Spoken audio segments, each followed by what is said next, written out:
Hello, hello, hello, everyone, and welcome back to the Team Jacked podcast. I am your host, Raymond McNeil, and joining me, as always, is the Twilight Guardian, Hello.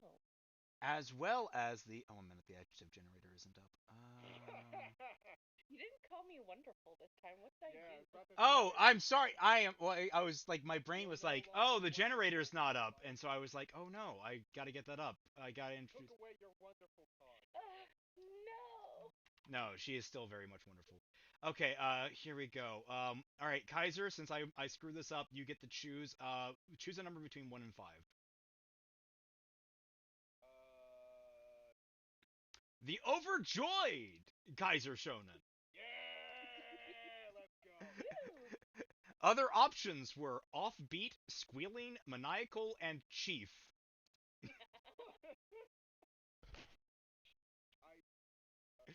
Which implies the existence of a lesser Kaiser Shonen. Wait, why is this? Oh, that's right. I pulled the wrong thing. Sorry about that.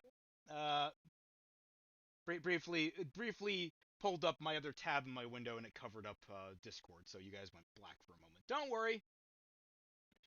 Audio is very low. I can't hear what you're saying. Oh, okay. You know what? Let's see. Let's see. Oh, it did all my settings reset? Oh, one moment. Sure, there's that. Why? I had this set from last stream. What is this bullcrap? I can't hear you guys and your wonderful voices. Damn. No. They didn't hear me chastise you for not calling me wonderful. Yeah. I'm actually not so disappointed with that. All right, now that the scuff has been taken care of, welcome everyone. Welcome. Let people kind of get in, kind of everyone enjoy themselves. We have hopefully some positive content to cover today. I can turn off the coverage screen because we don't need that right now for safety. Kingdom Hearts is a relatively safe topic. Unless we're talking about the Frozen world, in which case we're fucked. Oh God! I would kill to see if they had if they were to have ever implemented a streamer mode for the Frozen world for Ardenel. Is that right? Arendelle. Okay. Yeah. So if they had ever incorporated a streamer mode so you wouldn't get pinged, what kind of music they would use? Like they would be kind of funny if they just inserted like the Banjo-Kazooie Christmas theme.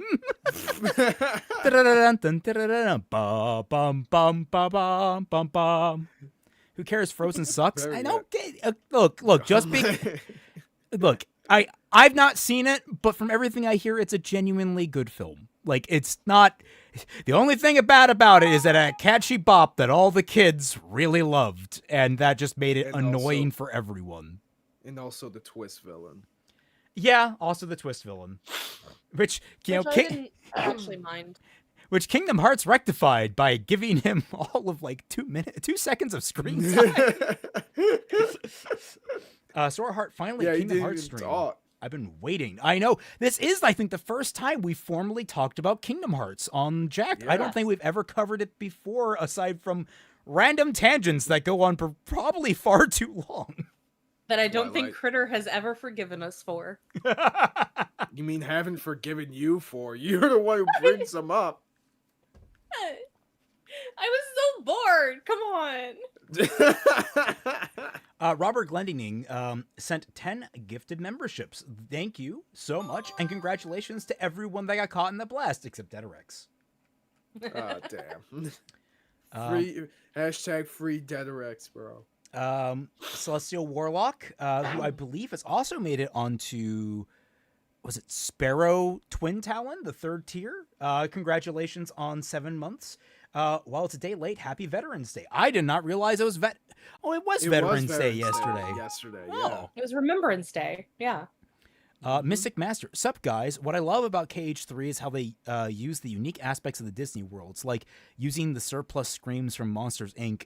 For the Unversed was nice. That was, I think Monsters, Inc. was probably my favorite world from Kingdom Hearts 3. It was so good. It was, same here. and it's why, like, I've been very critical of 2 and 3 in particular, and how I don't feel like they make the most of the idea of these crossovers happening.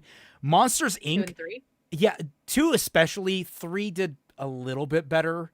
I think it did a lot better. Yeah, and Yeah, I mean, in terms of I was gonna say, integrating it into the Monsters Inc. gameplay and shit, alone yeah. was a 100% increase from Kingdom Hearts 2 on itself. Look, we can probably get into an argument about it, but Yeah. Well, I was gonna say, like, Monsters Inc. is what I want to see more of. That and Tangled with Sora running around having a great Tangled was time nice. with I love Rapunzel. Tangled. That was so sweet. Like, that's Yeah. that more stuff like that, and then I was so disappointed with the Toy Story world. No! See, this is what we're going to argue about. We're going to argue about the Toy Story world because I think that it was a good world that was really important for the story.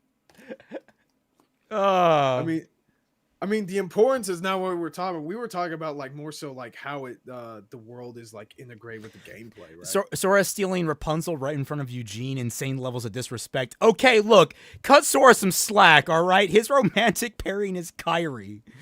Yeah. Yo. Also, Who got like, kidnapped by Axel for the majority of Kingdom Hearts 3. You mean 2?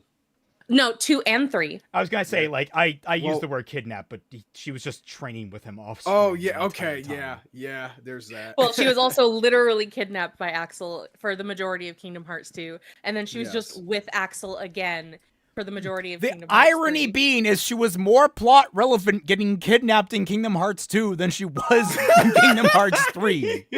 Yep.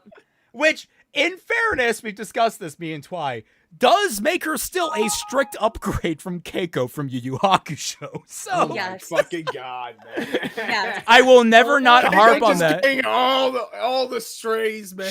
No, that's not a stray. That's a fucking pointed shot. That was a kill shot. Okay.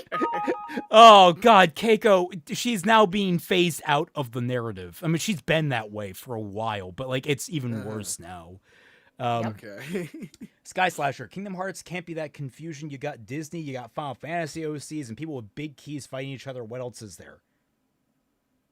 Well, yes, but actually no. To actually know. Ben Raven for $5. Looking forward to this one as a KH fan. I'm watching Madoka Magica per your recommendation, and I've never seen a show so hard to watch but impossible to drop. Yeah, that's about where you should be feeling. Also, I missed one by Nameless where Sully sent Vanitas. Daddy, another burglar got in the house. Another burglar? Give me that shotgun. Cute Vanitas getting shot. How would that be for Xehanort's final plan? It's like, where is Vanitas? I mean- It's like, oh, he's dead. What? Yeah, 12 gauge right through the chest. We're magic, though. It's 12 gauge, man. What do you want me to do?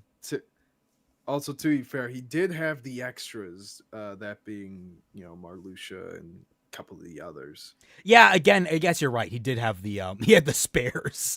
Yeah, he had the spares. I'm yeah. imagining, like, they're going on a road trip. It's like, oh, we gotta pop in the tire. Go get one of the spares. I just opened the trunk and, like, stuffed in there. Or like, They Marluxia. replaced the tire. They replaced the tire with freaking Luxord's car, like the big ass car, as a wheel. Mystic Master, the stuff involving metaphysical hearts versus the actual organ in the Caribbean in Cage 3 is also hilarious. That was funny. They did take great pains not to show you the heart inside the chest, though. Yeah. Because, I don't think Kingdom Hearts is quite ready to show gore. Yeah, no. Ugox Keiko, so irrelevant that a direct aim shot at her is called a stray. Oh, fuck. Oh, damn.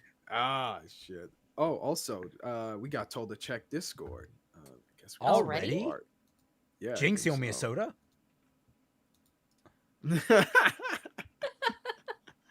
Well, you're gonna have to come up here in order to get it. Oh my god, there's so much to scroll through. Need to open Klecky again. Okay, found it. Oh my god, yes. Okay, hold on. I'm gonna share it. Go post it in Jacked Art. What? Team Team J. Oh, you're doing Shake my head. Okay, so what this is in reference to, right? So last week I tried streaming Dispatch, didn't work out. But I was showing, the chat this video about somebody complaining about the Blade versus Buffy death battle and trying to debunk it. And the title is Death Battle Shake My Head. And it's this really funny video. And somebody what's the word? Made a similar thumbnail joke with me reacting to the Ruby versus Maka death battle. Nameless. So that's what this is referencing. How would you like an Avengers 2012 world? Oh, I'm so torn on that. Everyone already suspects they're putting in Star Wars, which could be done well. I don't know about what they chose. Like they chose, if they've chosen Star Wars like we suspect, it looks like it'll be set on the moon of Endor from the Return of the Jedi. That feels like a weird starting point to insert Sora into. It's like, here, we're just gonna plop you in at the right end of the story. Kind of like what they did with Pirates of the Caribbean, now that I think about it. They just kind of throw them into what were the 3 movies? There was Dead Man's Chest and then At World's End. They just kind of threw Sora and a gang in at World's End, and then had them not interact with the main cast about 90% of the time. Yeah, I don't feel like a freaking MCU world would work out. I would be down for a freaking Guardians of the Galaxy world, basically. So in a similar vein to like Stitch. If you thought that there was already problems with copyrighted music in Kingdom Hearts 3 with Frozen, a Guardians of the Galaxy world would be nightmarish. Oh my god, true. Yeah. Someone's like, Marvel, Star Wars, Predator, and Simpsons world. Oh my god. Could you imagine Predator in Kingdom Hearts? Just Sora walking through the forest and the 3 little dots appear on him. Sora versus Thanos. Thanos snaps fingers, erasing half of the cast. Sora's like, you can't kill them. My heart's too powerful. And they'll just resurrect. It's like, wait, what? And Thanos like, what the fuck's going on? Yep. Thanos nobody. Oh my god. Peter, what would Thanos' nobody name be? Hold on, let me get the freaking nobody name generator. Axitos. Nobody. Oh fuck. Body. That was a really good Predator noise, Celtic. I'm surprised it picked up on the mic. Oh yeah, it did. Yeah. Wonder if Loki and Clayton from Tarzan would get along. Well, not that we could know now. Clayton's kind of fucking dead. In fact, he's one of the few qualifying Kingdom Hearts key. He's one of the few confirmed dead characters in Kingdom Hearts. Man got smooshed. Yeah. Yeah, he did. Which might be better and/or worse than him getting hanged? Question mark. Someone's like Sozanth, and I'm like, that sounds like a drug. Okay, so here's what the generator gives me: Nash talks, Shazton, Zashton, Xantos. I like that one. Sothan, Sasson, Shantox, Xantosh, Xanthox, Anthox, Anthon, Axthons, and Axthon. I am not responsible for the blue box, everybody. That is hell just happened? That is all Twilight right now. Oh, sorry. But yeah, I like Xantos the best. Xantos better, Xantos better. Okay. Also, I think I might need to restart Discord just quickly because I'm getting some really bad. Oh, well, we're gonna get biblically accurate. Are roboting a little bit on my. Oh no! I'm pretty sure it started last night. Oh I will be shit. right back. Okay. Sorry. Jake the Surgeon for $5 says, soar on the deck of the Nostromo, helping Jonesy find Ripley as the xenomorph / heartless hybrid chases you. Oh my god, a xenomorph heartless would be nightmarish. Oh my god, that actually works out surprisingly well with how the xenomorph, like, it goes, it implants itself in your chest cavity. So, Yeah. like, it goes into your heart and corrupts it, and you turn. Oh my god. Hey. That's actually Yeah, a it does really work. terrifying Hold on a second. idea. Let me look up if somebody like made art of that. Almost certainly someone has. Nameless, how would you feel about worlds based on Actually- recent Disney Channel cartoons like Gravity Falls, Amphibia, and the Owl House? I would be so goddamn there for that. Yeah. But they won't Especially happen because Amphibia.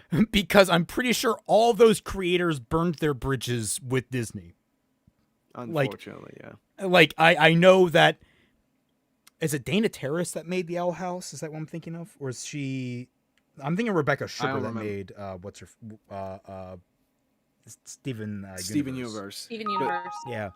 But- I'm pretty sure Dana Terrace basically scorched Earth out the door. So the creator of Gravity Falls, who they all just did not. That no good terms were had. And speaking of no good terms, I have unfortunately I searched as much as I could on Google Images. There is no xenomorph heartless art. I swear I've seen it before. Jake the Maybe. Surgeon, then Wayland Yutani clones Heartless and Nameless because they never learn. You mean nobody's? I mean, like, yeah, they would maybe. totally clone those. That'd be great. I hope Yeah. Cage 4 has a cameo from Clive, the Dante Slayer. Oh, did Clive win that fight? Yeah, but that seems to be a bit disputed right now, because the key thing that won the fight in Death Battle's eyes was that they said that Dante has less endurance than Clive does, but that seems to be debatable. Very debatable. Clive is Yeah. human. He can die. Like he might channel the fucking Ifrit, but he's mortal. Dante is questionably immortal. Like their reasoning was that was basically using gameplay to say that his Sin Devil trigger form that he was able to have in DMC5 only lasts a few minutes, where he's Clive's super form lasts for like tens of minutes. And it killed Which- him. He died. Well, that's number one, and number two, that's not even true in regards to Dante. Because like in DMC5, it starts with him spending days fighting Urizen, Yeah. partially in Devil Trigger form, in just regular Devil Trigger.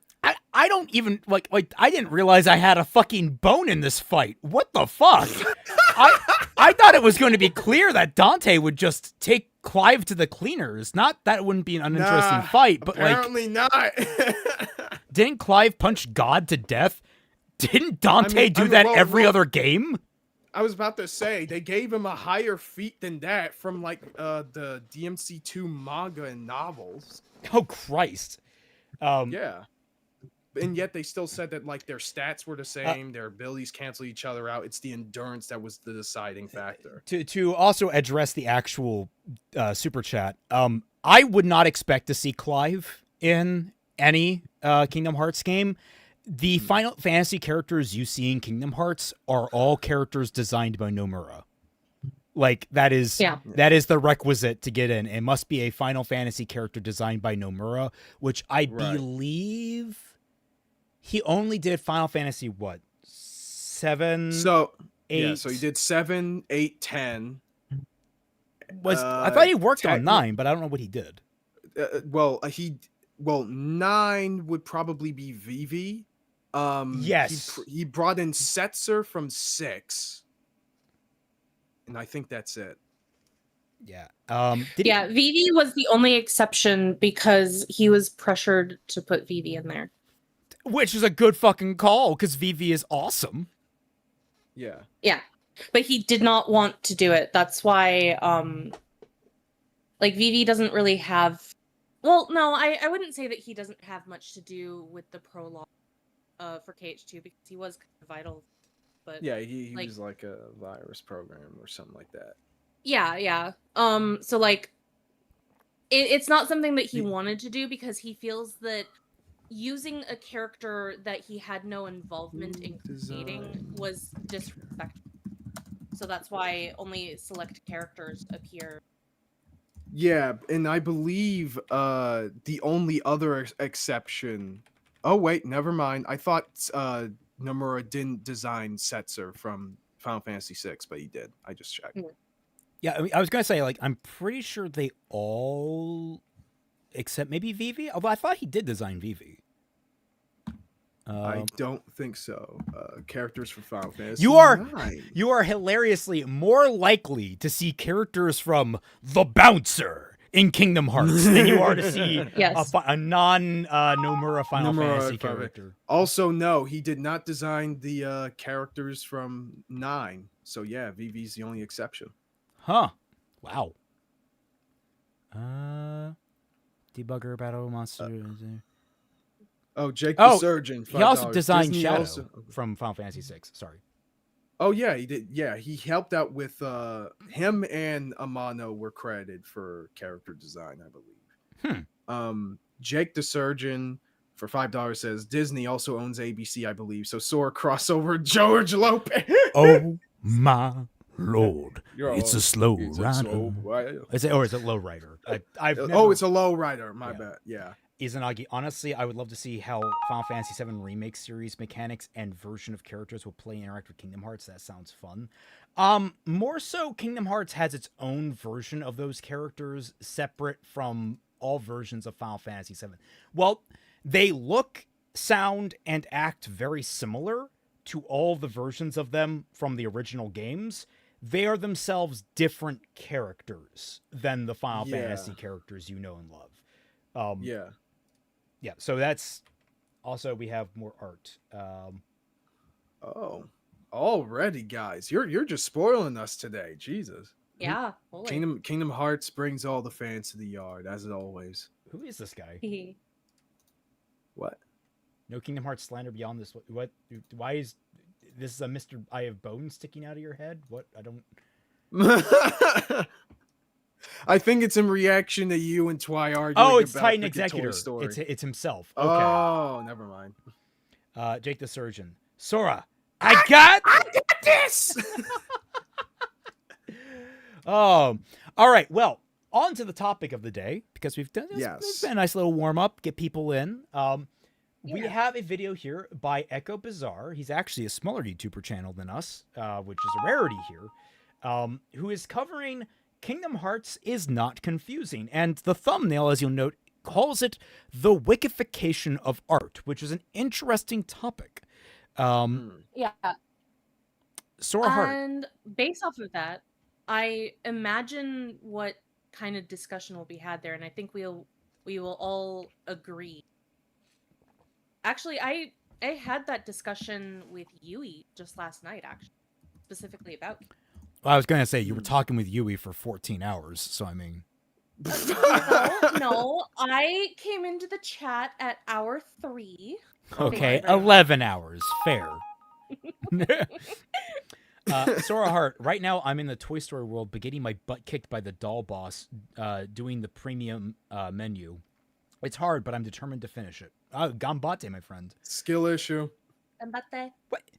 But yeah, good luck. Me and Twy, good luck, Kaiser. Get better, man. Get good, man. But yeah, jokes aside. Nameless, yeah, the world ends with you in DDD. How about a Live Alive, yeah. Did he do the art yeah. for Live Alive? Live Alive? Live No, Nomura didn't design the characters for Live Alive. Oh my god, you are Different more artists. likely to see characters from Parasite Eve and Parasite Eve 2 in Kingdom Hearts. That's true, honestly. Although the funny connection with Live Alive is that Yoko Shimomura did the soundtrack for that. Oh. And the soundtrack's really good. What other... I'm curious now, like, what other things could we just theoretically throw into Kingdom Hearts based on this criteria that Nomura had to design them? Yeah. He hasn't done much. I mean, He obviously was the main 13 character characters, designer right? for 13 and 13 too. So we could see like Yes. Lightning and such. Yeah. Oh. Um, Okay. and Lightning Returns. So like all those characters. He One of worked- which is ironically voiced by Roxas. I was gonna say we could also bring in Final Fantasy 15 characters, which could be likely or unlikely, based upon how we handle Yozora. Okay. Because like that seems to be like him trying to do a redo on his version of Final Fantasy Versus 13. Jack Garland. Wait, did he design Strangers in Paradise? Hold on. Who? Fuck. I mean, if it's gonna be anyone, it's the guy spouting off, "I'm here for chaos." That would be the perfect fit for a Kingdom Hearts setting. Word? Strange. Sky Slasher says, "What confuses me about Kingdom Hearts is if Sora's helping people's hearts, where is his cardiology license?" Oh wait, Tetsuya Nomura did design the characters for freaking Strangers of Paradise. So yeah, Jack can make it in.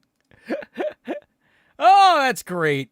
All right, Yeah, well, just watch him respond to a freaking monologue by young Xehanort and someone and just respond bullshit.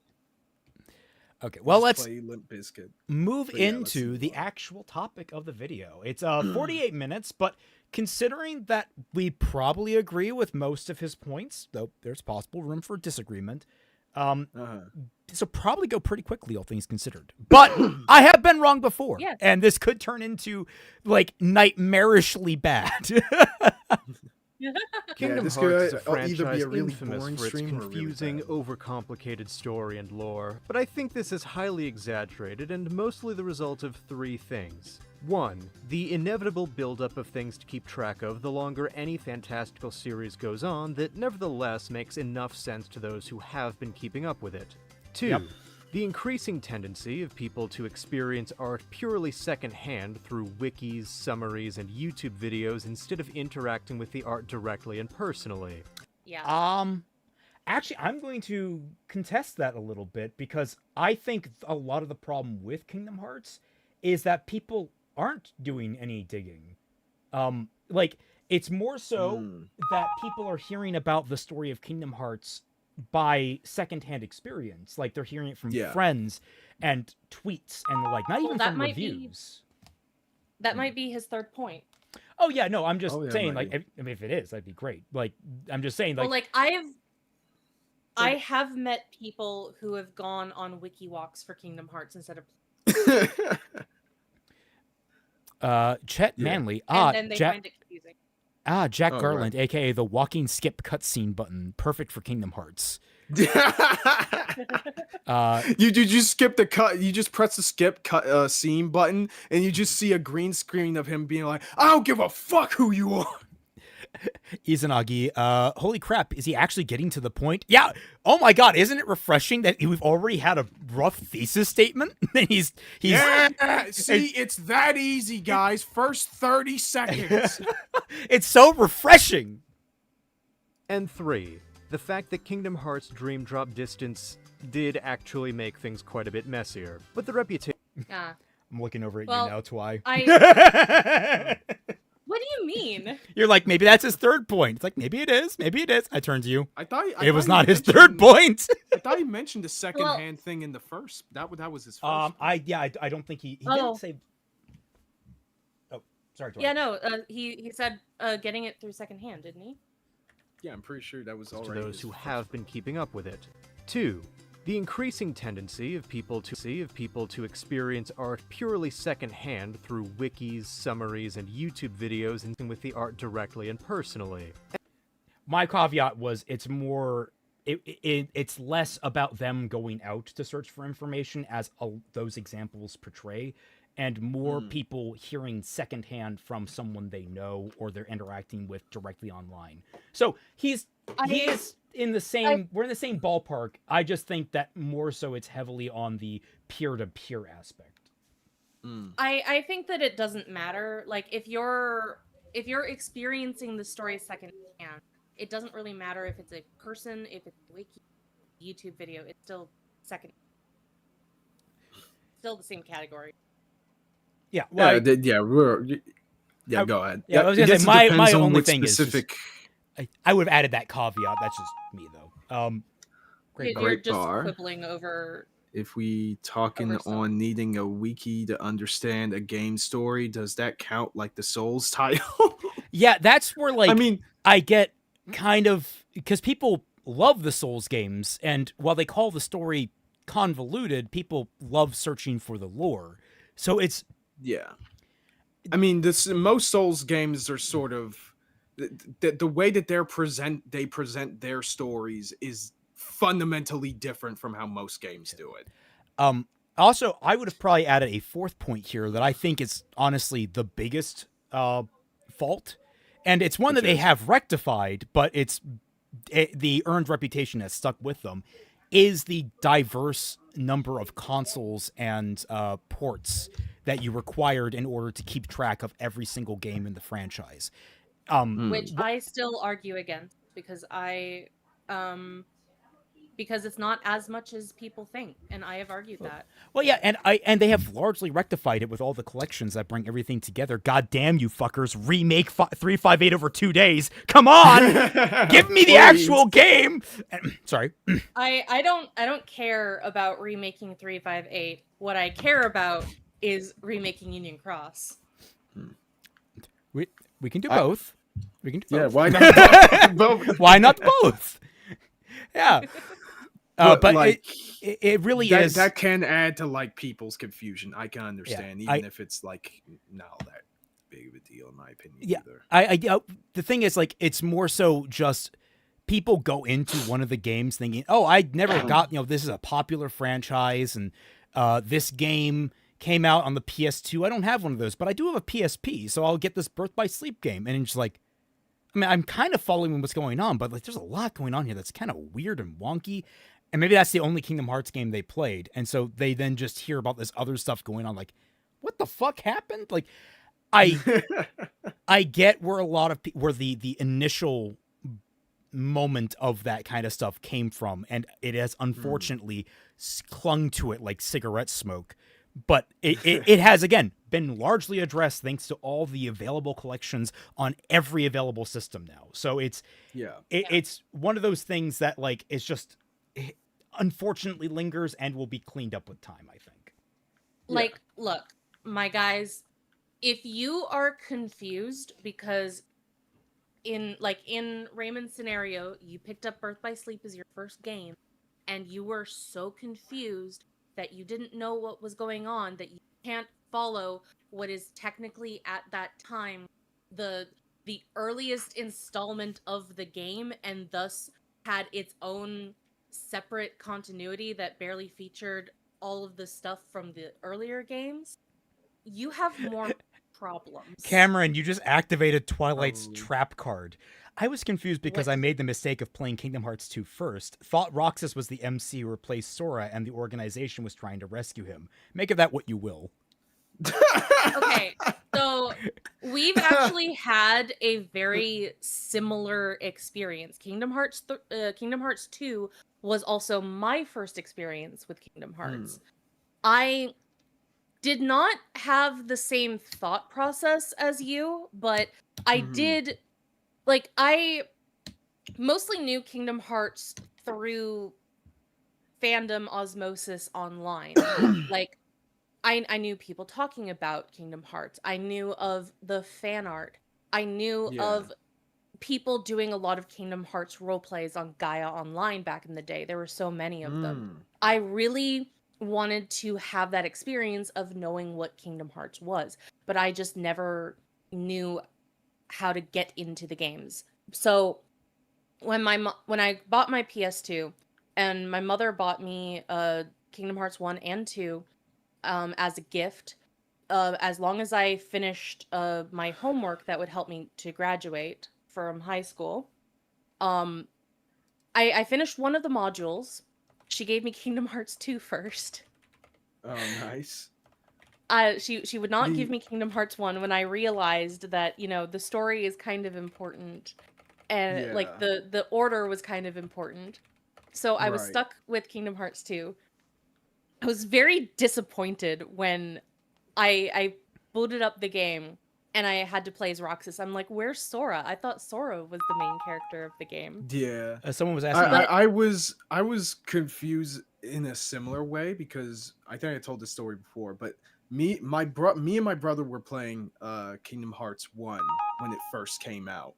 But we couldn't finish the game at the time because the disc got scratched and Ooh. our freaking PS2 at the time was just all kinds of messed up. So we couldn't even get past. We couldn't even get to Atlantica. We finished every world before Atlantica, but we couldn't get past that because every time we get there, the game just froze Wait, up. did you say this is Kingdom Hearts 1 or 2? 1. Oh, okay. So it got stuck on. Yeah. Oh God, why am I blanking on the line? I've listened to it a billion times because I had to. It's like, I am Ansem, seeker of darkness. There's no way you're getting Kyrie's heart.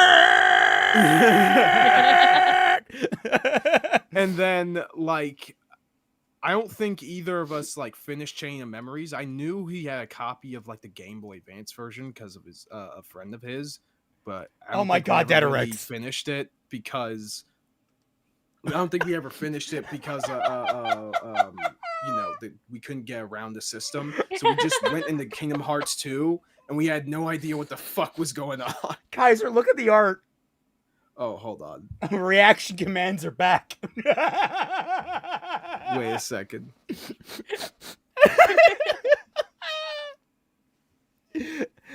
Oh my god. That's wonderful. Yes. Jake the Surgeon, BBS is like the Beautiful. Horus Heresy. It requires prior knowledge of the setting to understand it. You have a hard time understanding it. I know from experience.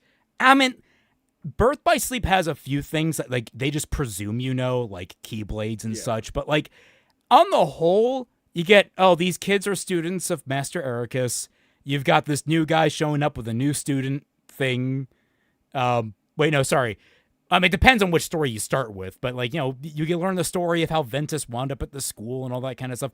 It's somewhat easy enough to follow. Like it's relatively, it has a lot of self-contained elements that make it easy to follow. It's like the greater narrative that you're getting peeks at through the cracks that you're like, huh, what the fuck's going on over there? Right. It's Davinsky. My first introduction was the KH2 manga. Oh, you got a better Kyrie Oh, experience then. Yeah. Actually, that was what Yui and I were talking about last night. That he shouldn't. Okay. Well, first of all, he only has the manga for KH1 and KH2. He does not have the Chain of Memories manga. And I told him that's kind of important to understand what is going on for Kingdom Hearts 2. Also, I would not recommend Kingdom Hearts 2 being the introduction to Roxas. I just wouldn't. But I was gonna say, like, I'm one of those people that I knew about Chain of Memories, and I kind of knew it was an like I had it and played it, but like I never finished it. But I knew enough to know that something had happened in between, and I just kind of rolled with what Kingdom Hearts 1 gave me. And sorry, Kingdom Hearts 2 gave me, and like I was fine with Kingdom Hearts 2. And then later I went back and played Chain of Memories almost all the way through. That's what I was gonna say before Kaiser started, because I wasn't. Oh, I'm sorry. I thought you were finished. No. How is it that like when you start the second after I stop speaking to take a breath? It sounded like it was an end of a sentence. So He's got them robot reflexes. Oh, there has been a decibel drop. It's the end of a sentence because I need to take a breath, not the end of my point. But thank you. I'm sorry. I thought it was a natural end to the story. No, I was going to say that because Kingdom Hearts 2 was my very first experience with Kingdom Hearts, there was a lot of stuff that I didn't understand. There was a lot of stuff that I was confused by, but I still went with it because I figured that I would be able to understand enough through the osmosis of the game that I would gain that understanding, and I did. Of course, you're not going to have a full and complete understanding, So I went back and I played Kingdom Hearts 1 and I got a lot of context, but I still didn't have enough context. Like, how did Sora end up where he was at the beginning of KH2? I don't know. Yeah. That's because you have to play Chain of Memories in order to find that out. But Yeah. you still understand that there is a whole game in between Kingdom Hearts 1 and Kingdom Hearts 2. So you know that some fuck shit happened in between those two games. What happened, you don't know. You know that it happened, but what it was, up in the air. There, now I'm finished. Okay. I had a point. I lost my point. I got it again, and then I lost it. Now that we've basically explained all our thoughts on why people were confused about Kingdom Hearts, let us see what this guy's actual video is about.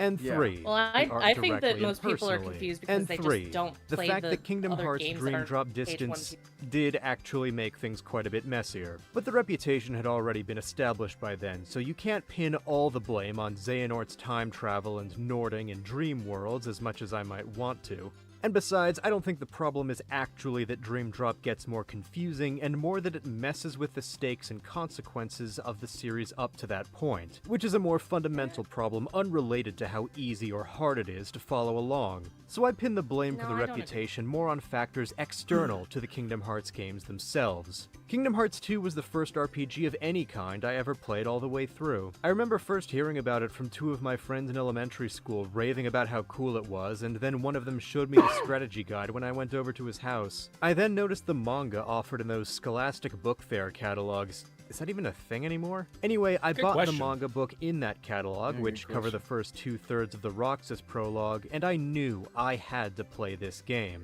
So, I got Kingdom Hearts 1 and 2, and I played the first game up to arriving in Traverse Town before I got bored and switched to the one I really wanted to play. To this day, I still have not played the first game all the way through. A few years Okay, wow. Also, That's- you got to the point of the game where as a kid, I was fucking terrified. Oh yeah. That wigged me the fuck out. Back then as the well, yeah. minute that like Leon's like, yeah, meet me somewhere else in town, and I'm like, wait, what? You're not gonna fight beside? You're leaving me alone with the Heartless? I am a child. Oh shit. It's just like Kingdom Hearts 1 is really fun. You just dropped it after that? Come on, man. Yeah, even to this day, you haven't Children? finished it. That's I also wonder Okay. what version of Kingdom Hearts, because we've talked about it a little bit. There is a much larger gap between the original and final mix than we had Yeah. suspected. Like there is like half of the abilities Sora can learn are just not there in the original. It's like, oh god. So what was it like? It was second leaf or whatever. Leaf Bracer. Leaf Bracer. Yeah, Pete was like, "Oh wow, man, have fun getting Leaf Bracer at like level 29," and I'm like, "Leaf Bracer? You don't get that shit at all in Kingdom Hearts 1." He's like, "What?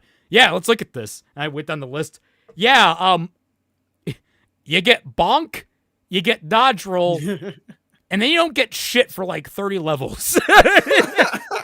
Yeah. Kingdom Hearts 1 was rough, man. Yeah. I loved it, but it was rough. Years after Oh, my yeah. first attempt, I tried again and got up to Hollow Bastion, and then just watched the rest of the cutscenes. Sorry to KH1 fans. But this will be relevant Okay, to the larger okay, point. dude. Fake fan. Look, you don't watch the fucking cutscenes unless if it's a game like Dark Road and Union Cross where you physically cannot experience the game anymore. That's just wrong. Why would you do especially since there are scenes that are not like, fully.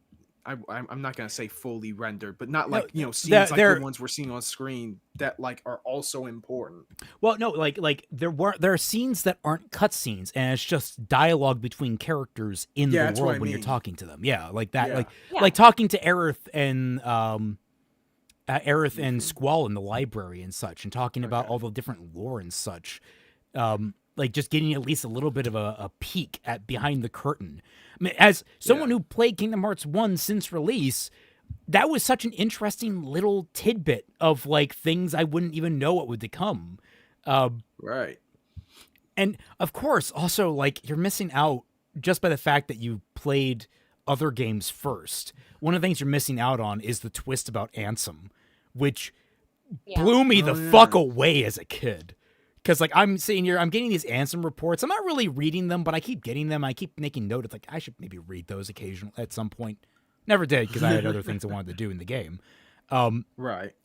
I only read them when I was an adult and wanted to learn more about the lore and such. But like I knew I was getting them, and Ansem had been mentioned as this wise, mentor figure that had been like ruling Hollow Bastion. Or ruling the place that all the Final Fantasy characters came from. And then he pops out possessing your best friend. And it's like, yeah, no, fucker, I'm bringing darkness into the world. I realize it's the good stuff. And like, as a kid, you're like, oh shit, oh my God, oh no. I love Ansem, Seeker of Darkness. Yeah. It's probably my favorite of the antagonists in all of Kingdom Hearts. Even though he is comparatively simple. Point of this video. Much of my time on the early internet was watching Kingdom Hearts content and reading through wikis and forums, feeling like some sort of deep scholar as I read accounts of what happened in the games I hadn't played and in the scenes from the then Japan exclusive final mixes, and obsessed over forum analyses of 2's secret ending, which would later turn out to be a teaser for Birth by Sleep. And I remember how different it felt. I know the secret ending literally says "Birth by Sleep" in it, but as I recall, the initial assumption was that it was just a phrase. Yeah, that a lot of fans were like that. I remember those days. God, those days were good. Same here. staring at like this 480p image of that people managed to render out of different like. Not even that, like maybe a 360p image of like an enemy, an unversed in Kingdom Hearts Birth by Sleep that got leaked or something like that. Everyone's like, oh my God, new Heartless. Bro, I remember the first time I found out that like Birth by Sleep was coming out. I got like a game magazine and it showed some images in it. And I just see Ventus. I'm like, wait, that's Roxas. Why is Roxas there? Oh my God. And there was even before that, Kingdom Hearts 2. In the lead up to that, there was a Japanese-only point-and-click adventure game that I tried to play that was all taking place inside of Twilight Town. Okay. Yeah, it was like I didn't understand a lick of it, and I never got anywhere. But like you could see the secret spot in the alleyway outside of it. Finally watching the rest of the Kingdom Hearts 1 cutscenes, or those of the Chain of Memories remake. For one thing, it felt a lot less confusing than the wikis and forums had been. Consider the differences between how wikis lay out information and how the actual games present the same information, and how the story can ground the journey in the characters' emotional arcs while wikis do not. A little while ago, Yahtzee Croshaw did a gimmick video for Second Wind reading Sora's wiki entry, and he was immediately sidetracked by the upfront presentation of info from Birth by Sleep that required him to open up the cans of worms that are Ventus and Vanitas. Meanwhile, you play the game starting with Kingdom Hearts 1, and you get actual scenes characterizing Sora and establishing his relationships with Kairi and Riku. By the end of the prologue, you have a firm understanding of Sora as a young adventurous... Excuse you, it's pronounced Kylie?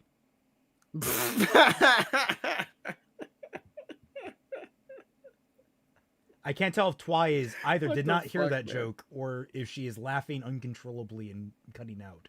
Because that was a joke. No, I gave a little psst, but yeah, the mic didn't pick it up. Oh. You just completely just blindsided me with that. But yeah, go ahead. Well, no, that's a Peach Girl reference. That's a Peach Girl reference. They translated Kairi's name wrong. Yeah. Oh, they 4 kids did. That's funny. No. It's because of the L and the R in Japanese are the same. Okay. So they didn't know how to translate Kairi's name. So in the manga, they translated it as Kylie.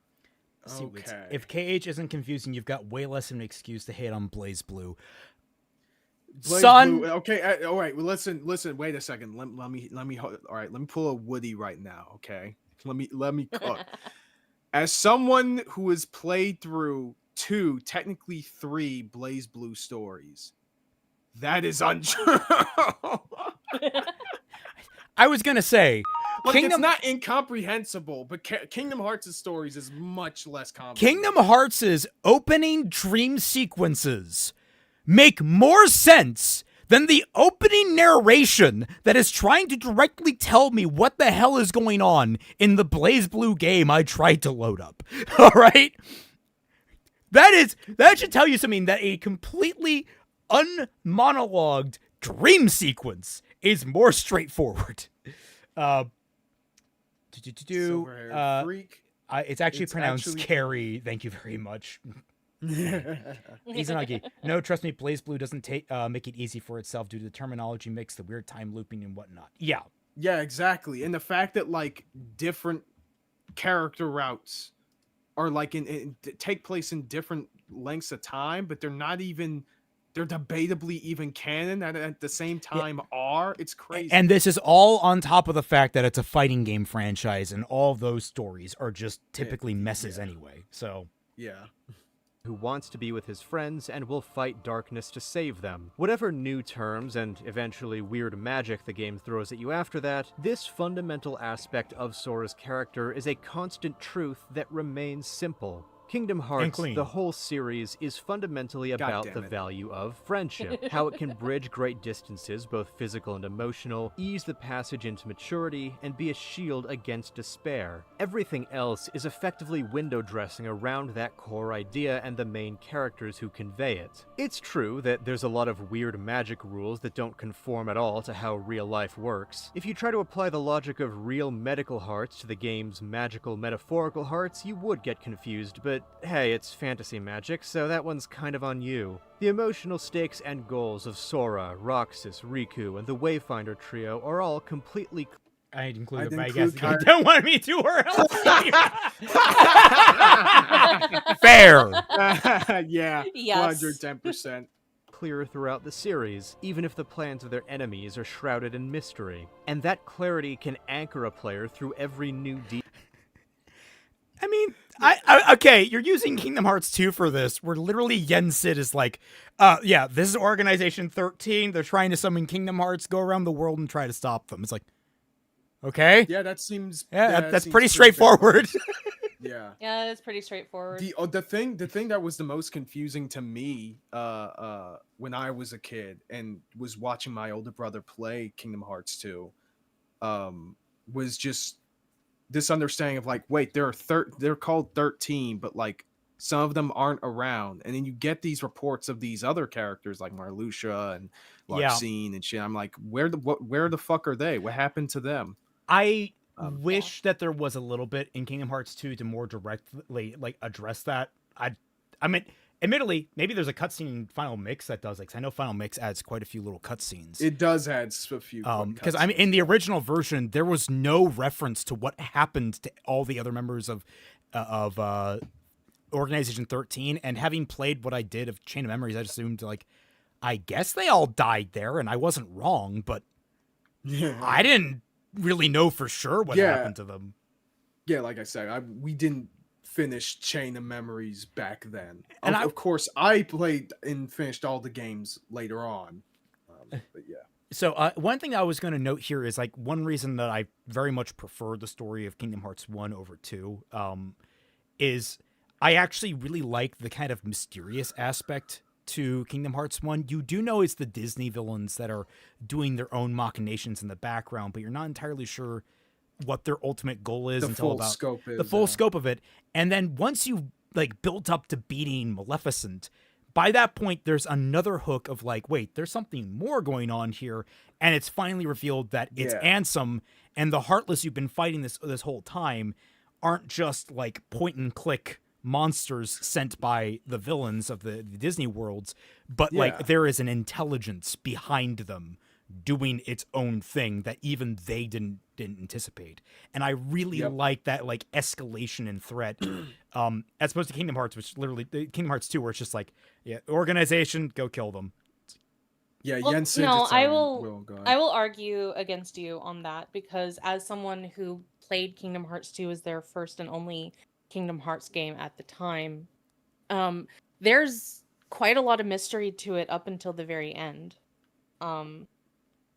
Like, because instead of the Disney villains being the thing, and then you have the twist villain in Ansem, you do have this sort of ironic knowledge that Sora doesn't have in the sense that you got to know Roxas, and you want to know like what the connection is between Roxas and these other characters, and you don't know that until toward the end, especially with Axel.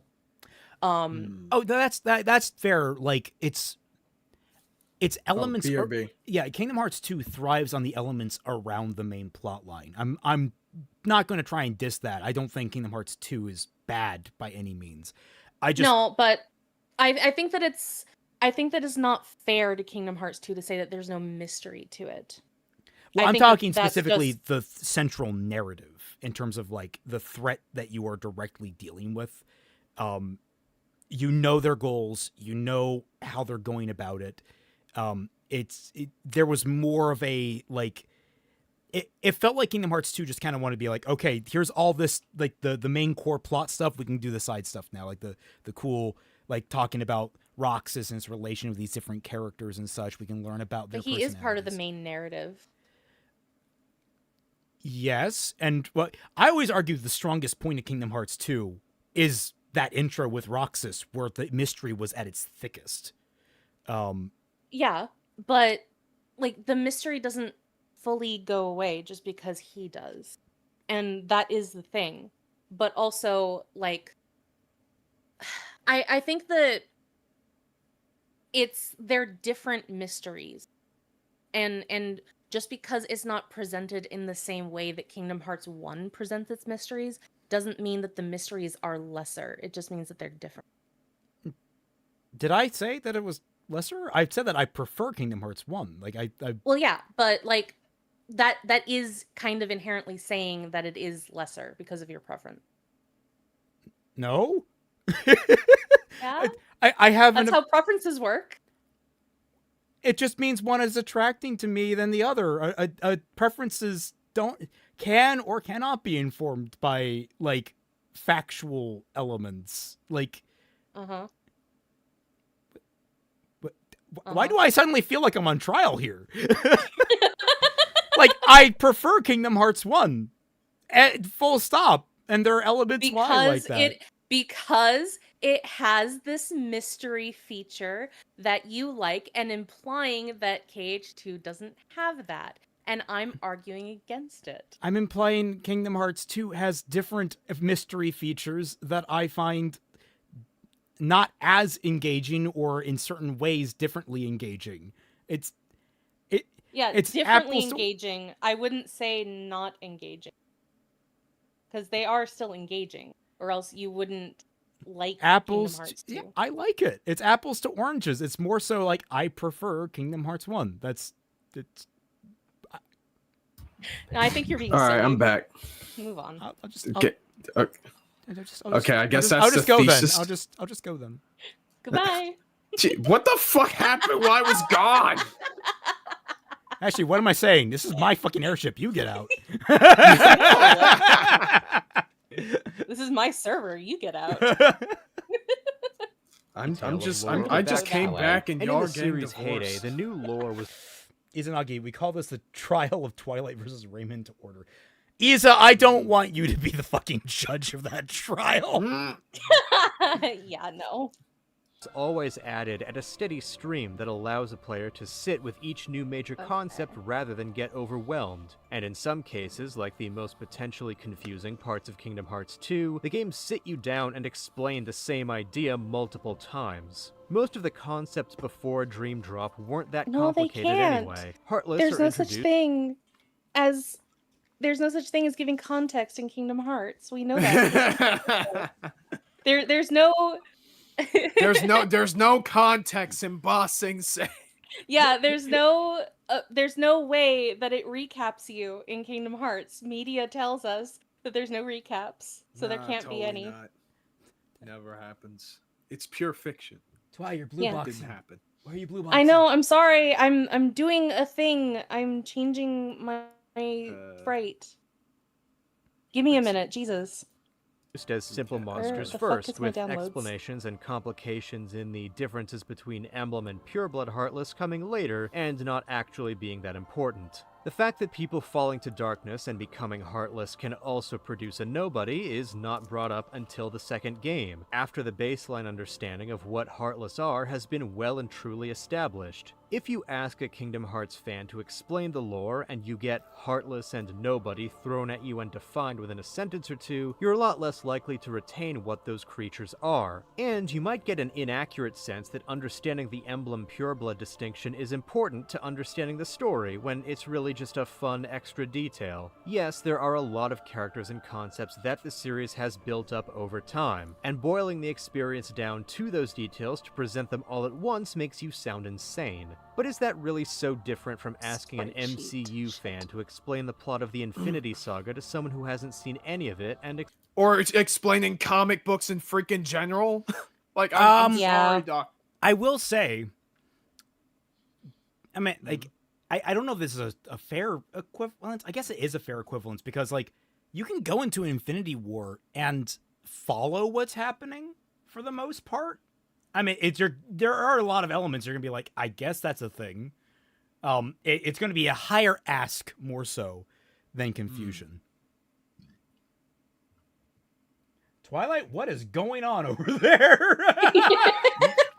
I'm seeing like What's bug your parts point now? all over the place. Let me. Also, That's I really big. Oh, it's so cute. oh, you get. Oh my god, you actually got Uh, the shadow. Great in part. here. So this That's is not great. basically reading a wiki and experiencing the game. Also, Twilight, Master of the Void. I want to. You're changing this height, right? You're just. Yeah, I'm looking. He's I'm a little looking- big. He's just a little Yeah, bit big. he's just. He looks like he's chopping my head off. Oh, expecting yeah. them to follow along. Note I said the Infinity Saga, the first 3 phases Where that everyone treats as the Golden Age now. The part before oversaturation finally set. Last we were oversaturated are already rapidly approaching since Civil War, and a lot of people were waiting for a good time period to jump off that Endgame provided.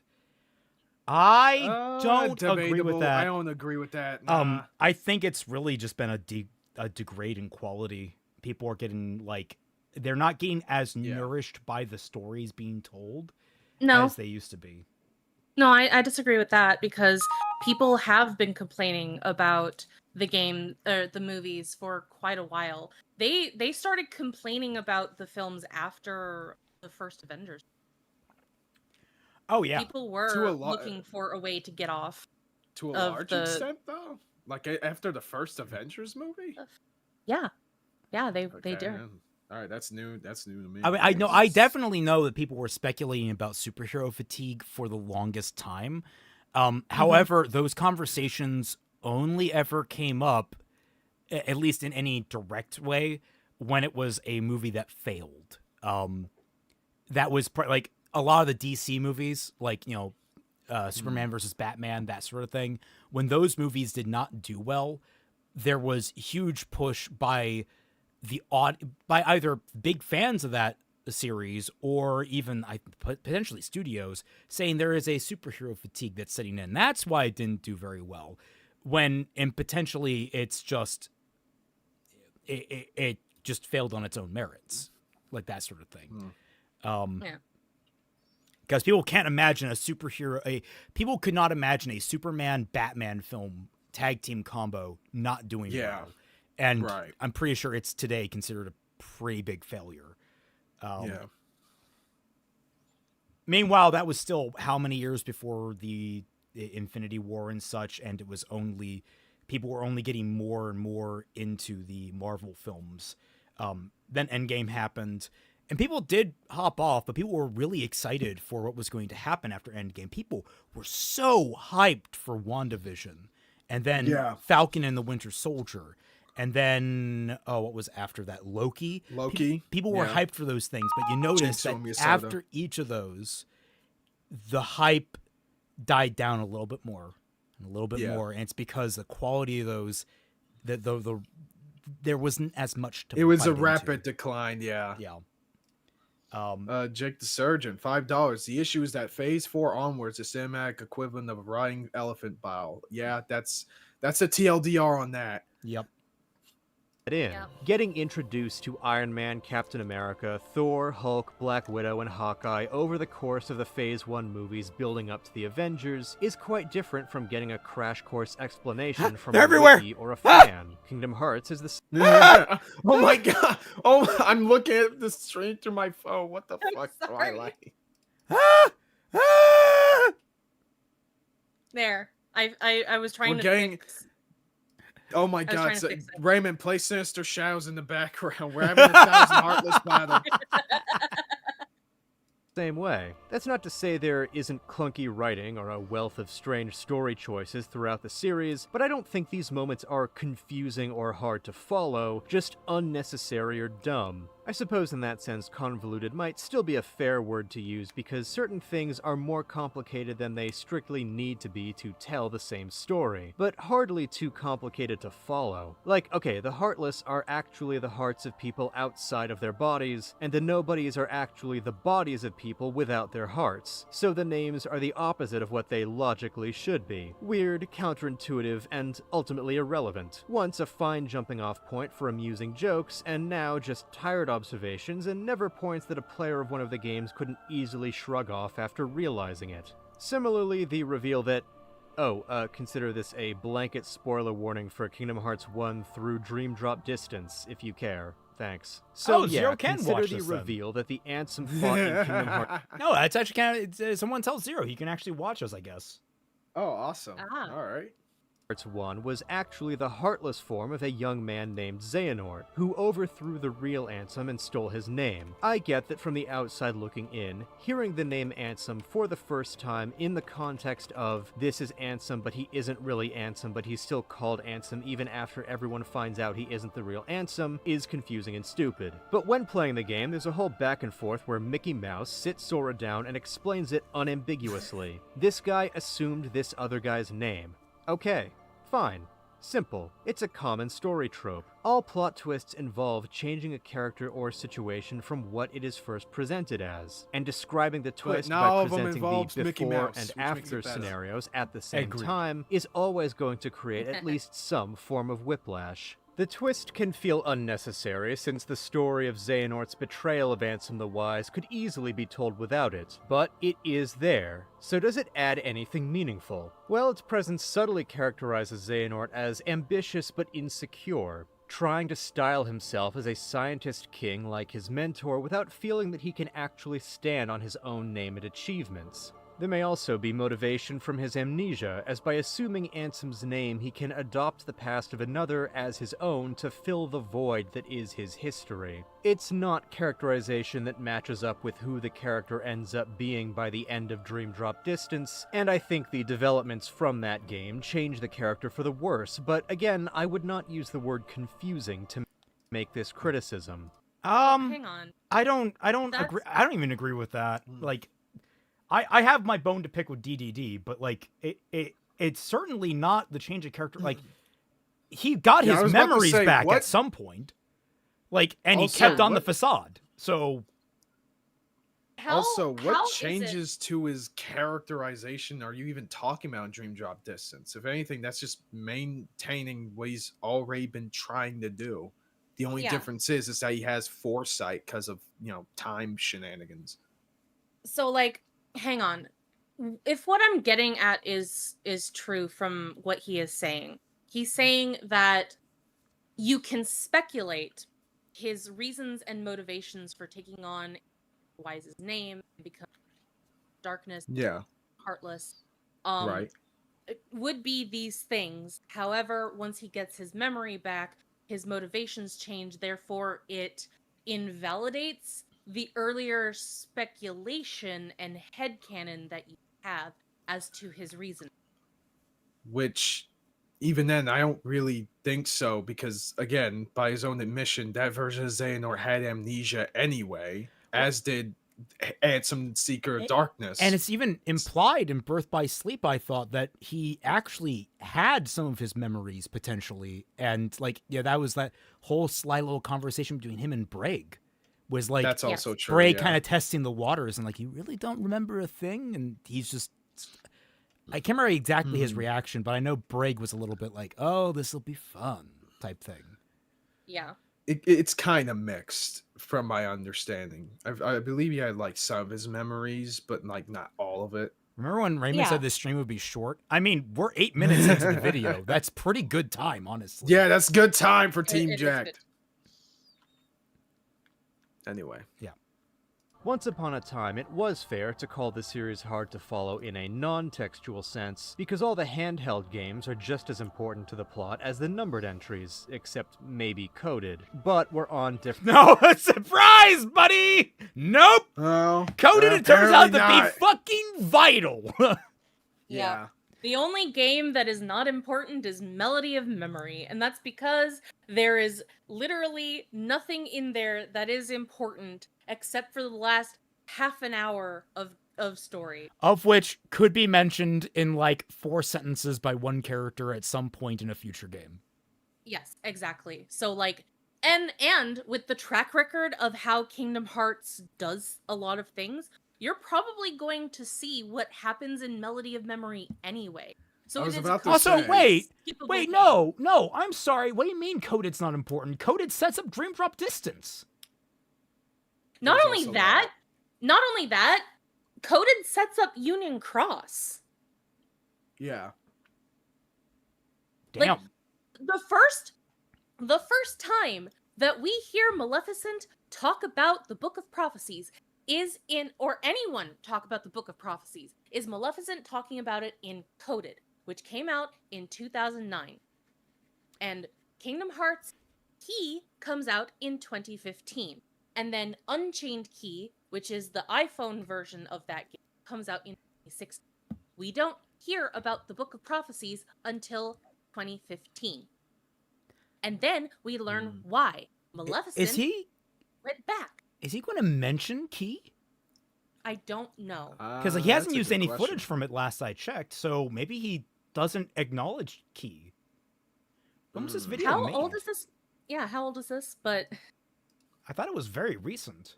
Yeah, it does. It's 1 month ago. That's what yeah, it's a month ago. okay, so then he doesn't really have an excuse. No. different consoles, making playing each installment prohibitively expensive for people who couldn't buy every platform, ensuring Okay, that if someone... No. This is what I was talking about earlier. I get into so many arguments about it because, yes, you had Kingdom Hearts 1 and Kingdom Hearts 2 on the PS2, and then you had Chain of Memories on the GBA. But guess what? Like, a year after Kingdom Hearts 2 comes out, they remake Chain of Memories for the PS2. So now you have all 3 fucking games on the PS2. What the fuck are you bitching about?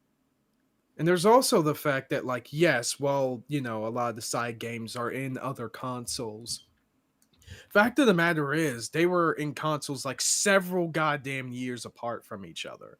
Like, from what I remember, Birth by Sleep didn't come out until 2011, which, from my memory, that's about like 5 or 6 years after 2, if that. I want to And say it was then- 2010. It was 2010. Okay, And it was 2010. 3 years later, so after, okay, so the timeline is we get Kingdom Hearts 1 on the PS2, then Right. after that we get Chain of Memories on the GBA, then 2005 we get Kingdom Hearts 2. Kingdom Hearts 2 2007 on the RE PS Chain of Memory. Yeah. And then after that, we get in 2008, we get Coded. we get Coded. No, that's 2009. Sorry, not 2008. We get Coded on the DS, and then we get Birth by Sleep on the PSP. Correction, actually. In 2008, it was coded mobile version. Well, yeah, but that's Japanese only. The 2010 is when we get recoded. Yeah, but that's Japanese only. So, like, we're talking... I'm Everybody gets access to this? Trying to get chronologically, is it? Fair enough. So by 2010, we have only 3 consoles that we have to worry about: the PS2, the DS, and the PS. But And then by the time, oh god, yeah, and then by the time we get a 4th console, for Dream Drop Distance in 2013, we also get the announcement that the other games are going to be bundled in 1.5 for the PlayStation 3. So Yeah, therefore, and we can basically, we can not only wipe the PlayStation 2, but also the DS and the PSP off the slate. yeah, especially since for the 3DS, it's backwards compatible with DS games, which is basically what I did for 358 encoded anyway. Yeah. So like at that point, what the point that I'm trying to make is it is several or at least a few or a couple years apart from each installment of the games each time you do this, right? Quite So literally, depending on your we do not have more than a single year break between Kingdom Hearts releases. yeah, so depending on your financial situation, of course, because of course I'm not going to assume everybody's situation is the same. It shouldn't take you that much to get the different consoles to play these games. I'm sorry, man. It really shouldn't. Like, I grew up with a single mother, and Right. she was not like the wealthiest of people, but even I could still afford getting these different consoles. I was about to say I was not wealthy for shit growing up, and I managed to get all these. Yeah, like no. My mom was a teacher's assistant. Do you think that they make a lot of money? No, they don't. I still was able to do it. My PSP got stolen. I never finished Birth by Damn. Sleep on it. I got through. I got through. I want to say 2 of the campaigns and got almost to the end of the 3rd, and I just couldn't. I'm lucky. I still have mine. Basically, by 2014 is when all the games were in 2 convenient packages: 1.5 remix and 2.5 remix. Except for Dream Drop, except for Dream Drop Distance, which was on the 3, which most people had. Even yes, because that was which got folded into 2.8 Final Chapter. I'm pretty sure, right? Yes. Which also had a lot of had the back chapter for Key, so you at least knew a little bit of what was happening there. And even then, it's not that much of a problem for it being in the 3DS because again, you can actually play 358 on the 3DS, which not only is better because there's an actual fucking analog stick, but also you can actually see all of the cutscenes that the version of 358 on 1.5 completely skipped. Yep. That, in my opinion, were also very important to the story. It is why I'm very frustrated with the fact that they've only mitigated Dream Drop Distance to its cutscenes. It's like, you can just give us a text blurb of what happened between, but there's a lot of character. You mean 358? Yeah, 358. Sorry, 358 over 2 days. Like there's a lot of little character moments where you can go around talking to different members of the organization, and they give little blurbs and reactions to things. Stage assertion, I was poor and able to get the consoles needed. I will push back a little bit because I still think it is still necessarily unreasonable to ask people, like, if you are in trying times, we don't know everyone's situations. Right. I understand that, like, I clarified that even earlier. if we were struggling, or more accurately, you guys, I'm not afraid to say I was pretty comfy growing up.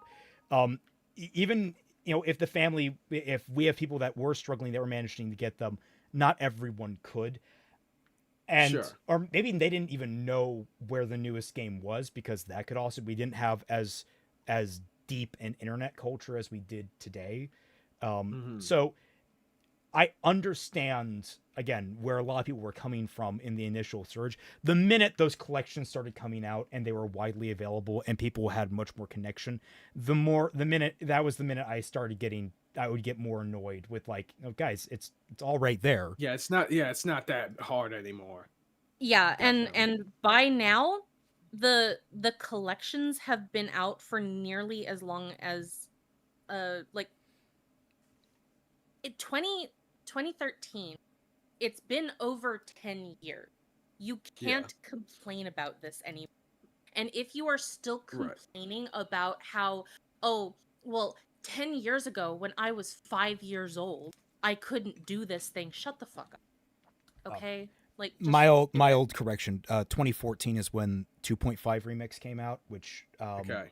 basically Yeah, I'm saying 2013 because that's when the first collection started coming out.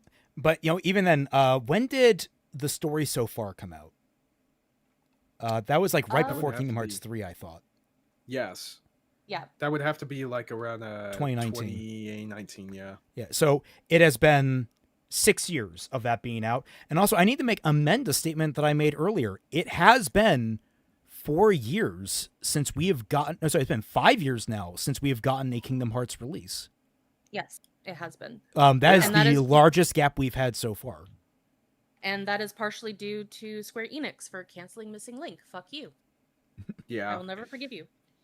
Especially now that we suspect that the reason why they canceled Missing Link wasn't because of the quality over quantity bullshit that they were spouting when they canceled it, but Yep. because they're trying to implement AI and get rid of most of the people that work for them so that they can save money and keep it for themselves. Yeah, absolute maverick shit.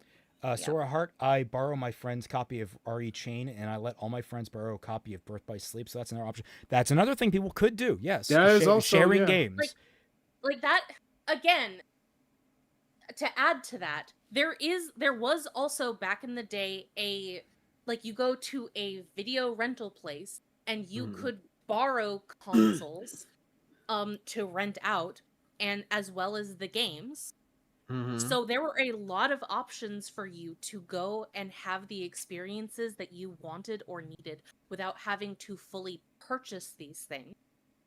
So anyone who complains about these things would have to either have absolutely no friends, have to have absolutely no access to any kind of money, and have absolutely no access to a video game rental store, in which case, how the fuck do you even have these video games in the first place to know half of the story to complain about not having all of them anyway? Great Bar says, worst case scenario, if you couldn't afford it, could look it up or sell the 7 Cs. I mean, the thing that we're covering right now is calling out people who look things up. That's what it's kind of doing. Yeah. Not my qualification. What was I going to say? That is a thing that I was going to say, that is a thing that we take for granted, considering we're all geriatric now. A lot of people don't have physical media anymore. They don't understand what it means to share a game around. A lot of games are gone purely digital, and that's really annoying. Yep. See, I borrowed a copy of Legend of Zelda: Ocarina of Time for the GameCube. They never asked for it back, even after I talked to them about it. Happened to me a couple of times. I have a couple of games that I borrowed and just never gave back because they never asked, and I forgot about it. I still have Dirge of Cerberus and 24 the game because of that. Oh, nice. Actually, Wow. what Why- game why- like that? Why would you keep Dirge of Cerberus though? Ew. Preservation, mostly. Mm. And, if I ever need an impromptu weapon that has just enough level of edge. Yeah, Fair enough. Just fling it like a star, Shuriken. a ninja star. Yeah. Only play the numbered entries, they would be hopelessly lost. I suspect this multi-platform decision is responsible for a huge increase in Kingdom Hearts fans turning to wikis and forums to get the full story. Also, that's another thing I need to take contention with is I think more so is it's people that were either not really interested in the first place in playing Kingdom Hearts that are getting information secondhand, or people that are lightly interested or have been basically turned away because they heard something that didn't make sense to them. And that's the more tragic one, honestly, is if someone, they heard something out of context and they just didn't understand it. And they just well, maybe this series isn't for me. And they walked away. That's the more tragic end of this paradigm. But I think largely it's a lot of people who aren't actually interested in Kingdom Hearts or have a very, very passive interest in it that aren't dedicated to paying attention. Yeah. Yeah, especially since I don't know about y'all, but if I'm really interested in something and my first exposure to it would be the wiki, I would eventually want to actually get the thing at some point. One of the things that I Assuming say it's possible anyway. is like people abuse wikis, to be honest with you, because Yeah. wikis are meant to be there in order for you to reference something if you need to remember something in the first place that you already have knowledge of. But people instead use it as the guidebook, As so that substitute, yeah. yeah, a substitute, so that they don't have to have the experiences in the first place. In which case, like, I kind of wish that wikis weren't a thing if people are mostly going to use wikis for that reason. And you know who has a good Kingdom Hearts explanation video? Jello Apocalypse. No. Actually, No, I'd rather you go to Best Guy Ever for that. have we covered his Kingdom Hearts video? No. No, we have not. I feel No. like Twy might end up murdering someone. Look, when I first watched that, I remember feeling some sort of way about it, but I shrugged it off, being like, well, it's just comedy. I can't get my panties in a twist over this, so I'm just going to force myself to laugh at it and move on. And I barely remember a goddamn thing about it. I think from what little I remember of that video, it's just like, oh, you know, all the common KH story memes about it being kind of weird and stuff. Yeah. Yeah. know? But like, thinking back on it and knowing that he does a lot of these videos out of spite for these games and stuff like that, and how disrespectful he thinks of these things, and he's not doing it out of love. Yeah, that just Yeah. adds an extra layer of cringe, you know. Yeah. What thoughts on Barry Kramer's video? I mean, he showed a clip of it. I've never seen that myself, I don't think. He does a good enough summary of Kingdom Hearts. So Oh right, you know what, I did. I think I probably saw a little bit. I think of I that. started it, but I couldn't get into it for whatever reason. I don't think it didn't seem bad. It just seemed kind of like lighthearted, kind of goofy, but Yeah. thus exacerbating the degree to which the series became defined by wiki confusion and second-hand content consumption. For people first approaching the series after 2012, though, the remaster collections almost completely nullify this problem. There we That's go. right, old Yeah. school fans, the remix compilations are about 13 years old.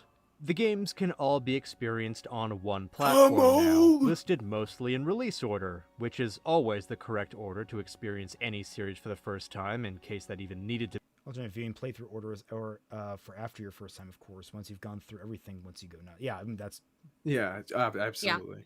be said. Although so don't watch the it has been a while since she updated me, but Mupa was taking her friend through chronological order to see how much her friend would understand about the game, or how much of a different experience that her friend would have going through chronological order rather than release date order. Does her friend know that she was a guinea pig? I believe is cutscenes before KH2. I'm not sure why the 2.8 Prologue collection on Steam is $10 more than the 1.5 plus 2.5 Remix collection, despite being half as many entries and only one of those entries being a full game, but again, not a matter of the text well, itself. one of them is a full Thinking movie, about the so peak of the series, which I and I think most others would define as the games in the Remix collection, Kingdom Hearts 1 through Birth by Sleep, there is only one plot point I can think of that isn't clearly explained within the games themselves and does provoke confusion, which is why Vanitas looks like Sora. I think the explanation is that No. because he was What? no, that was very mean, clearly explained. Yeah, I was about to say, like, it wasn't outright stated or anything, but you can kind of pick up the context clues just given the fact that, like, oh, okay, so Ventus has heart healed by Sora when he was like a baby, when he was just born, so that's probably the reason. Yeah, like the one thing that I always find very interesting about people's complaints about Kingdom Hearts is that they're saying, like, oh, well, Kingdom Hearts isn't subtle. Kingdom Hearts has Yeah, very I was bad about to say. dialogue because it's not subtle at all. And yet, when it does have subtle elements like this, people are like, "Well, I don't understand. They never explained it." Yeah, well, it's. I mean, this goes down to the old writing question of how stupid is your audience versus how smart is your... Like Yeah. like not even a joke. It's a very, very important. Like we were talking about your book the other day about like the subtlety of one of your plot point, the character interactions and how it might be too direct or it might not be direct enough. And we talked Sure. about that a little bit and workshopped it. I didn't have as much to really add because I thought she did the best she could with what she was trying to convey. So it's like, Yeah. if people don't pick up on it, I don't know what to tell you. If they do pick up on it, good. There we go. Yeah, if anything, oh god. Well, I was afraid that like I was being a bit too heavy-handed because like you and I know and Zero were both like, "Oh, it's death flags for the mom. It's death flags for the mom." And it's like, I mean, it's meant to be a flag of some sort. So, like, I don't know if I'm being too obvious about it or if I'm like misdirecting people, which might be my intention, but like, why do I have a SATA cable out here? What the fuck? I don't know. Wait, what? Why do you? I looked over at my desk and I saw a wire and I'm like, wait, that's not supposed to be there. I pull it out as it's a fucking SATA cable for hard drives in a PC. I just leave. Has that been here since I built my new PC? Damn. Okay. I guess I got lazy there. Sky Slasher. What really confuses me comes from Demix. Is this weapon a key or a guitar? It can't be both. That would be met. It's a sitar. It's a sitar. Sitar. It is a specific type of stringed instrument typically associated with Indian culture. Although I'm pretty sure it didn't. I'm not sure if it originated there or not. It is also the same instrument that Uriel plays in Courage the Cowardly Lion. Oh, okay. Sora Heart. Wait, didn't Ventus got healed by Sora by the end of BBS after Venus was created? That is correct. Yes. There are two, like, because Sora was 10 by BBS, right? He was 10 years old. No, 7. he was 4. Sorry, I'm pretty sure they were 4 years old. It's a 10-year Enrique gap was 5 years between. old. It's a 10-year gap between Yes. birth by sleep and okay. So he's 4 years old, and Ventus was split from him from Vanitas 4 years prior, and it was Sora's heart or his heart when he was just born, basically that like helped shelter Ventus and Vanitas. At the very beginning of the game, and we get this for every single time that you replay Birth by Sleep, whether or not it's Terra, Ventus, or Aqua that you're playing, you see this moment where Ventus's body is comatose, and then we see inside of his heart, he gets visited by a light, and the light explains, I am a brand new heart. Basically saying I was just born. So because this baby was just born, they noticed something and went to investigate it. And then he said, I will house you until you are healed. And then 4 years later, he is healed. And then he goes on, and then the events of Birth by Sleep happen. Ventus was all like, "Hey kid, you want a bunch of future trauma?" So Ventus performed open heart surgery. Yes, that's how you should interpret. Yeah, he did. Also, I'll be right back. Yeah, just as a baby. It's never explained to Ventus, I don't think, that the reason why Vanitas looks the way he does is because of Sora. But we know, because we know what Sora looks like, that the reason why Vanitas looks the way that he does is because of Sora. And that's because we know why Roxas looks the way he does. And that's because of Ventus. And it works the same way, no matter which direction that you go. So you understand. Especially if you play these games in release order up to this point. So you would have even more of this understanding, honestly. Yeah, like the only time that you would have confusion over this is if you don't really know what Sora looks like up to this point because Birth by Sleep is your first game. However, Hmm. Sora more or less looks the same as what he does when he's 4 years old as when he's 14. So you could still extrapolate that the reason why Vanitas looks the way that he does is because he looks kind of like Sora. I mean, especially if you get all the secret ending stuff, and then you would have an actual look at how these characters look when they're older, and you would then, oh, okay, so that makes sense. But Yeah. like, my point is this, really. So, I guess in summary, okay, just a TLDR, this, I would not categorize this anywhere near the actual confusing lore information about Kingdom Hearts that would be like the hardest to think of for the average person. If anything, what would be the hardest thing to understand on first brush? I guess maybe the mechanics of like how hearts work, The time like some of the travel. finer detail. I I mean, you can obviously, unravel yes. it, but like I think that's like the most. He's I mean, probably building to aside, that. yeah. I mean, yeah, but that before that point, what would be the confusing part? Like the only Yeah. confusing part would probably be the whole thing about was a Keyblade master, because they call it Sora, then KH1, and then Birth by Sleep. That means a totally different thing. Yeah, well, that's one of my frustrations with the expansion of the series is that like Well, it's just how they directed the introduction of the Keyblade.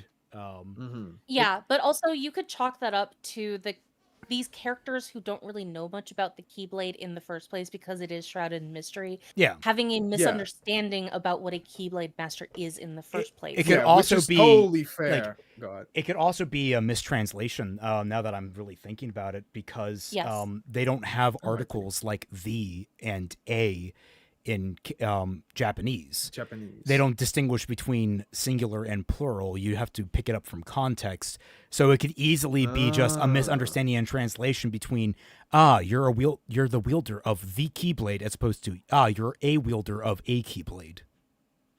You Yeah. know what? You're probably actually right about. I never thought. I about would. That. So I might have to go either back and way- listen to it in Japanese. Yeah. Yeah. But like either way, though, I know that like you can, what's the word? You can reason it out, obviously. And I'm not I'm not like harping on that point way too much anyway. I'm just saying I can imagine the average person having a moment where we're all like, huh? For like, I don't know, a minute or two. A plot point that might get a little bit muddled in terms of people's understanding. Sora regaining his body in Kingdom Hearts 1, especially when you learn about nobodies. Yes. That's a complicated, specific yeah. circumstance because of the Princess of Heart thing going on with Kairi, but like, it's one of those, like, if you introduce the nobodies, you're like, wait, if Roxas is Sora's nobody, then how does Sora have a body? What? Huh? Like, Yeah. But like the main thing that I hear when it comes to people being confused about the early parts of Kingdom Hearts is I would say rather than Sora not having a body, it's just Naminé's existence entirely. But also a lot of confusion mainly comes from the fact that they don't play Chain of Memories whatsoever. yeah, and There's like also that. I still like the whole Princess of Heart can't have Heartless, but like once you learn, oh wait, no, she was inside of Sora, so when the divide happened, technically speaking, Sora became a Heartless, so he created multiple nobodies, like that sort of thing. Yeah. Yeah. I am surprised there are only 94 is team because Jack of And Wait, what did you say? 94 Team Jack streams. Yeah, I mean, why are you surprised? Oh yeah, we're coming up on 100 is going to be, I think, on New Year's. Yeah, holy. Yeah, if we're on track this way, yeah, crazy. Ed Savinsky says, newborn Sora's heart. I sense a soul is in trouble. I must help them. Yes. Yeah. Yes. Sora is the opposite of Dalen. Yes. He's the direct opposite of Dalen. Actually, the more I think about that, the And more I might be also- right. And also, which is even more satisfying because in a death battle, Sora would probably actually kick Dalen's ass. Has there been Yeah. there has to have been a Sora on death battle at some point. Oh yeah, he fought Pit from Kid Icarus and he won. Oh, Yeah, I feel like there are better matchups, but that's not a bad one. it's honestly it wasn't really all that bad. Honestly, I don't remember if it was before KH3 or after. I feel like it might have been before. So Celtic is So- when we're going to be a Jello Apocalypse stream. I'll have to consider very heavily what video or videos, depending how long we want to go, we would want to cover for our 100th anniversary. If you guys have suggestions for like really bad or really good videos that you would like to cover, please suggest them on Twitter, suggest them here in the stream, in our comments. If you're in the Tundra, which you can get for $1 or more to my Patreon, the Twilight's Patreon, or by becoming a member here and just getting caught in the blast, send it to us there. Make a suggestion to us there. I might have to make a jacked channel in the Tundra. Yeah. Yeah, probably. Well, also, if you want to have incentive for coming into my Discord, I frequently have anime nights right after the Jack streams. Yep. But on top of that, like you guys could also, if you guys have like memes and such that you really like, I'm gonna try and make like a poll that you guys can vote on different elements of the Jack stream. I have to put that together real soon here. Yeah, hell yeah. I would like to hear what our best meme of the year was. Also, somebody I checked. asked- Oh god. Somebody said that they're confused on whether or not we like Kyrie. I want to like Kyrie. I will put it that way. Like, she is a character that I have in my head written a completely different, well, not completely different, but like taken what scraps we've been given by canon and by like the manga, and I have written a different version of Kyrie, which I will blissfully believe in with all of my heart, and through the power of the bullshit of Kingdom Hearts, it will come true. But she would is very say- weakly written. Yeah, Yeah. I would say that I also would like to like Kyrie, but Yeah.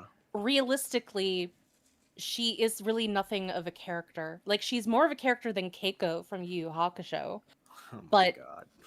she's still not a very well written character Right. as an individual. Namine is a better written character. Shion is a better written character. Aqua is a Aqua. better written character. I mean, Aqua's definitely Lars, better, yeah. Larxene.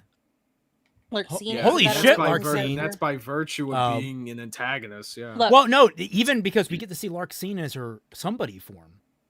yeah, in yeah. That is that. I mean, So, that is also true. I was also going to say we have barely seen Strelitzia, but even she was better written. And she before died! Or maybe not. We're not entirely she- sure. Well, no, she did die because we saw her later on. Yeah. Kyrie is Yeah. okay. I will say this. To what I can interpret from what we have in canon, at least going from the English dub, I know there is consternation between English and Japanese dub. From what I have seen is that Kyrie is a bit of a headstrong character. She's a bit of a jokester. Not jokester, more of a tea. A tea sounds wrong for how young she is. Like she likes She's teasing both the scrappy a boys. little She's bit, yeah. scrappy. She likes teasing the boys. She likes pitting them against each other. She likes basically just messing around with her friends. You know, it kind of just she has a little bit of a tomboy edge to her, and she's very impulsive. That's at least what we can get from the English dub. She only has that tomboy nature in Cage 1, though. She loses that in Cage 2. Yeah. She. Yeah, loses by that Cage completely. 2, she doesn't. I mean, she keeps her headstrong and impulsiveness, but like it's kind of muddled because, I mean, she she's got getting cornered kidnapped. by she was getting kidnapped and Yeah. had to run for her life. So it's like, I feel like it- anyone would be impulsive in that situation.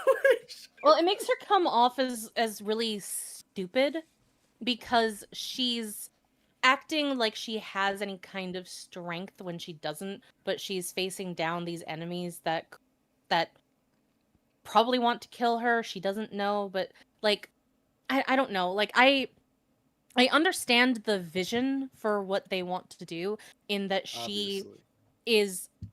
she's brave in front of danger and in front of adversity, but it doesn't really come across as she's very intelligent in that way.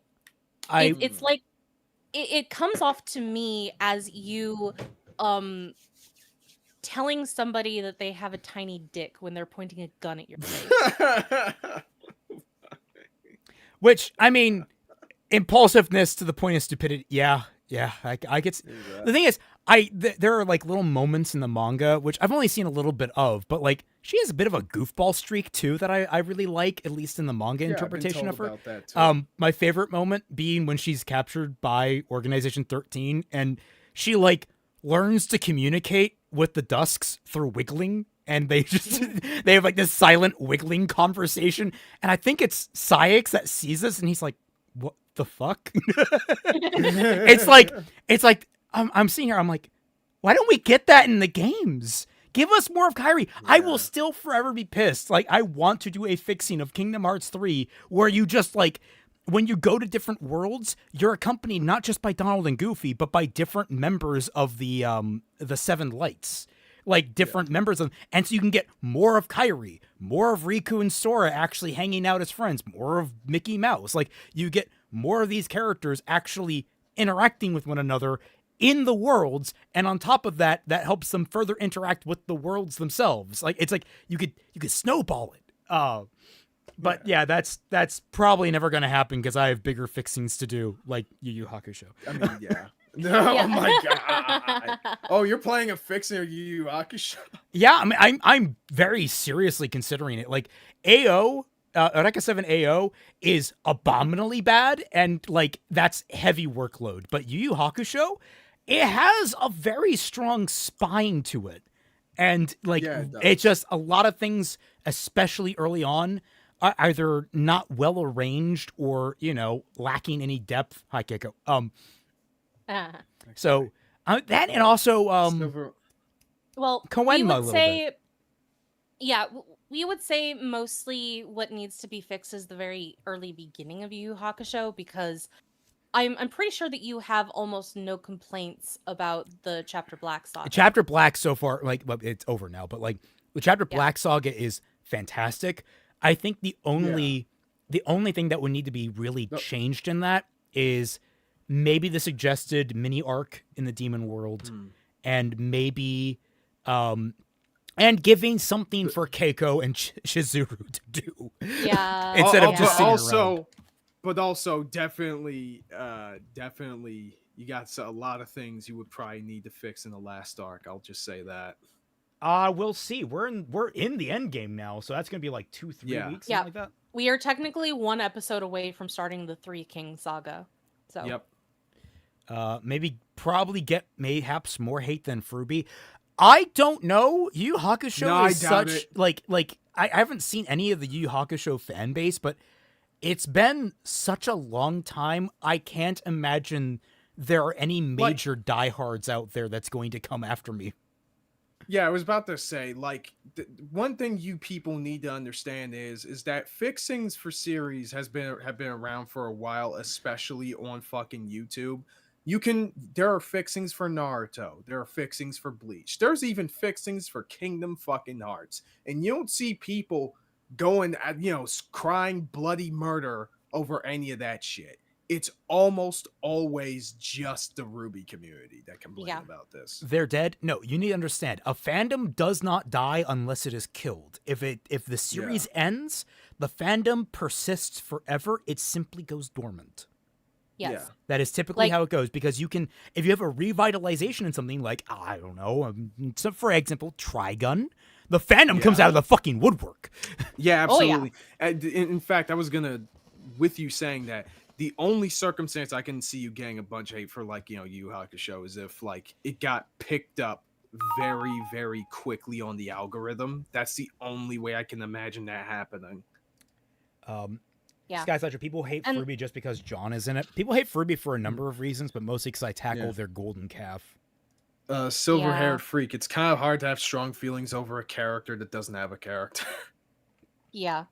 Also, to the point of like different fixings and how other fandoms react to it. Like somebody a while ago, like maybe a year or two ago, had tried to get me into watching a Kingdom Hearts fixing, and I was like, I don't really care, man. Like they can do them.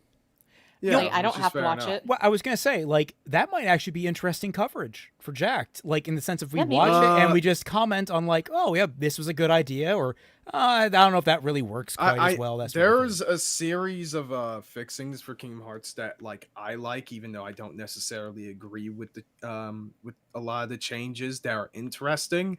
The problem is that the videos are really long, so they probably wouldn't be good Yeah. for Team JYCT. There's one guy that's reacting to fixing Ruby right now, and he's like constantly like, "Man, I would love to do more of these, but these videos are just so long, and I those reactions will just take forever if I do, if I don't do it in smaller chunks." And it's like, it's okay, man. I understand. It's a long series.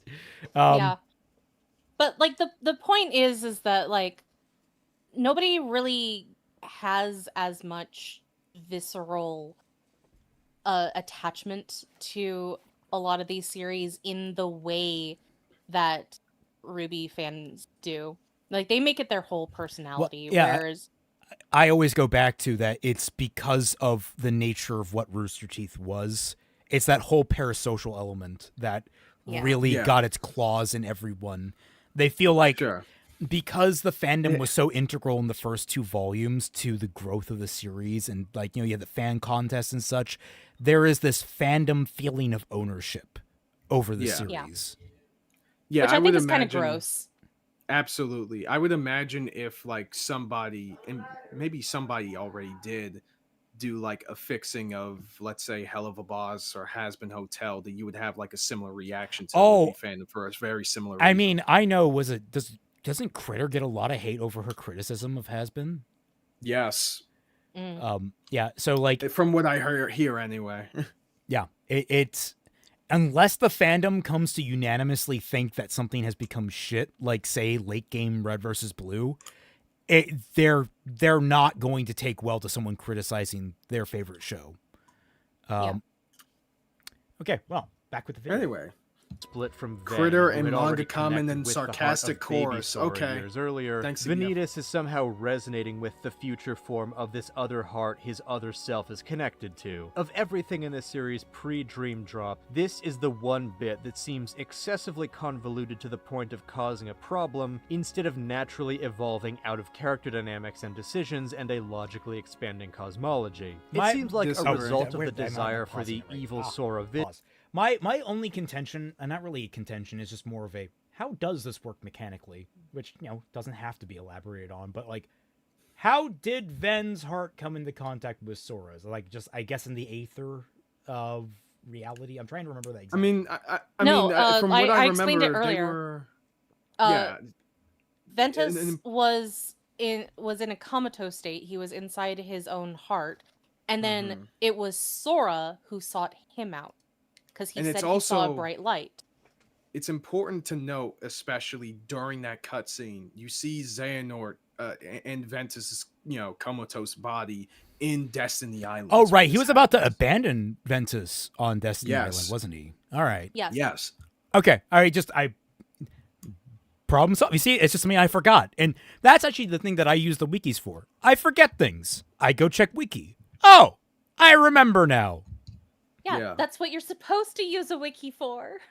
I mean, there's nothing against, like, for general knowledge, wiki crawling. Like, oh, I want to learn a little more about astrophysics. Yeah, but, I do that sometimes. But for lore, it's a little bit different. Character.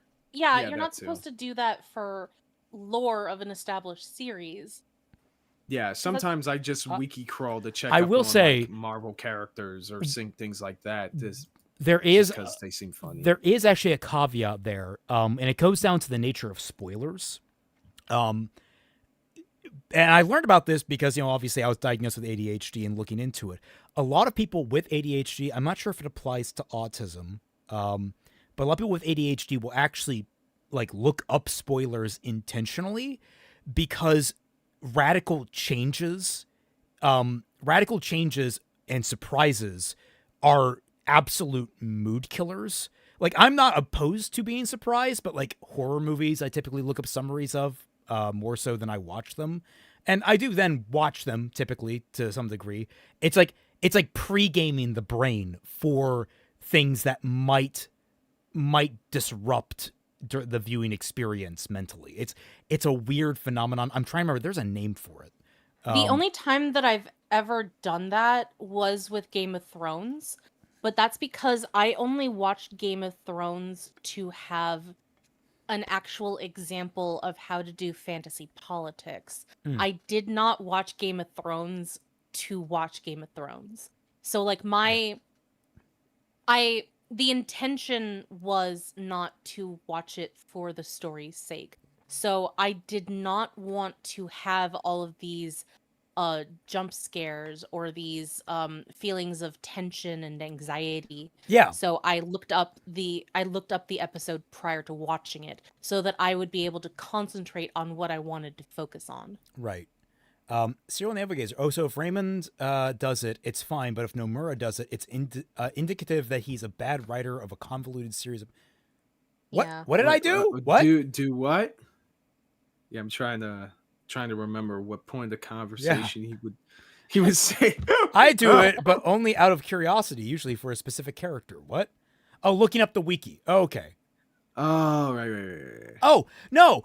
Like, it's actually great. There's a lot of writers out there who are like, oh my, like, I'm George R.R. Martin, I'm pretty sure is like, man, I rely on the wiki that the fans have made because they know these books better than I do.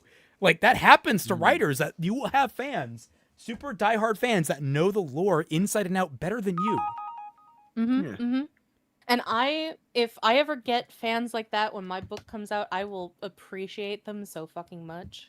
Oh my god, Yeah, Daigato. it's always pretty fun. I mean, that it's for this reason that you definitely would want to have like a lore doctor. I mean, lore historian, like when you're writing a series, who helps you like figure out all this.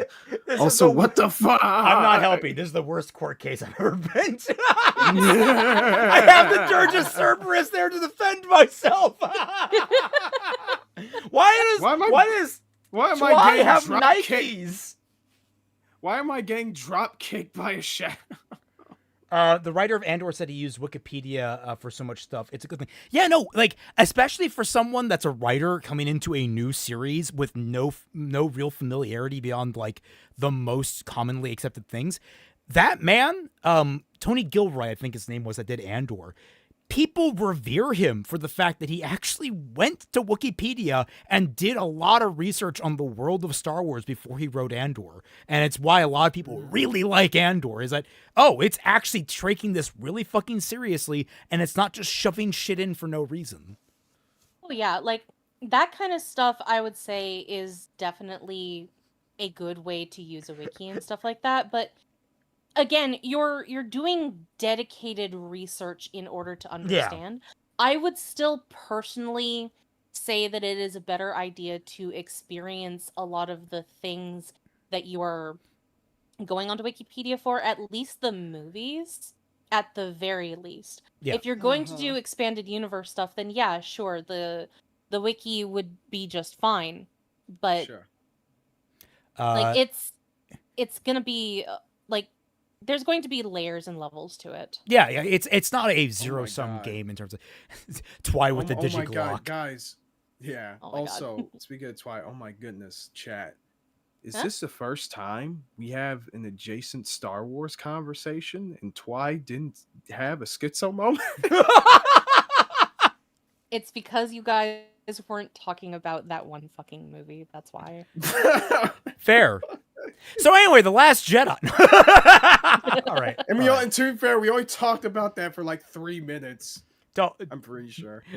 For her, it was 3 hours. Okay. She got locked in the time chamber for that conversation.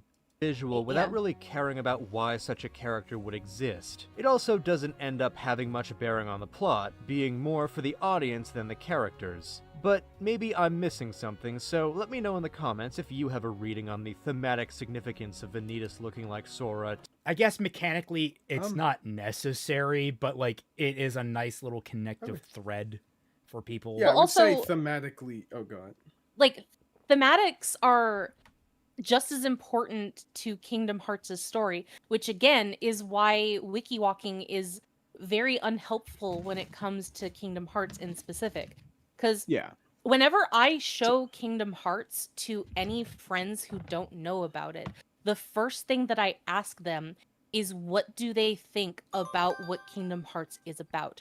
And consistently, I keep hearing that Kingdom Hearts is a story that you understand with your emotions, not with your logic. Yeah. Yeah, kind of. Crimson I Rose, would.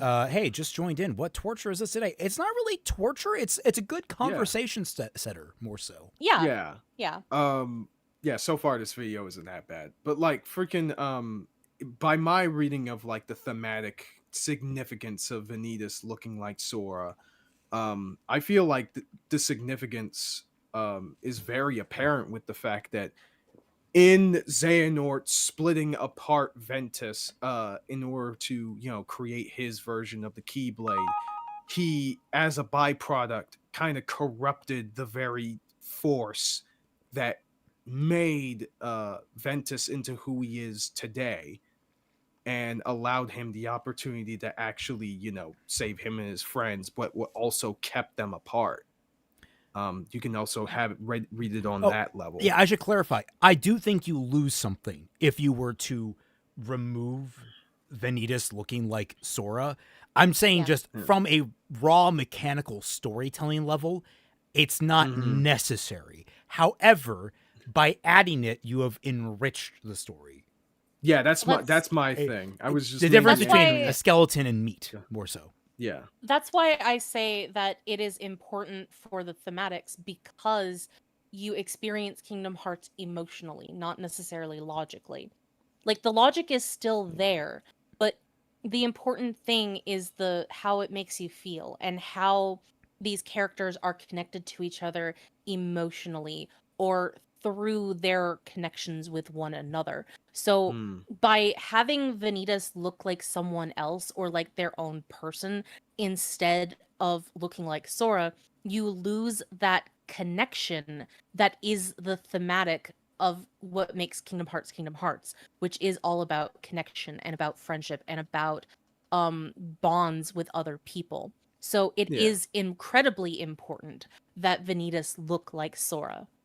Right. Jake the Surgeon says, I use wikis to help keep my wrestling lore fresh. This, of course, means reminding myself that Katie Vick's story exists and how it retcons Kane's entire history. Not history, history. History. Very important distinction. I was going to say, wrestling fans should just marry, like, women who are very much into, like, what is it? Soap operas. That's it. I feel like those are very compatible types of people. Yeah, you know what? You're probably right. Yeah.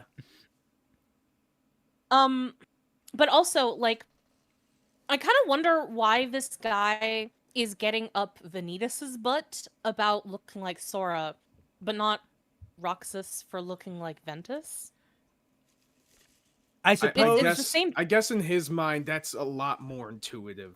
I suppose. I can Given kind how of the see it game because ends. like the contact that Sora has with Ventus initially, we're not like, I don't know how to describe it. It's not something that we kind of had seen prior, but the idea of someone's heart going into Sora's and just kind of staying dormant there and that affecting him, I guess there's a little more intuitiveness to it. I am not sure. But I would argue that Neither am there's I, honestly. I can understand if he doesn't get it, if he didn't see the end of Aqua's run in Birth by Sleep, where we do get that moment where Ventus like returns to Sora and he doesn't realize that the heart that we saw at the beginning of the game is the exact same heart that greets him again, and then we realize that is Sora's heart. If Yep. he doesn't get that connection, then sure, I can see that. But that's kind of him not paying attention. Yeah. Yeah, Or maybe, like, maybe if I'm thinking like Tetsuya Nomura here, a dark evil Sora, edgy and cool. Jake the Surgeon says, "Look, Raymond, while you may be correct, that is all." I'm glad I've made at least one cogent observation today. Yep. Yeah, this is a weird point to get stuck on. It's weird. Yeah. Like, I feel like there are other ones that are just even- like bigger hits. Honestly, like pre Dream Drop Distance, I guess the basic point of us getting on these tangents is that even the most possibly confusing aspects of Kingdom Hearts have believable extrapolations once you sit down to think about it for a couple minutes. Yes. 10 years before Sora looks like Sora. There are other things that might get called confusing that I think aren't hard to actually follow or understand, but are simply unnecessary. The story of Ventus could have been exactly the same without him looking like Roxas, and nothing of consequence would What? change, just one No! No! What? Wait, what? No. I literally just Well, said let's that it was incredibly important to the story because the whole point of Kingdom Hearts is connections with other people. Like, Yeah. I used to really, I mean, I still really like the idea of, like, Roxas is Ventus's nobody, not really Sora. Like, it was me trying to rationalize why Sora got his body back in the day. So I like the idea that when I learned about Ventus, if he was inside of Sora, that means this is Ventus's nobody, but it has Sora's, like, it was attached to Sora's heart, so it's also sort of, like kind of playing with that. But, like, I like the idea of what they've done here. Like, now you have two guys that are running around that look the same, and they're one of the best moments in Kingdom Hearts 3 is just Especially the two meeting for the since first time. Well, Yes. yeah, that was crazy. I wish we had a little bit more of that interaction, but even then, like Roxas and Ventus are still very much different characters, which kind of plays into what was the point of Roxas's story and his interactions with Sora, which is that the nature of hearts can change over time, regardless of like what their origin is, just by experience. Yeah, Ventus is a lot more like, lack of a better word, like kind of demure and resigned. Like he still fights and the like, but he has a much softer personality. Roxas is much more, I will fight fucking everything. Watch me, bro. I remember on Twitter, somebody had calculated the strength of all of the allies during the final fight in KH3. And they found that Roxas had the highest attack points. And they're like, okay, but why is this? And people are like, he's small and angry. And it's like, yeah, that makes sense. It's why I relate to him so much. Moopa, remember when we had went into this video with such high hopes? I had tempered expectations. I didn't know what we were going to run into. But Yeah. I mean, to be fair, on the greater point, we're not really disagreeing all that much with this guy. Yeah, he's so far been hitting pretty good batting average, not the greatest, but good. Which, to be fair, in comparison to a lot of the videos we've covered, is fucking phenomenal. Yeah, dude. Yes.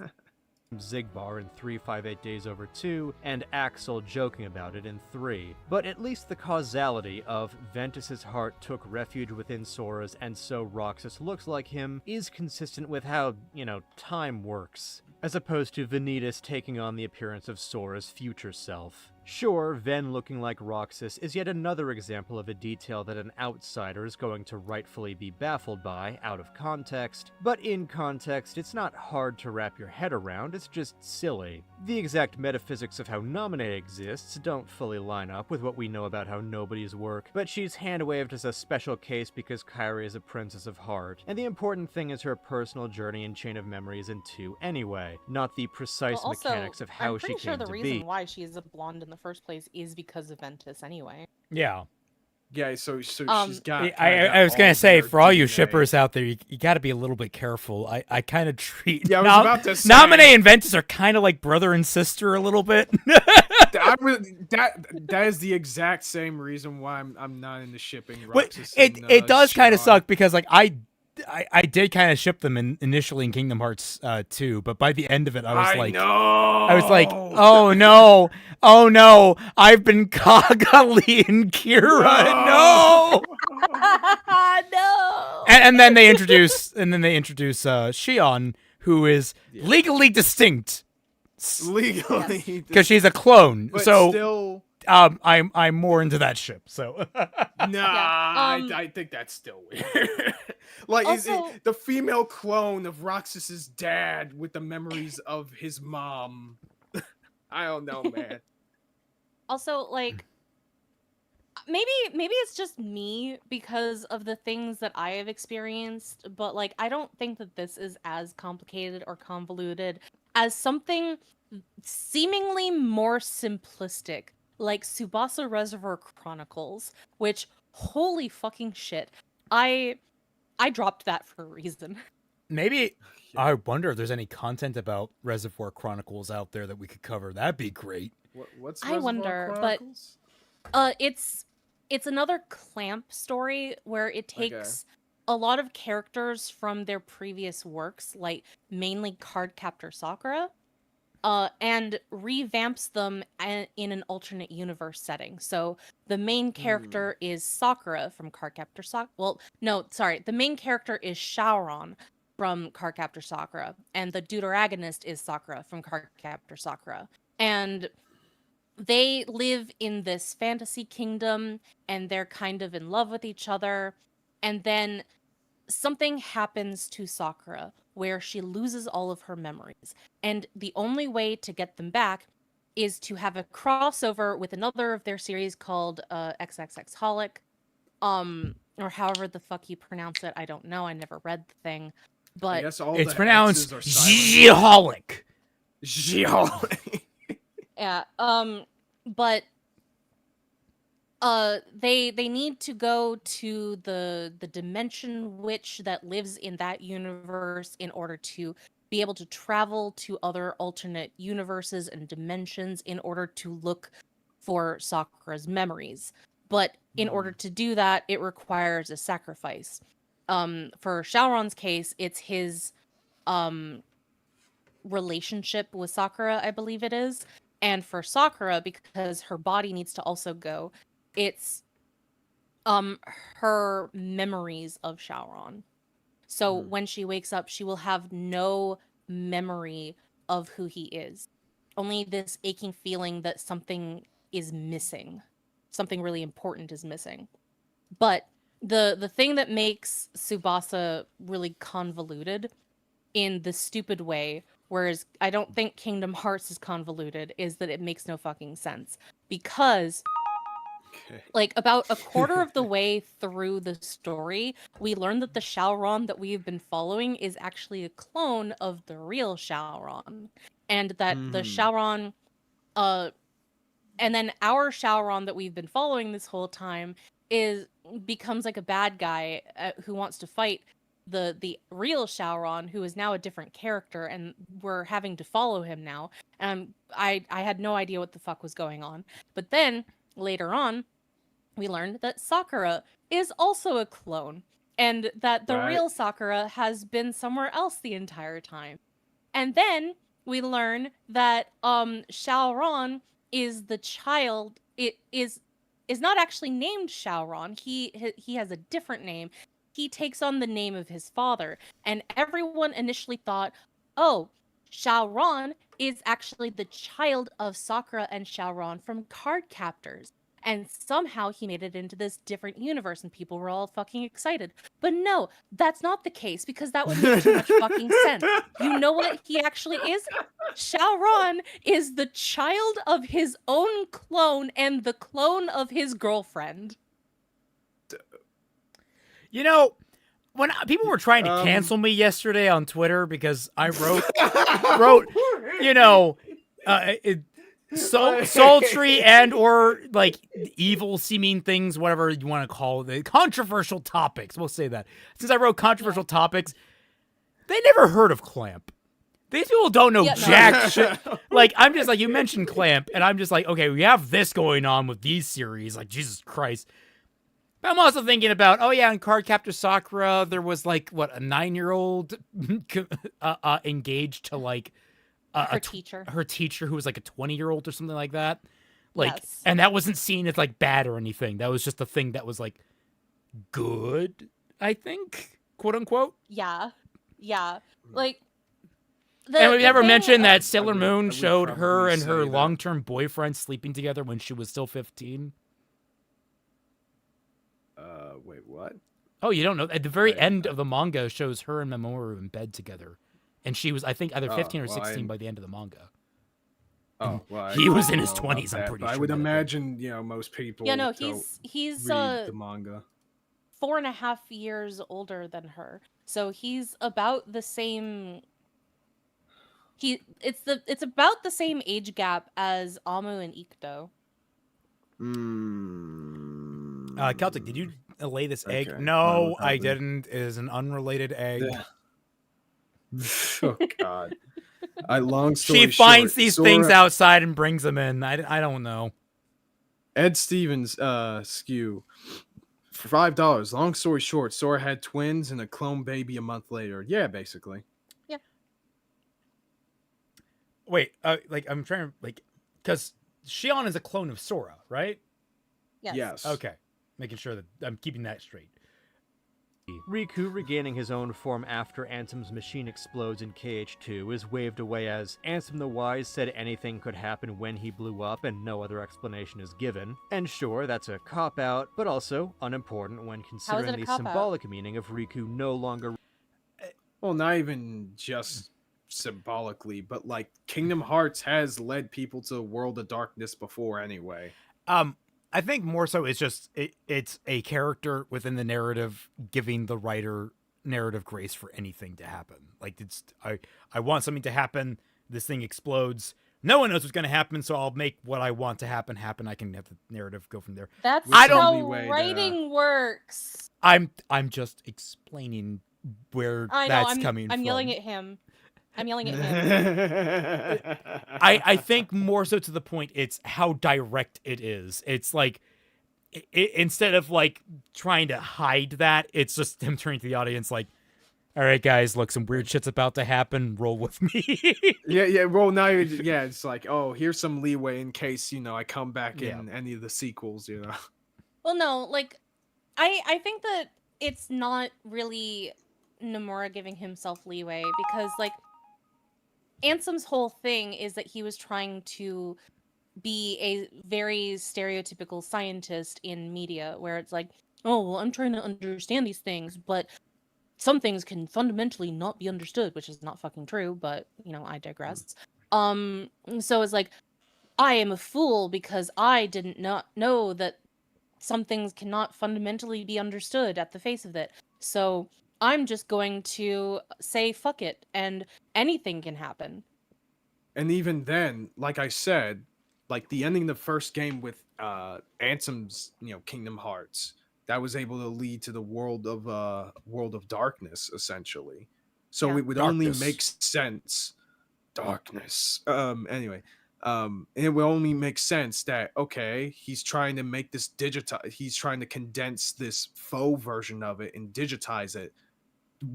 Sending him to the world of darkness is probably one of the possibilities that would happen. You're reminding me, at least, so I can qualify this more so.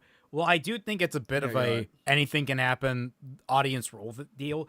It at least plays into the deeper theme about Ansem the Wise and his own acknowledgement of his own flaws. It's like, I'm there's playing that with too. shit I really shouldn't be. I have built this machine. I have no idea if it's going to work. And if it doesn't, well, sorry, guys. You're dealing with whatever happens after this. Yeah, I said that. And even then, like, it still fulfills the the purpose of it, which is to take him out of the story for a significant portion of time. Like if Ansem the Wise was around during Dream Drop Distance, I feel like a huge chunk of that story would probably be very different. or if he was around since the beginning of Kingdom Hearts 3. That would definitely be very different. Yeah, I was, I don't know if Nomura really needs that excuse. Because if Kyrie were around at the start of Dream Drop Distance, it would have been probably a little bit different. Well, she If she had- was. She was. The main problem is that they don't do anything with her. She just fucking sits around. Well, no, they didn't bring her in until like she wasn't like present at Yen Sid's. They could have brought her, but they didn't. Yeah, that's kind of what I'm saying. Like, Yeah, that's she what sits I'm on her saying. Is ass. like she could have been there. There was no reason she Stop shouldn't have agreeing been with there. each other. Yeah, it's like give Kyrie something to do, even if it's just sit there and hold Sora's unconscious hand. It's more than nothing. Like, Oh, no, I wouldn't say that that's much better. But like, the Much point, I guess, wasn't is, the qualifier.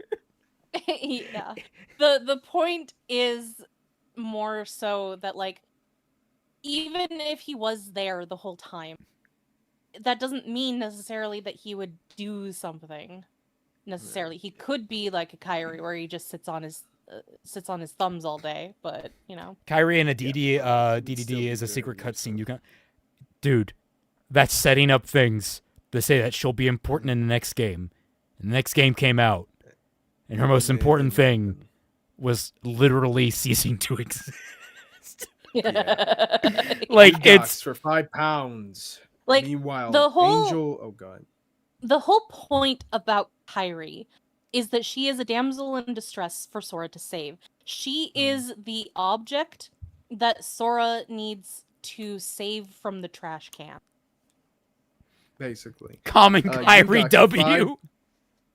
For £5. Meanwhile, Angel Sanctuary, Clamp, where siblings elope and later turns out that they are madly in love because they are reincarnation of two angel lovers. Wait, Angel Sanctuary was Clamp? I don't remember it being Clamp. Hang on. No, Kaori Yuki. Okay, we gotta be careful with our language here. Zeros in chat. Yeah. Zeros it's officially made it.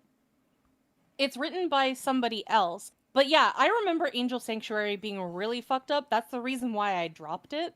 Because I was not into the whole incest thing back then when I was a kid. Now, however. Well, like, when I was a kid is when I read Angel Sanctuary, and I'm like, I do not like where this is going. And I've only read the first volume. I'm dropping this series, man. Like, fuck this. Anyway. Running away from his friend. Running away from his friends, and being fully forgiven for his actions from the first game, and Ansem the Wise finally taking responsibility for how his desire for revenge hurt Riku, being immediately followed by Riku getting his own body back. A lot of other things from the pre-Dream Drop era that were called confusing at the time were really just mysteries whose answers hadn't been revealed yet, which hardly seems fair. Going back to the hyper-mainstream MCU of the 2010s, general audiences were able to get on board with a long-running series adding on character after character and concept after concept by just taking things as they came and grounding themselves in the familiar characters. I mean, and I feel like something in, of course, that's slightly pushed back, something in the Marvel movies' favor is that the fact is, the majority of fans of these movies, especially at the time, also grew up with a lot of the animated shows. I push back against that. X-Men. No, actually, people did not know a lot about Thor. A lot of people did not know a lot about Iron Man. Okay, there is. Yeah. That is, you know what? That is fair. Quite literally, the only most popular character that they had access to was the Incredible Hulk. And ironically, he was the least successful early film of the entire MCU. Like, people thought that the MCU was going to collapse on the before it got off the ground because of that film. Yeah, it's pretty famous that Iron Man was not a popular character before the movie. That is so. True. The movie made Iron Man, and the movies kind of made Thor as well. Right. I mean, I am willing to say though, I guess to argue back, that at the very least, I feel it was a lot easier for at least some people to ground themselves in the story, just because there was especially if they were already exposed to like other superhero media before this. You go. Um, Oh, you go. I can get super chat Sorry. later. I was just gonna say very quickly that I already knew about Thor because one of the Yeah. big plot points in a movie that's on our list, Raymond, called Adventures in Babysitting, one of the characters really likes Thor. Ah, wait, Thor from the comics or Thor from Yes, Thor from the comics. The movie came out in the 1980s. No, I was gonna say like Thor from the comics or Thor from mythology. Oh, no. That was the distinction I was trying to draw. Right. Yeah, no. Specifically comics Thor, because she wears the helmet. See, Yugok says, my bad, sorry, I only watched the anime, heard manga was different, but no details, so it might be worse. Could be Akisora levels of bad. Oh my god, I've heard about Akisora before. I don't want to talk about that. And I was going to qualify something here. Something that Kingdom Hearts actually has a leg up on the MCU with. I mean, we were just talking about how Kyrie could have literally been present during all of DDD, but wasn't for some reason. Yeah. But, like, the MCU actually has had a massive problem, even since its inception, of, wait, if X is going on over here, why is Y character not being contacted? Like, hey, we all know Cap exists. Iron Man, why aren't you contacting him after, the Avengers happened? Iron Man, you're fighting the Mandarin. Why aren't you calling Cap? Cap would probably be helpful here. Cap, oh my god, the Triskelion is being taken over by Hydra. And there's a bunch of airships that are going to blow people away. Why aren't you calling Tony? Why aren't you... Yeah. Does no one have Thor on... I guess Thor on speed dial. He's in a different dimension, so that's fine. But, like... I mean, you could say that those complaints are present in the actual comics as well. Oh, yes. Because that is also true, yeah. Yeah. Yeah, that's what I'm saying, is like Kingdom Hearts has a leg up because it's so focused on the cast of characters that it has. The most you can get is, where the hell are the Final Fantasy characters? And the only answer is, oh, they're at home. Yeah, they're at home. Like they have no purpose in the story anymore because their lives aren't being directly affected anymore. So they're more or less written out of the story. Their job was to kidnap you fans of Final Fantasy, and now you can't leave. Yes.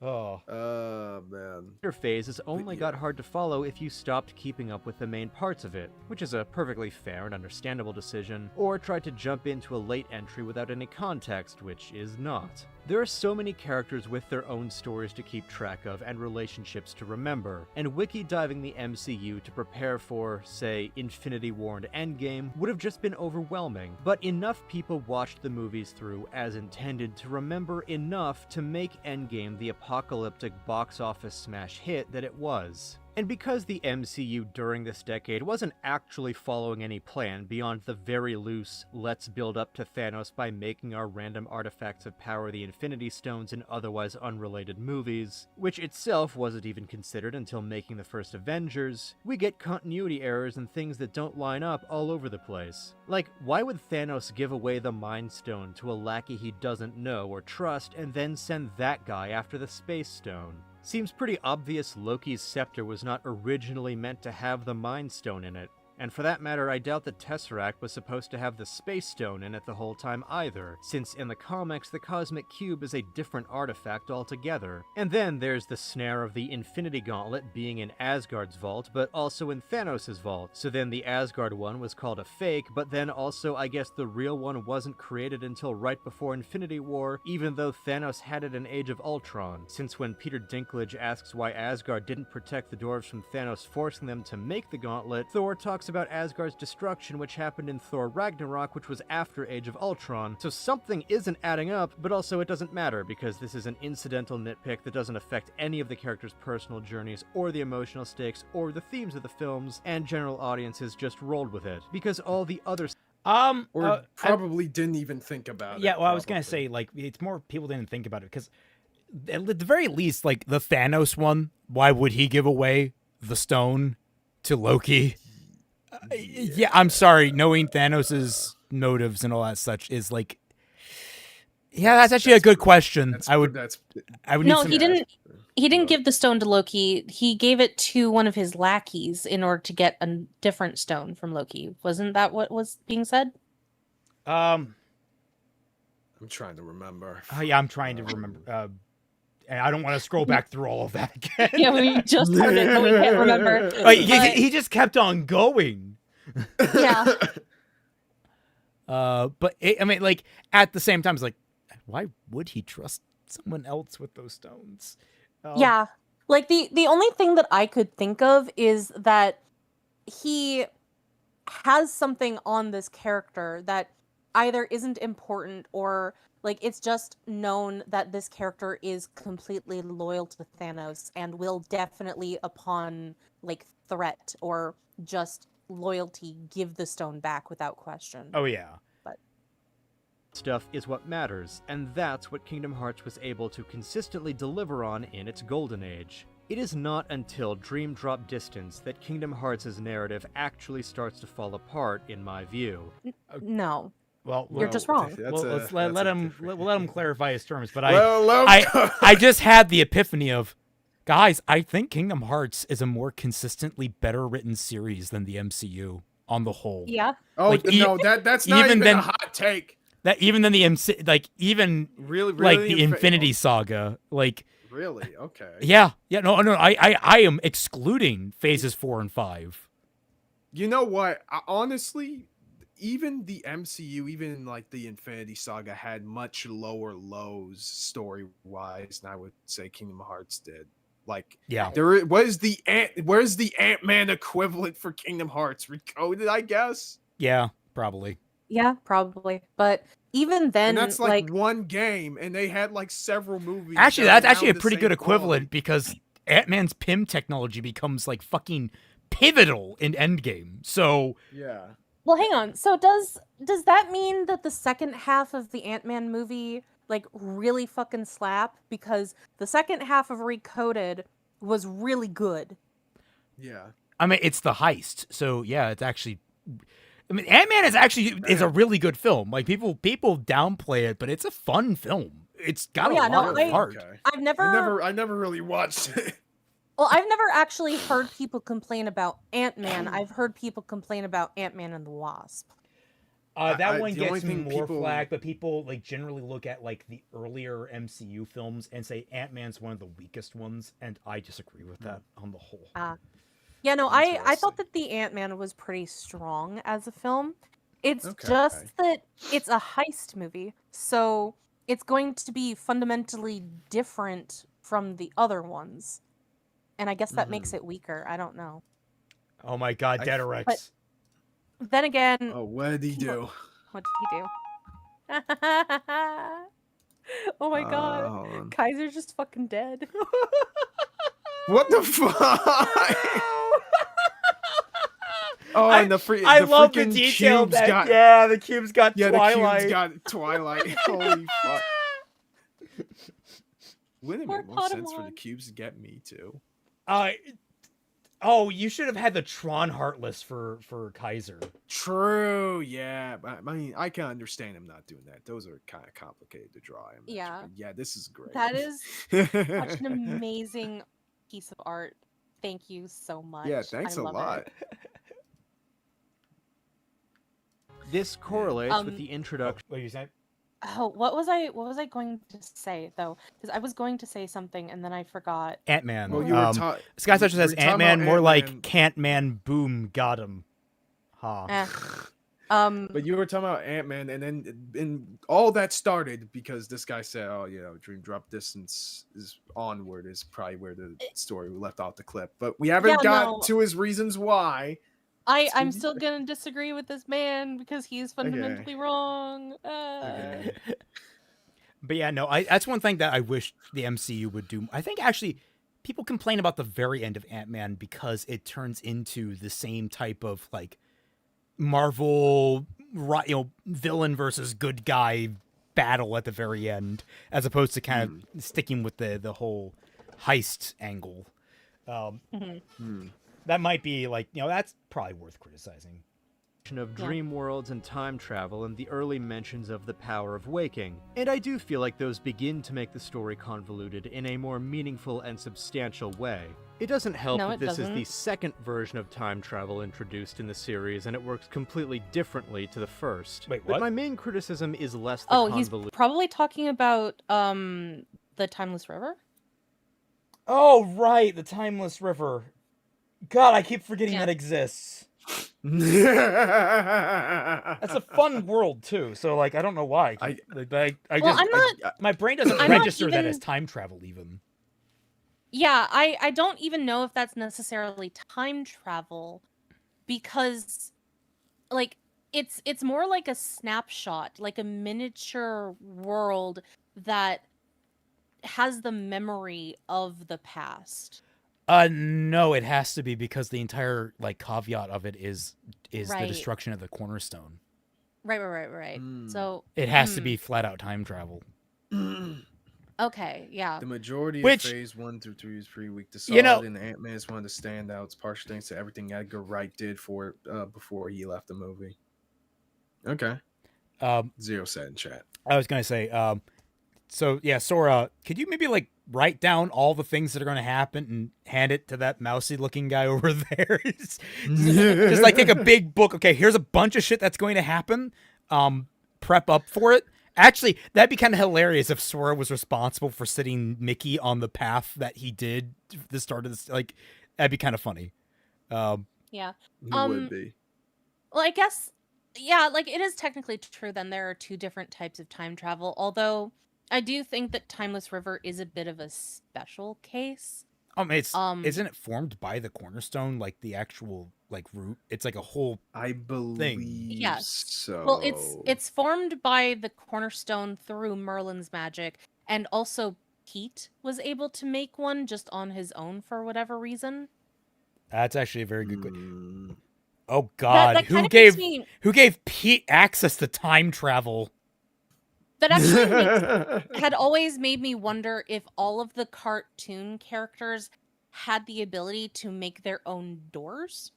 It's just that Pete was the only one to do it because he was feeling at his lowest point. Like, he was genuinely wishing that he could go back and change things.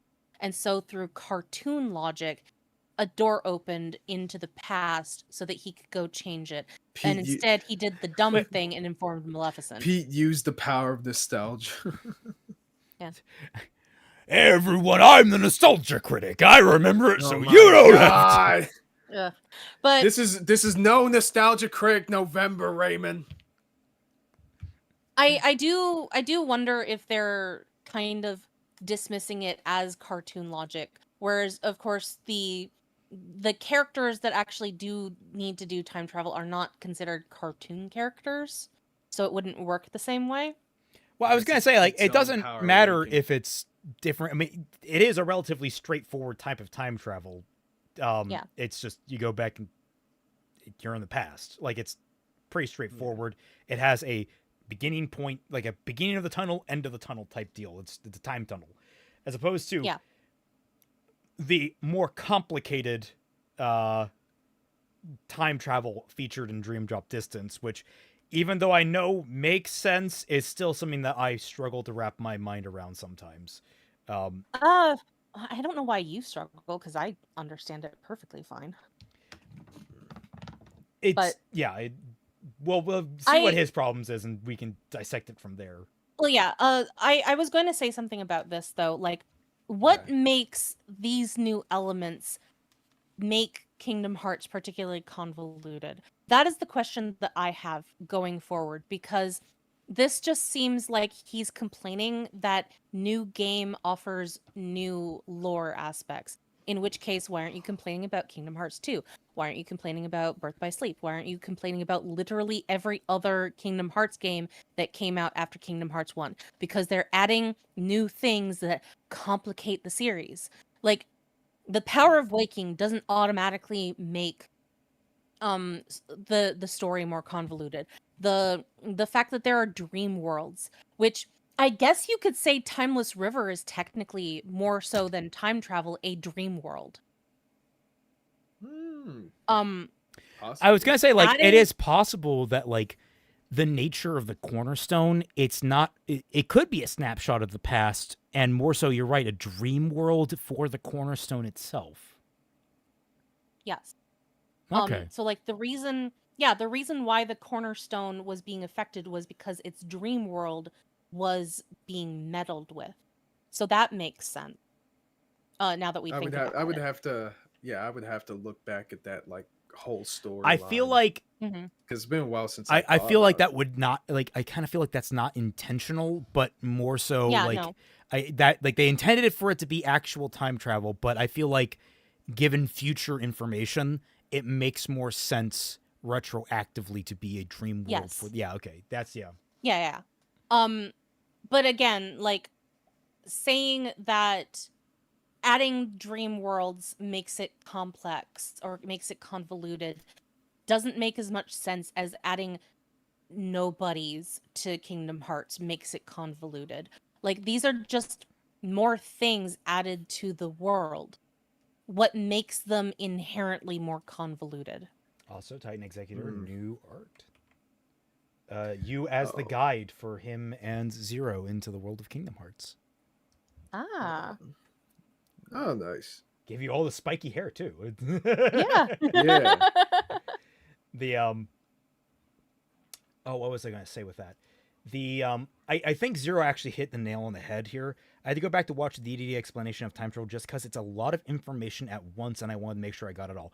I think maybe that's really what hits. It's a massive lore dump, Yeah. all at once. Mhm. On top of also learning that you are in, like, the reason why Sora and Riku are split is because It's an Inception. yeah, there's an type Inception thing, type yeah. deal going on. So like you're learning about Inception and time travel simultaneously, and it's all in a big block dump being given by the villains. I think maybe that might be the root of the issue. I don't know how you would have spread that out better, but I would probably have endeavored to do that. Which Yeah, I can you know, understand that. it's kind of a shame that we're getting to the point where you have to give any kind of information out piecemeal or else people's brains just are too tiny to comprehend it. We're starting to become fucking Peter Pan fairies where we can only have one emotion at a time or else our brains will fry. Oh, please, we're all actually harpies I from would- Monster Musume. We take 3 steps and we just forget everything we were doing. I mean, I do believe there's obviously is an extent where like there can be like a whole lot of things to comprehend all at once in the story. I'm just not sure whether or not I would categorize Dream Drop Distance. I personally would not.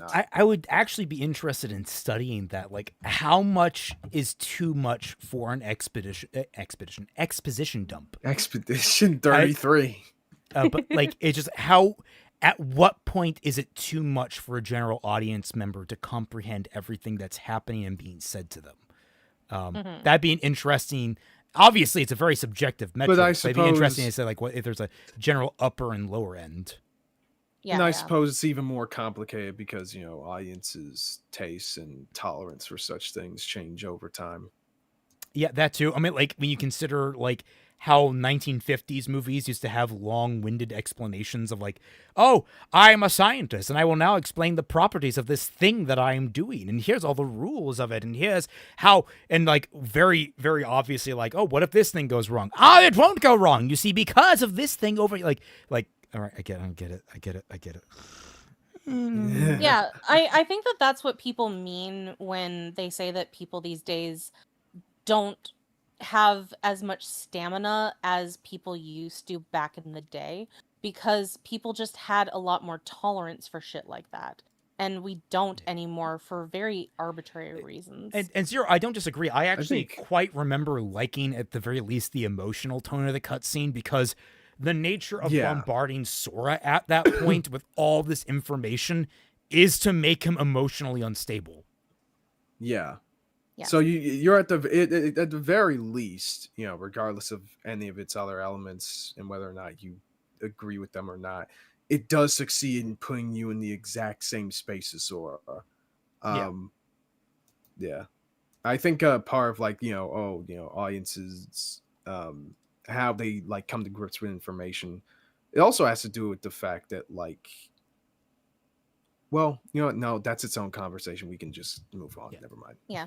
And more how those things, especially the time travel, mess with emotional arcs and stakes. Because Xehanort's Interesting. time travel is not introduced to start changing the timeline at all and force the audience to remember multiple versions of events, which is usually why time travel makes things confusing. In fact, its rules explicitly prevent changes from occurring, since those who are doing the time traveling will not remember anything after returning to their own time.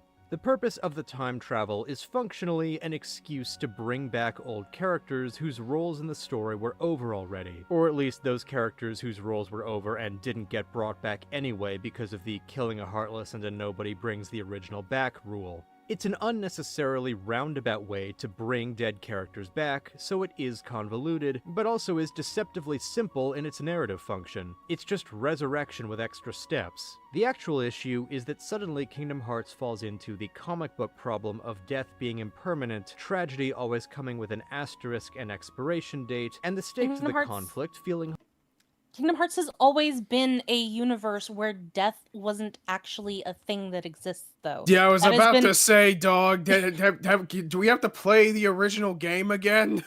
It's explicitly been stated by multiple different areas, both in the game and out, that Kingdom Hearts, as a world, as a universe, does not have death as a concept, not inherently. Because even when you have death, it's not actually death because you're just somewhere else.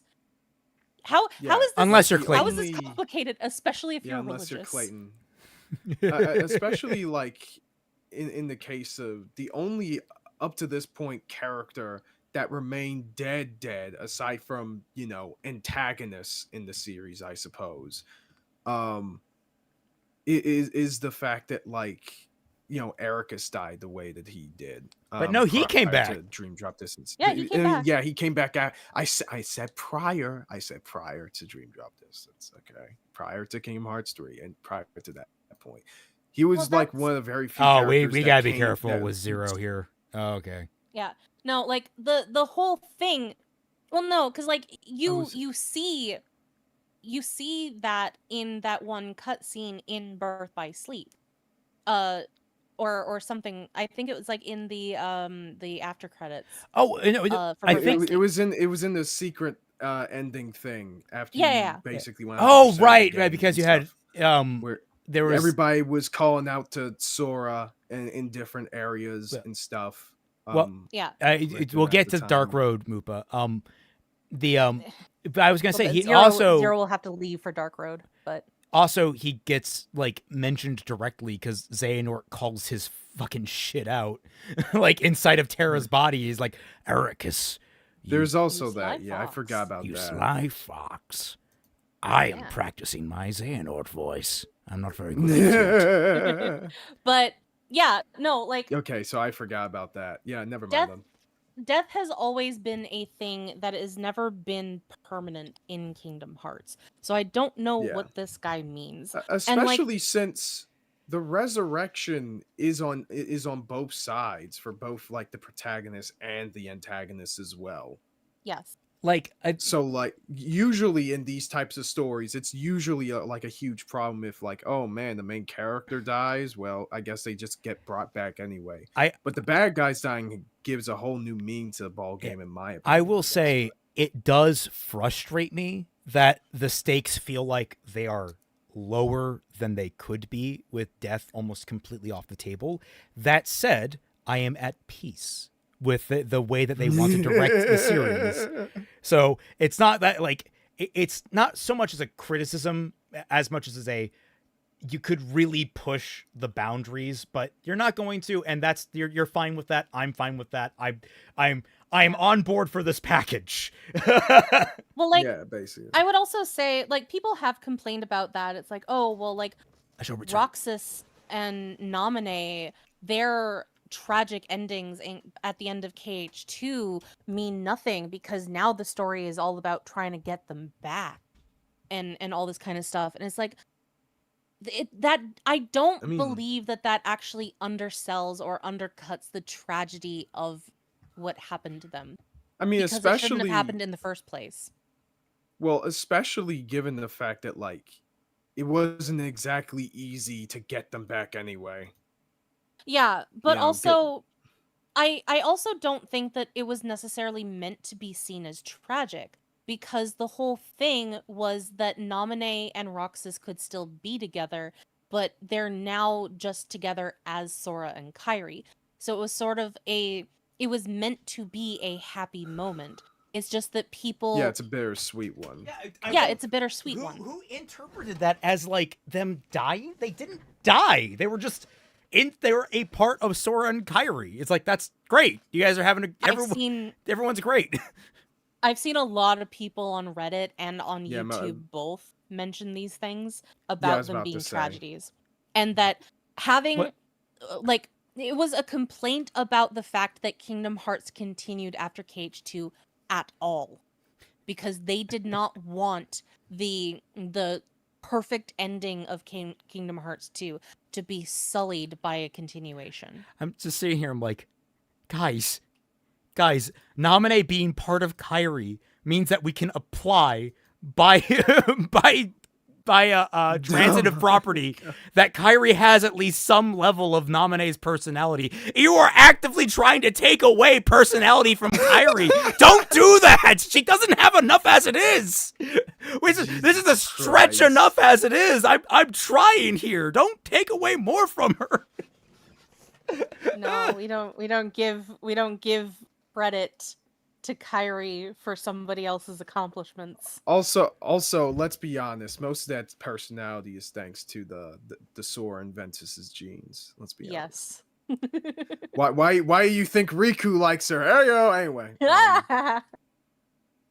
Hollow as a result. While characters like Lee and Ienzo and others get full redemptions post-resurrections by the end of Kingdom Hearts 3, it feels like it retroactively cheapens the events of Chain of Memories and Kingdom Hearts 2. A possible counterpoint, specifically for undoing Roxas and Naminé's rejoining Sora and Kairi. It's awesome to have Sora say, no, you are your own people and deserve to live. There's just something about the total reversal of the tragedy that still feels off to me. Maybe it's just that... See? Why is it tragedy? It wasn't tragic. I told you people have this mentality. Why? Yeah, to be why? fair, it's very, very common. It's very common. I've never seen this before in my life. They literally Oh, shit. they literally would not have existed if they had not fused back together with their original somebodies. Or I guess in this case, Naminé fusing into Kairi, who is not actually her somebody, but kind of is. Look, you get the point. Like, they would not have continued to exist if that hadn't happened. It was the necessity of them becoming part of their originals. Yeah. Hmm. Like That's- the whole thing about KH2 was that they were setting up, like, it's the frustrating thing actually about Roxas and Naminé isn't necessarily the tragedy of, like, whatever tragedy in quotation marks of them returning to Sora and Kairi. It's the fact that they're meant to be proxies for Sora and Kairi's relationship by establishing that they have this deeper connection as nobodies, and Naminé sort of gently guiding Roxas into effectively, quote unquote, killing himself, and then doing it to herself, and having this connection, and her saying we will meet again, but like saying that is a further establishment of Sora and Kairi's relationship. That is the thing that frustrates me. But Dark Sonic, thank you for it. 358 over 2 days is a goddamn tragedy. That's a tragic ending. Yeah, that definitely. Literally, is a one tragic person ending. ceases to exist, and all memory of her goes out the window, and everyone is feeling that as it's happening. That's some. You want to talk about, time travel is horror? No, that's some genuine fucking fridge horror right there. The idea that your memories of someone, not only are you losing them at a normal steady rate, as any human does as they get older, but they are actively being leached from you by the very fabric of reality because they have ceased to exist. Like, that's just terrifying on so many levels. yes. Yeah. But also, Another reason why Roxas and Naminé isn't really a tragedy so much is like they were happy at the end of KH2 because they got to be together again. It's just that they were together through Sora and Kairi, which Sir, did you not see the big bright smiles? yes. And like I guess the it's- only. it's tragic to us because we like these characters as individual people, which is why it's important for KH to go on and Sora to reiterate what we're thinking, that Roxas is his own person, that Naminé is her own person, and that they need, now that they existed as their own people, they need to stay as their own people. It's why, like I say, Kingdom Hearts 2 works either way. You play the first 3 games, 1, Chain of Memories, and 2, and you stop there, and it's a perfectly sweet, if not bittersweet, ending in many ways. These characters are now fused together, and you get a nice, rounded package, all things considered. There's still outlying plot points that you can see something going on from, but if you want to stop there, you can, and it's just good. It's fine. And then Kingdom Hearts goes on with different games, and they start to build off these points in new directions. And that's also good. Like, it's fine. So Celtic Wars, the Star Wars live stream went. Not happening for a while. To just have the entire organization come back, but half of them are good now and also barely have anything to do. And this dovetails with the reveal that the whole thing was part of Master Xehanort's plan all along. The story of Xehanort before Dream Drop Distance came out seemed to be this. An old Keyblade master obsessed with darkness and prolonging his life. Oh my god, Daigato. Holy shit, that's hilarious. Oh.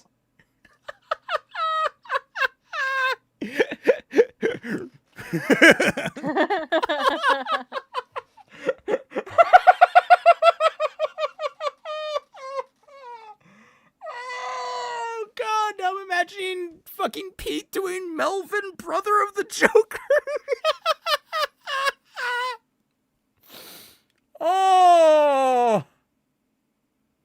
Oh, that's amazing. That's great. Kai, you okay, buddy? Kai? Uh-oh. Kai? Yeah, he's dead. Okay.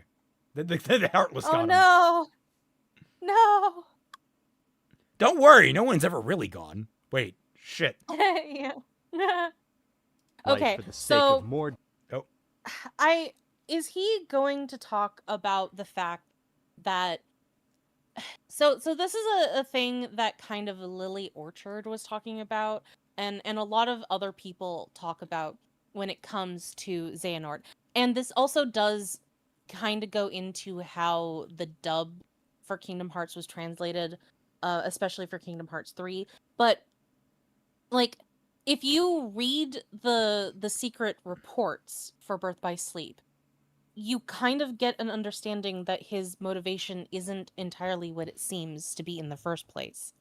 So, like, I'm frustrated that he's probably going to go into the idea that Xehanort's motivation seems to be one thing, but in actuality, it's revealed to be another thing, and that somehow is going to be a contradiction. Yeah, people can have simultaneous goals. Like, these things. Yeah. So does it make Mickey Mouse the AVGN? So like, this is kind of the frustrating thing. Okay, about, I'm back. Welcome back. Where are we This is yelling the about him now? Xehanort. Okay. Pete is the nostalgia critic. What the fuck? And then he's also he's no longer asking.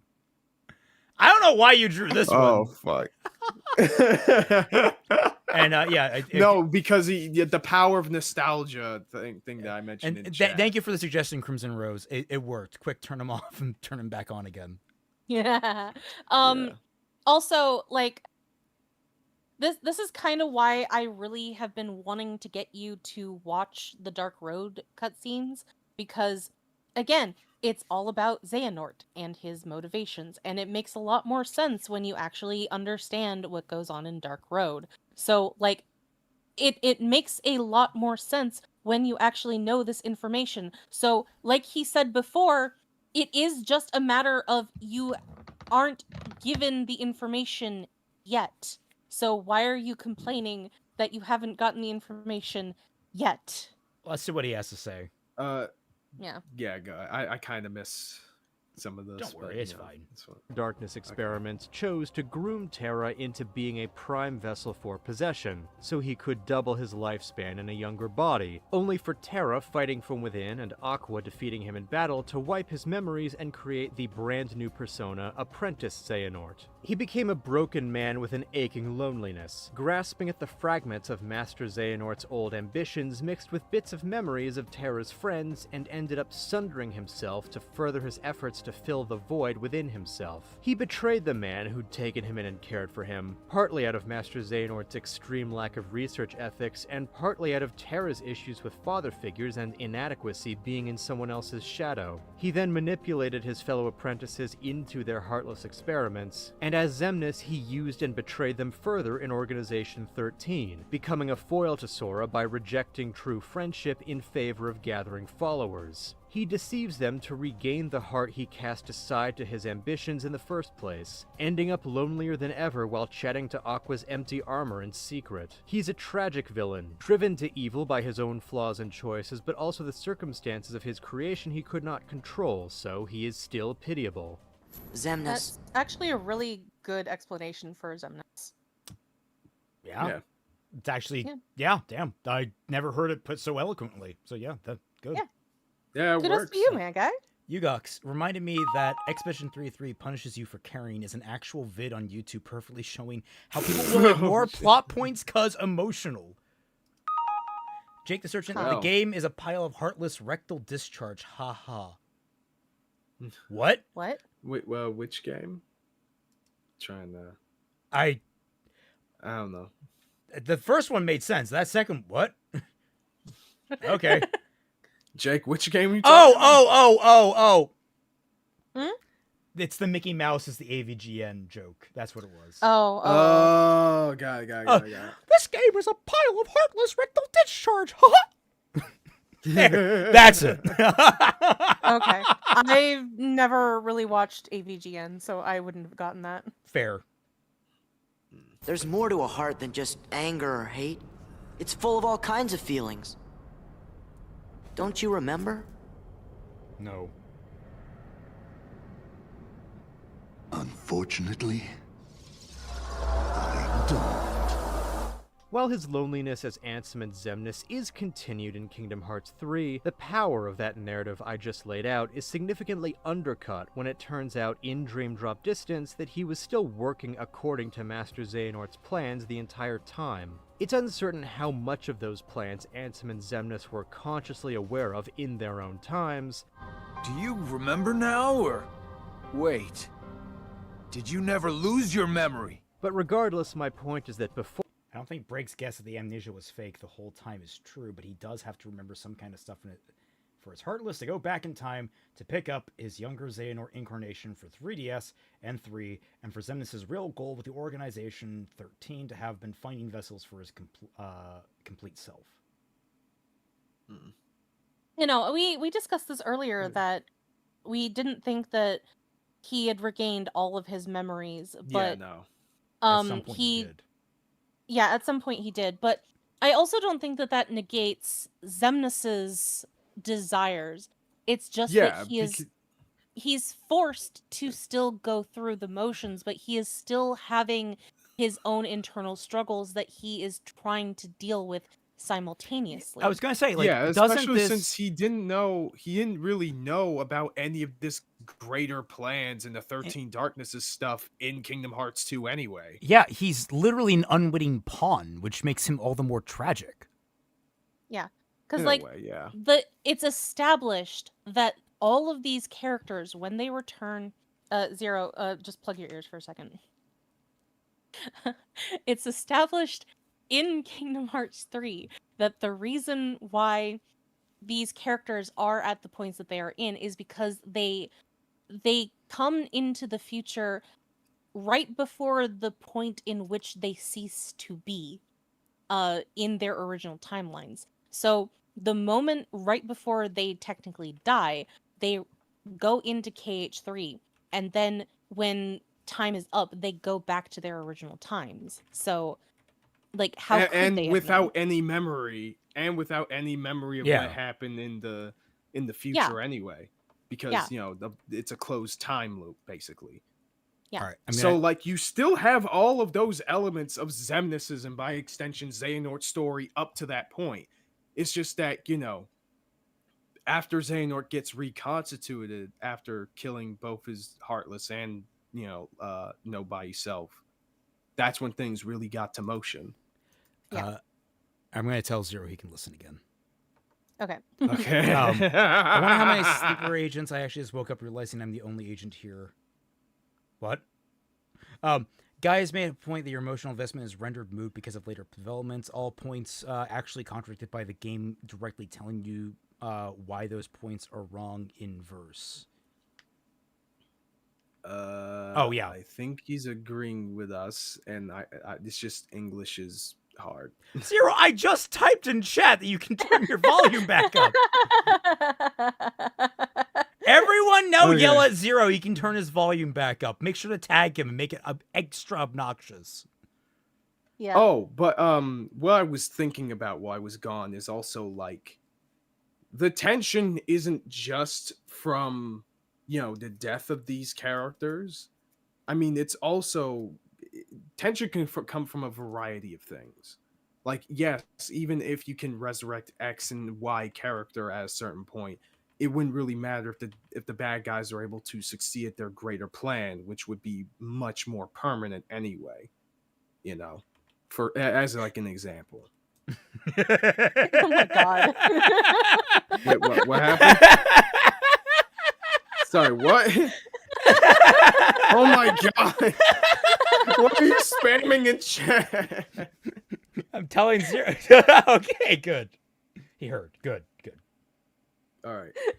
For it, their actions and motivations came across as organic and reactive to changing circumstances. But from Dream Drop on, they feel less dynamic and personally motivated, and so less interesting. Apprentice Xehanort is effectively not even a character anymore, just a rest stop between Master Xehanort and the split into Ansem and Xemnas. Dream Drops reveals about how all the previous games were according to Xehanort's grand plan in some way, shifts the story in a negative way, at least according to my preferences. Master Xehanort... How is this...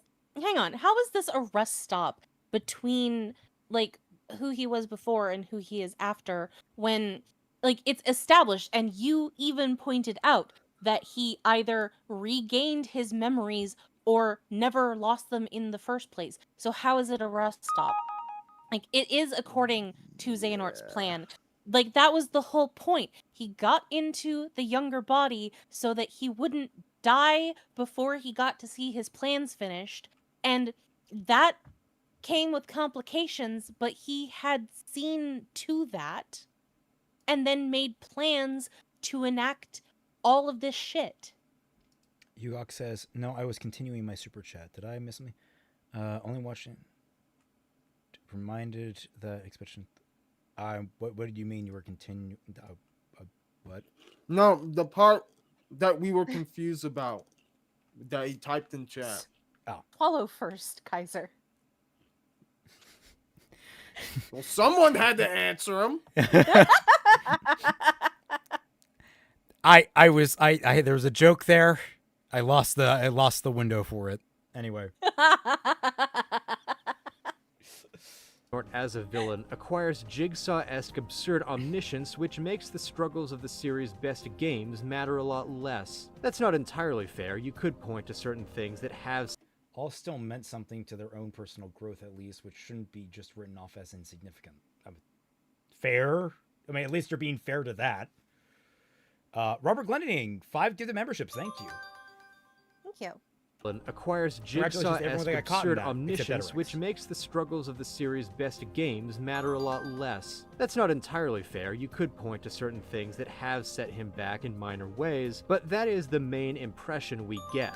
And when the stakes reach a point... What I find frustrating about this is one of the things I dislike about that whole plot dump that Yen Sid gives you in Kingdom Hearts 2 is that he tells you, like Sora has the reaction that I had as like, oh yes, you stopped a major release of Heartless, but you didn't stop them in total. And it's like, I kind of knew that. I kind of got that implication, but at the same time, it's like, it feels like, even if it's unintentional, it underplays the success that Sora had at the end of Kingdom Hearts 1, that like, this felt like a world-ending threat, and the way Yensid talks about it kind of makes it seem less threatening than it actually was. I can't. It's a very much a feels thing that I can't quite eloquate. Also, Kaiser, I can't tell if you're speaking or So- not. I'm eating chips. So silver-haired freak, So- swallow first, Kaiser, bow chicka bow wow. God damn it, that there was. So, I guess like you could say, oh, because you stopped a flash flood from taking your house away, that makes and now your basement is the only thing that's flooded. That takes away the danger of the house going away in the first place. Like what? It's hard to, again, it's one of those things. It's really hard to eloquate because I only just like figured it out. Not really figured it out, but it's like it's been something that's in the back of my head for a while, but like only just kind of clicked that yeah, it's one of those things about Kingdom Hearts 2 that really annoyed me coming off of Kingdom Hearts 1. And I'm trying to figure out exactly why narratively, because I don't, especially knowing what I know about Heartless now, I think maybe it was more how the Heartless were portrayed in Kingdom Hearts 1 and how a lot of characters talked about the final battle coming up. How that, I think I had gotten the implication in Kingdom Hearts 1 that this would be the end of the Heartless. So when we saw them in Kingdom Hearts 2, it was supposed to be a really big deal. But I think Kingdom Hearts 2 really started to shift. I mean, really, Kingdom Hearts Chain of Memories, I mean, all the other games following, just by nature, shifted the Heartless into like a universal constant as opposed to an abomination to nature, if that makes any sense. Right. Like that's more so like I thought we were fighting an abomination to nature and cutting it off at the pass, but in reality it turns out they've always existed and they always will.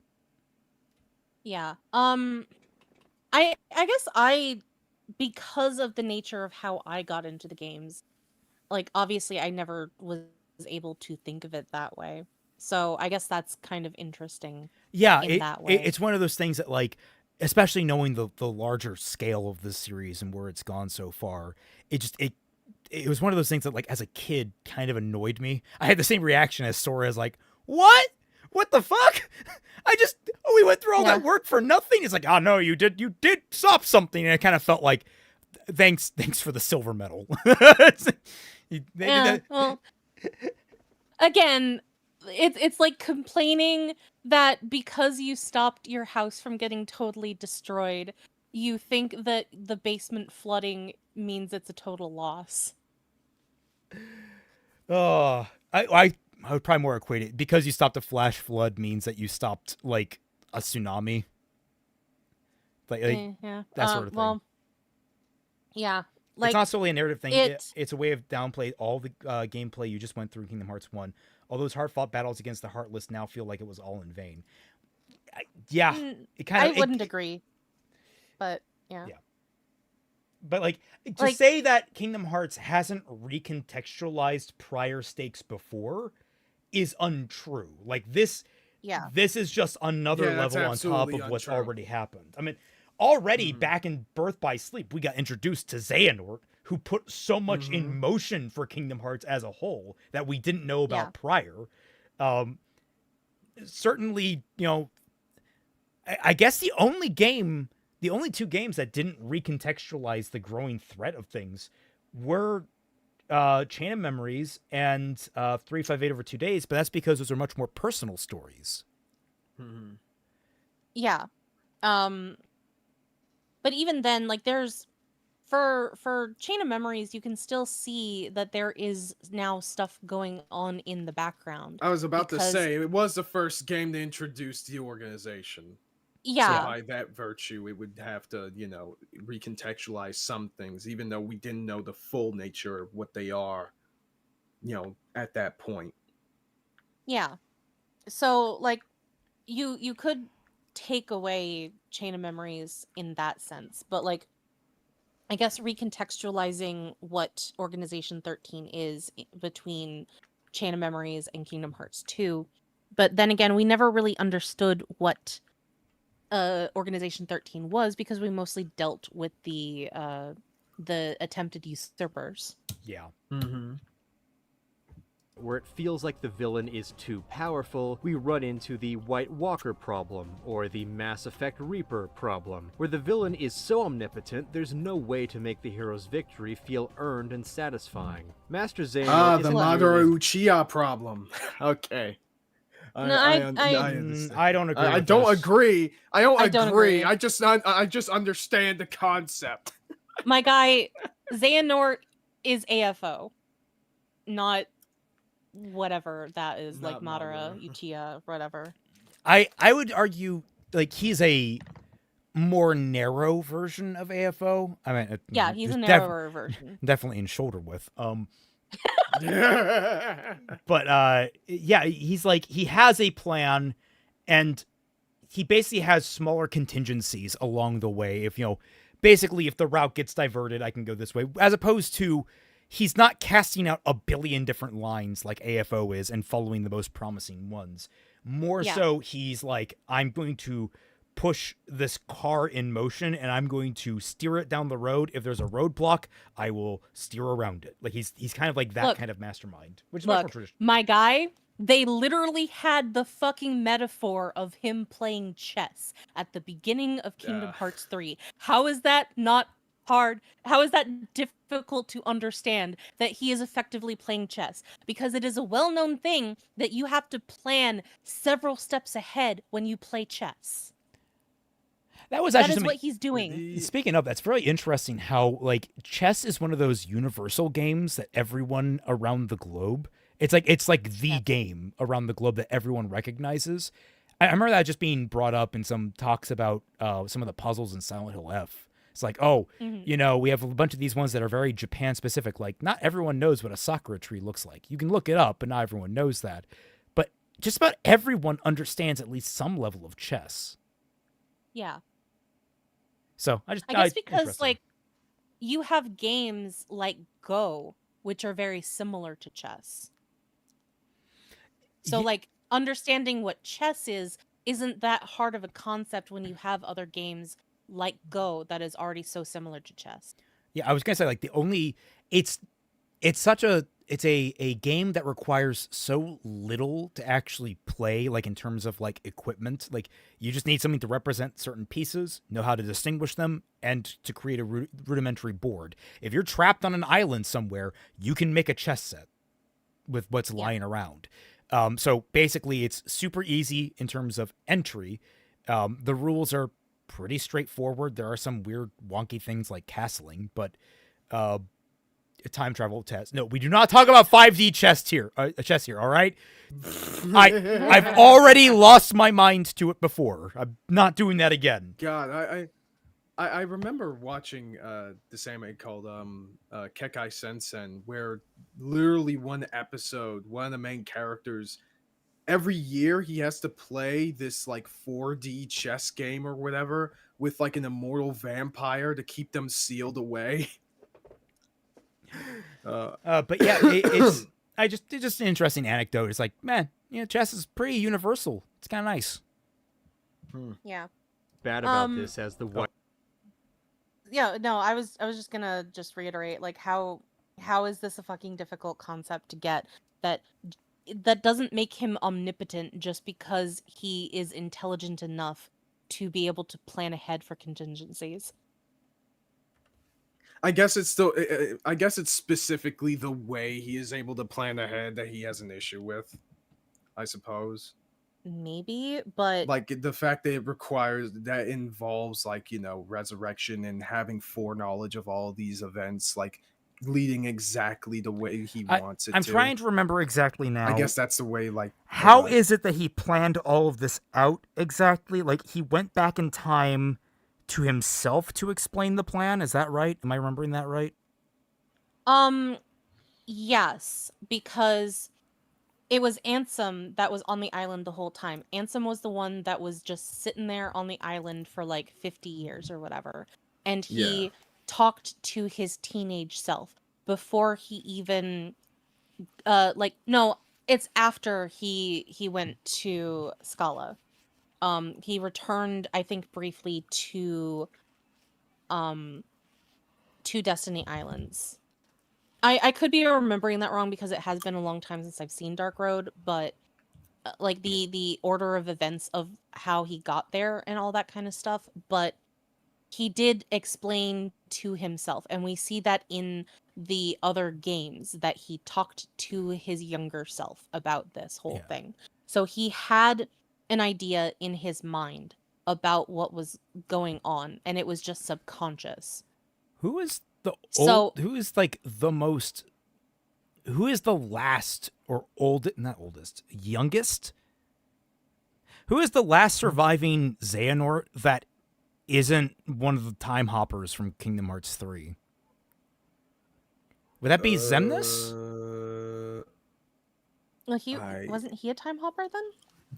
Well, Yeah, he was. I'm just saying, like, chronologically, like, from in their original time.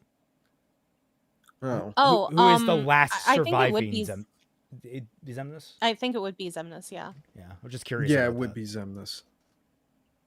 Effect Reaper problem, where the villain is so omnipotent there's no way to make the hero's victory feel earned and satisfying. Master Xehanort isn't nearly as bad about this as the White Walkers and the Reapers, but it's the same core issue. So the combination of dead characters coming back for various reasons and the main villain suddenly having planned everything out undermines the stakes and makes everything feel like it doesn't matter. This is the problem with Dream Drop No. Distance that naturally No, it doesn't. Like, just because the villain is currently succeeding in their plan doesn't mean there's not room. I mean, part of his plan involves the risk of losing. Like, that's sort of necessary for his plan to happen. It's bringing literally 7 lights against 13 darknesses. Like, and that could play out any number of ways. It's literally just creating the conflict that he needs to do. And that conflict can go any number of directions. Mm-hmm. Like Yeah, his there was his also- whole plan has always been to do this battle, and so he made it so that he had enough darknesses to fight against 7 lights. And from what I understand, even in Birth by Sleep, so this isn't really spoilers for Dark Road or KH3 or anything like that, that he had spent so many years searching for methods in order to accomplish his goals. So, and by the time he figured it out, he was an old man. So, in order to be able to actually accomplish his goals, he needed at least several more years, at least another decade or two, that he knew that he didn't have in order to finish accomplishing his goals. So, he needed to find a new, younger body in order to accomplish it. That's why we get the events of Birth by Sleep.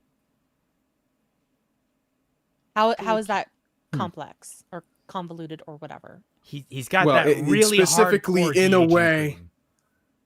Yeah. Yes, how is it convoluted specifically in a way that, like, undermines the story? Because fact of the matter is, as even this guy noted, the personal experiences of the characters still matter. Like, they still have a lot of the trauma and stuff associated with Xehanort and his plans up to this point.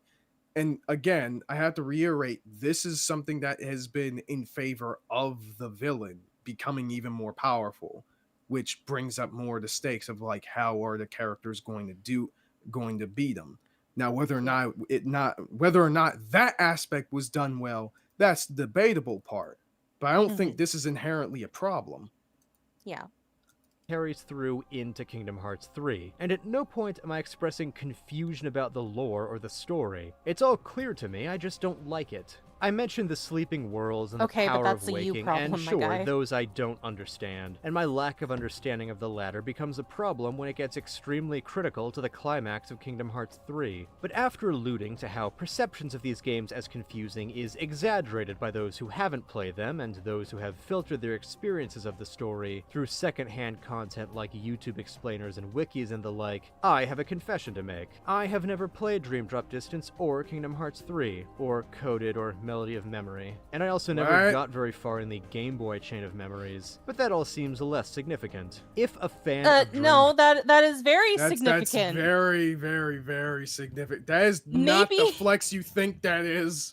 Maybe the reason why you're having all of these problems is specifically because you are the fucking problem that you made this video to talk about. You are the problem. You are that guy. Even the I mean, ones to be I never fair- ended up finishing, I got pretty deep in before I either lost my copy, gave up because I just couldn't beat Axel in Chain of Memories. But don't worry, I know what happened. Skill issue. It was my friend's copy, so I just never got back to it. Okay.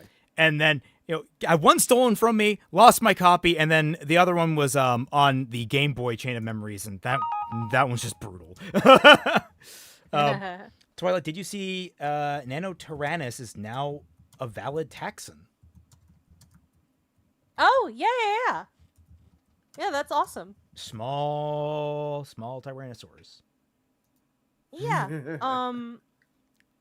Gosh, I can't remember if that was established quite a while ago, and now pop culture is just catching up to that knowledge, or if I'm thinking of something else. Because like that is kind of the thing with science as well, is that science establishes something as fact Shit. like a couple of years ago, and the only way that you would know that is if you follow scientific papers and stuff like that. And then like 5 to 7 to even 10 years later, pop science is finally like, hey guys, did you know about this thing? This thing is brand new. And it's like, no, it's not. T-Rex No, is it's in not. chat. T-Rex is in chat. Drop or 3 wants to say that the power of waking does have a clear explanation, and I just forgot about it because watching the games as cutscenes made them less memorable to me, then that would be on me, not on Kingdom Hearts. Ken That is says on you, secondhand- though. Well, he's going to elaborate Wait, how hold on. apparently it's not, so he's going to qualify this. I guess. You're still fucking wrong, my guy. Crimson Rose, how can you comment on a story without playing it?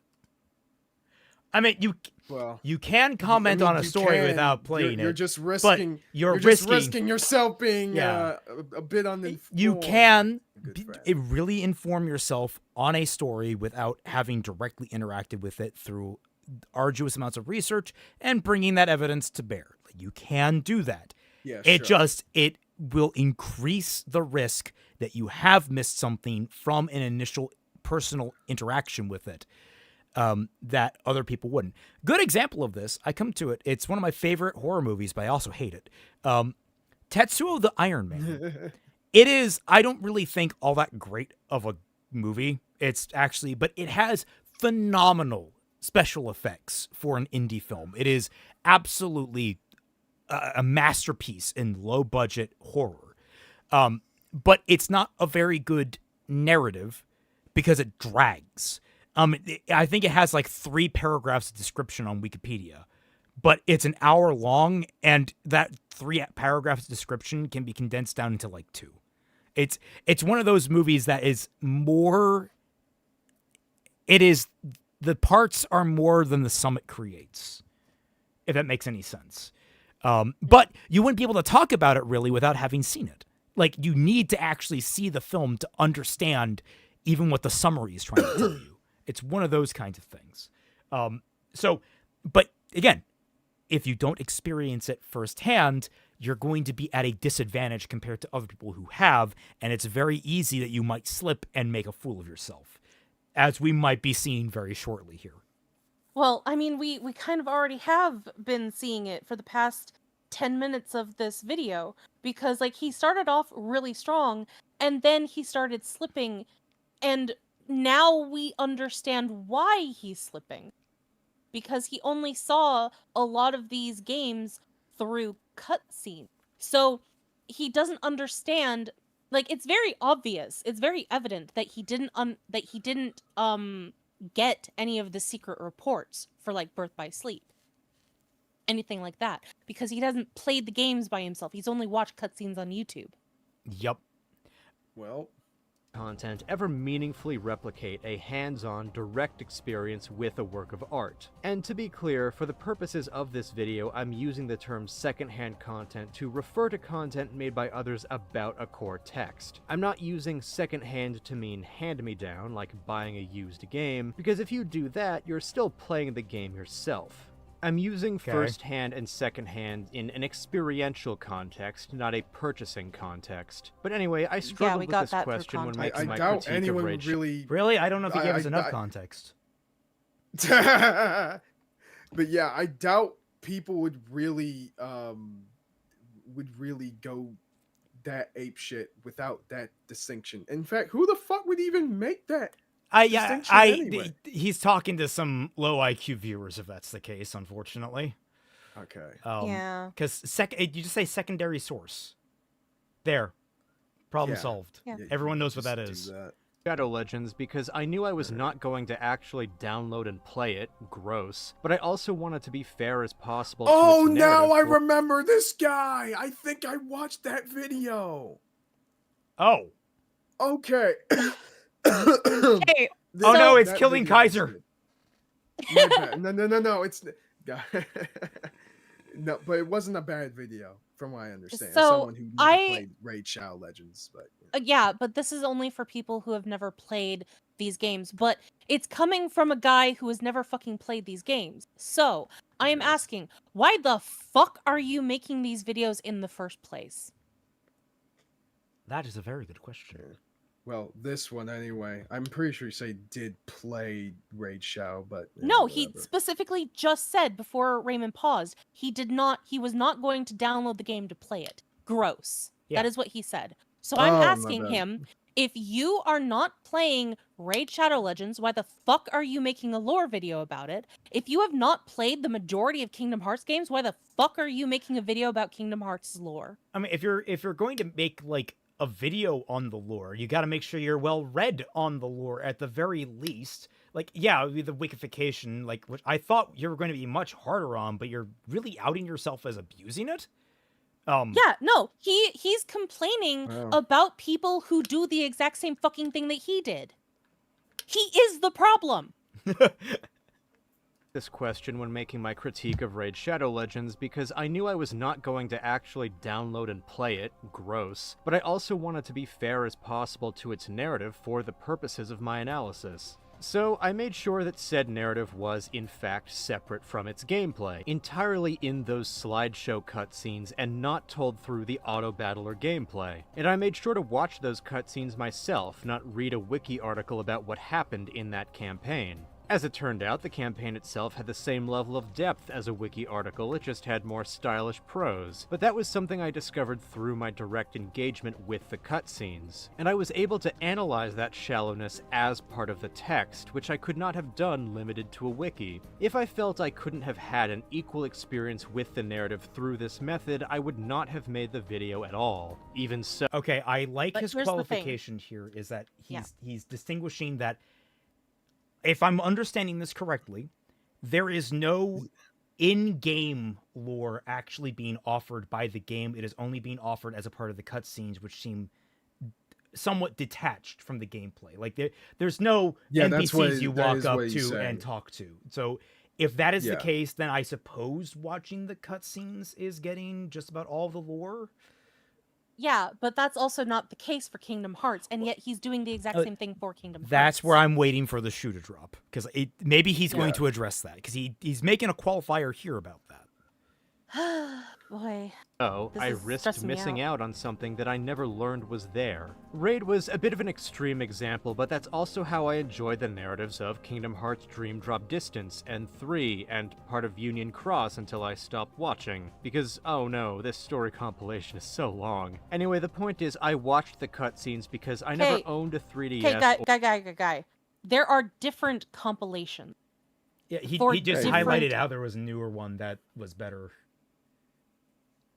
Oh, okay. Yeah. And Could part just of ask you that from cross the until I script, stop but watching. So that's the thing. It's like it kind of annoyed me. It's like, dude, you could just re-record that. Like you have a couple of these things. Where you can just write a few sentences and re-record that.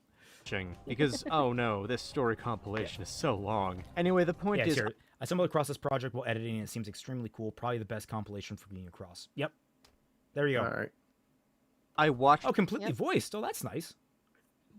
Yeah, it is. Oh.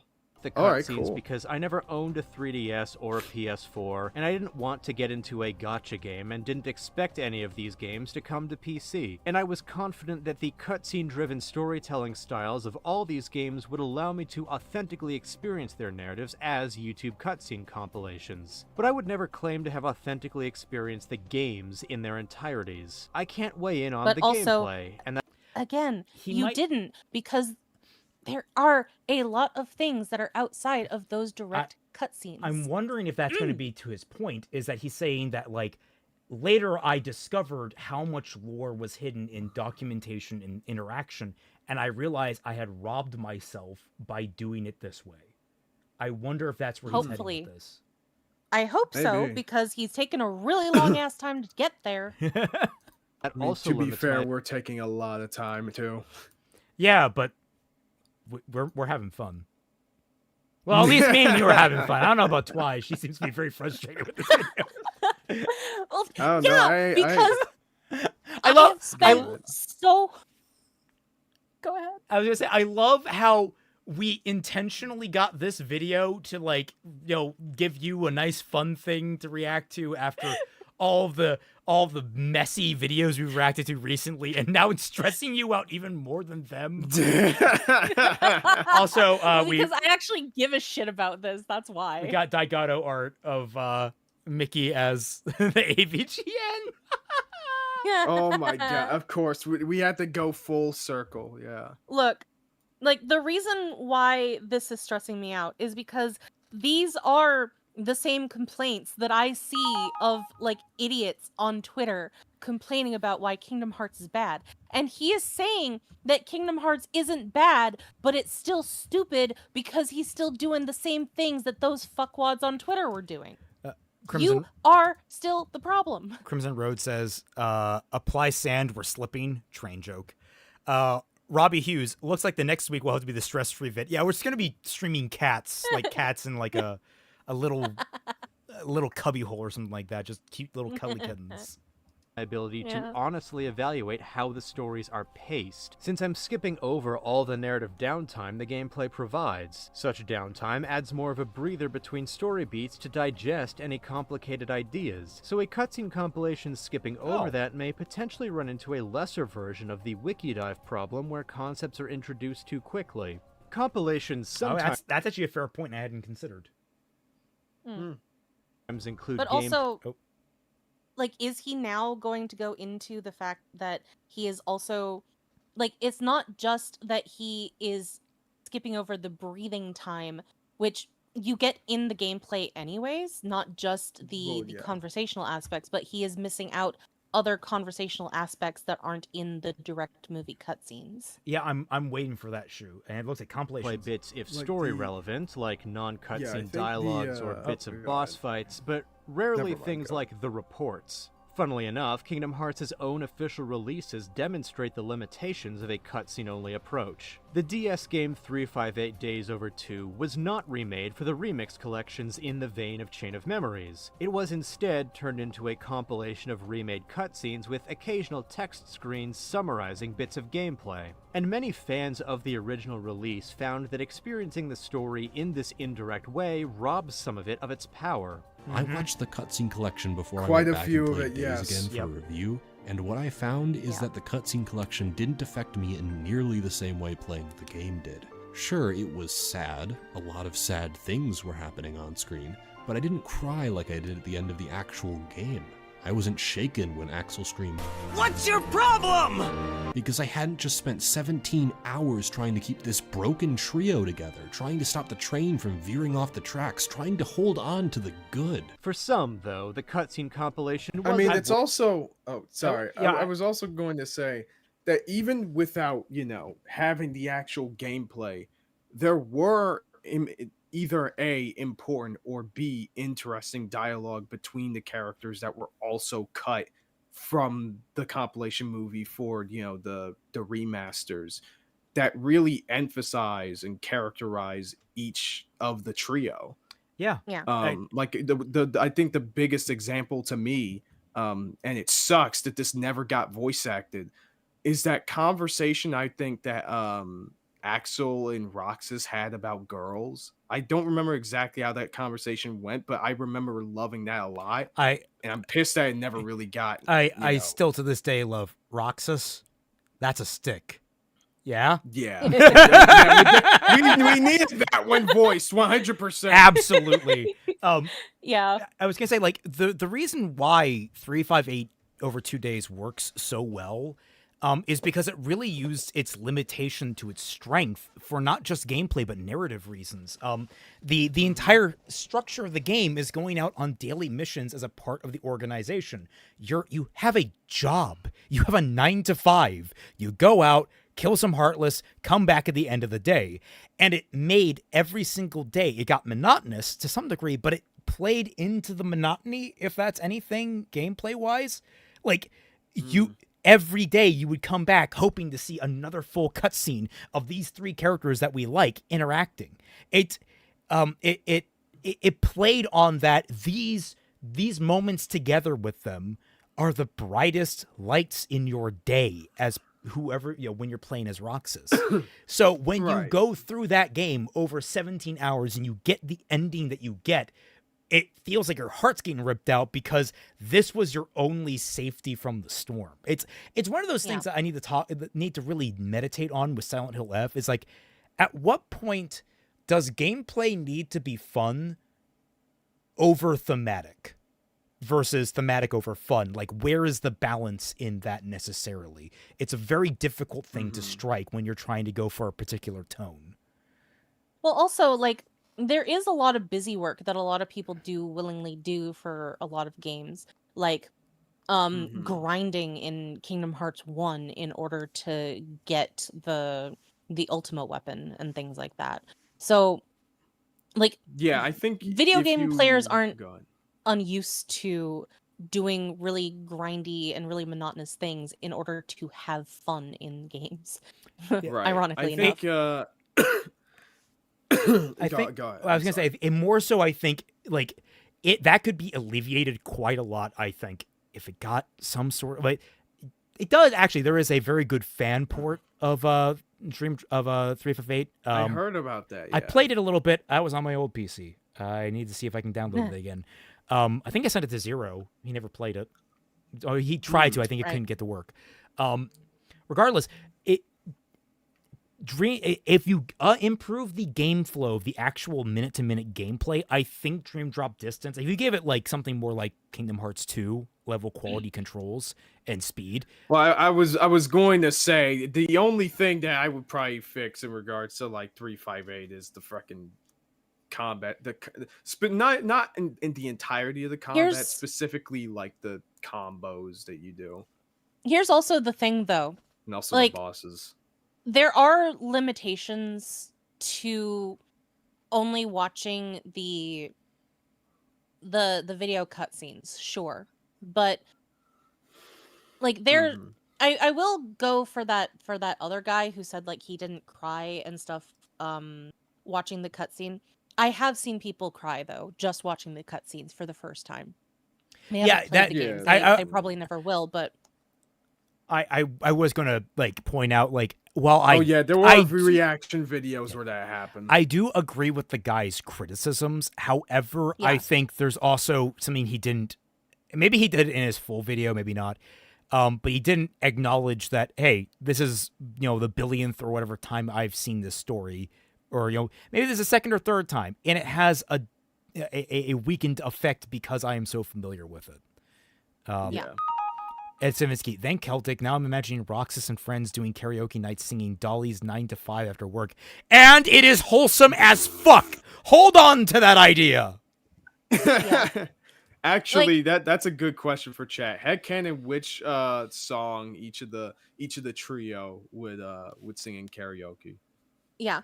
So like I I would caveat that, like, it's not that is no emotionality to having a truncated version of this story, but you will get a much fuller stomach thematically if you played the game. Yeah. So, like, there is still room for just the cuts or just this stuff, but in order for you to have a fuller experience, you should play the games. This is why I spent so long talking to Yui about Kingdom Hearts, because again, he was reading the manga, and I said I believe that you would have a better experience playing the games and getting the story through the games rather than reading the manga, because the manga is also very truncated.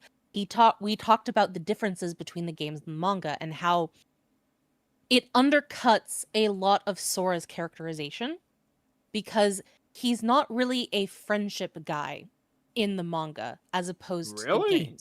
No, he's apparently not, because like I was okay. saying it as someone who has never read the manga, and he was talking sorry, as someone who has never read the manga but has played the games, talking to him who has read the manga but hasn't played the games. So, well, only the manga for the first game. He only just started the second for the manga for Kingdom Hearts 2. But he was talking about how Sora doesn't really have a personality all that much in the manga. Yeah. That he doesn't really emote. And I'm talking about how Sora is very That's emotional wild in Kingdom to Hearts me. 1. And The idea also, that he is not. Well, I mean, they just also freaks me out. I they know. squish a lot of the worlds down. Like I think the Yes. first well, Kingdom Hearts I was 1 just about to talk about that. I was just about to talk about that, where like they don't really involve themselves in the Disney worlds in the manga. So he doesn't really make friends with any of the Disney characters, where that is thematically and emotionally important in Kingdom Hearts for thematic reasons, for story reasons, and just for characterization reasons for Sora. So like reading the manga as your first experience is going to really hinder your experience with Kingdom Hearts as a story, which It'll is make why you I think- recommended to him. he'll make you think Kyrie's a character. Yeah, also that too. But like, the manga will lie to you and say that she is a character. Yeah. yeah, like the manga is a supplementary thing for you having your first experience being the video games. It is not a source for the story in and of itself, because you are getting a very truncated version of the story. You are getting a very blander and more tasteless version of the story. It's always Wonderwall or Freebird, no matter what you may ask. They're the internal songs. Okay, no. All three of them do a trio rendition of Freebird, and they just belt all the lines out. I can imagine them all just like trying to... I imagine it's a beautiful cacophony. they do the meme from Hajime no Ippo during that karaoke scene. That's always so funny. All right. That's what I'm imagining right now.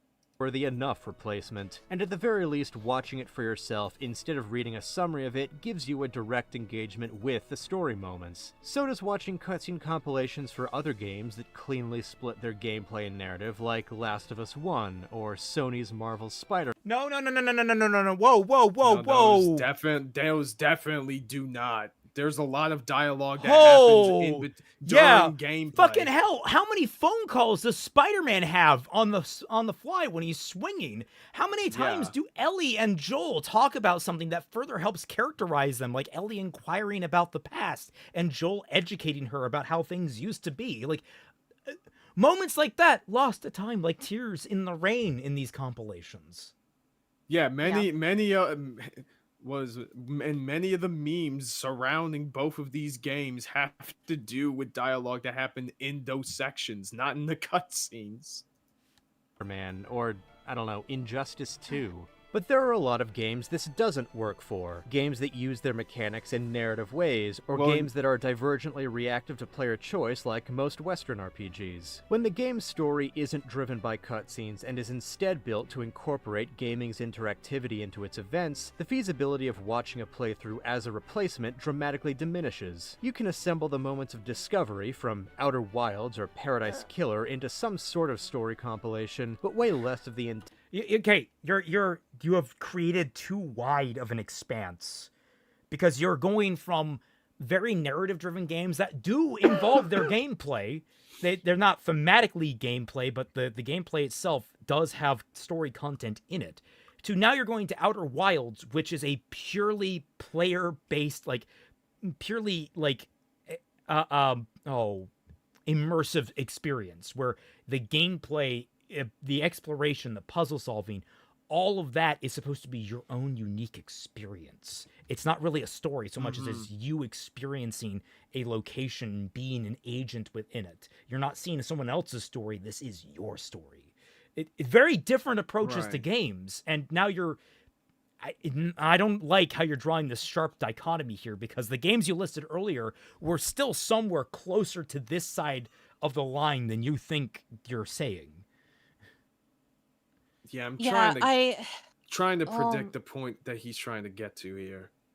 Again, like I have to ask again, why the fuck are you making these videos? Because it's really clear that you fundamentally don't understand what you're talking about when it comes to a lot of these games, because like we said with Kingdom Hearts, with The Last of Us, with the Spider-Man games, all of these games have important stuff that aren't in the cutscenes that really characterize and make the experience so much more. And while you have said that, to a certain extent, you are also kind of justifying your specific choices for why you gave yourself a truncated, blander, worse experience while still talking about these games.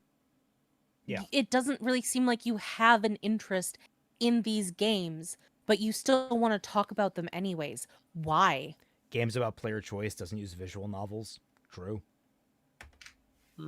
Through as a replacement dramatically diminishes. You can assemble the moments of discovery from Outer Wilds I or dare Paradise this guy Killer to into fucking some talk sort about of Mystic story Messenger without compilation, playing but the way game. less of the intended player experience is properly translated, so such videos are far more limited in conveying an authentic, vicarious experience. Player choice cannot be accounted for in a YouTube video someone else uploaded. Sure, there are accounts like Video Game Sophistry. These creators will archive every single possible choice from an RPG, allowing you to take a look at what happens in roads not traveled in your own playthroughs to satisfy idle curiosity or comprehensive understanding without needing to replay a 100-hour game. I suppose someone could assemble all the Video Game Sophistry videos for Baldur's Gate 3 into some sort of choose-your-own-adventure web of playlists, but that strikes me as way more but that would be unwieldy than just very, very confusing. I was going to say, like, that this- would be this is- very uncomfortable. I don't think this is going to be a game that's very cohesive. I mean, you have to play it, I think.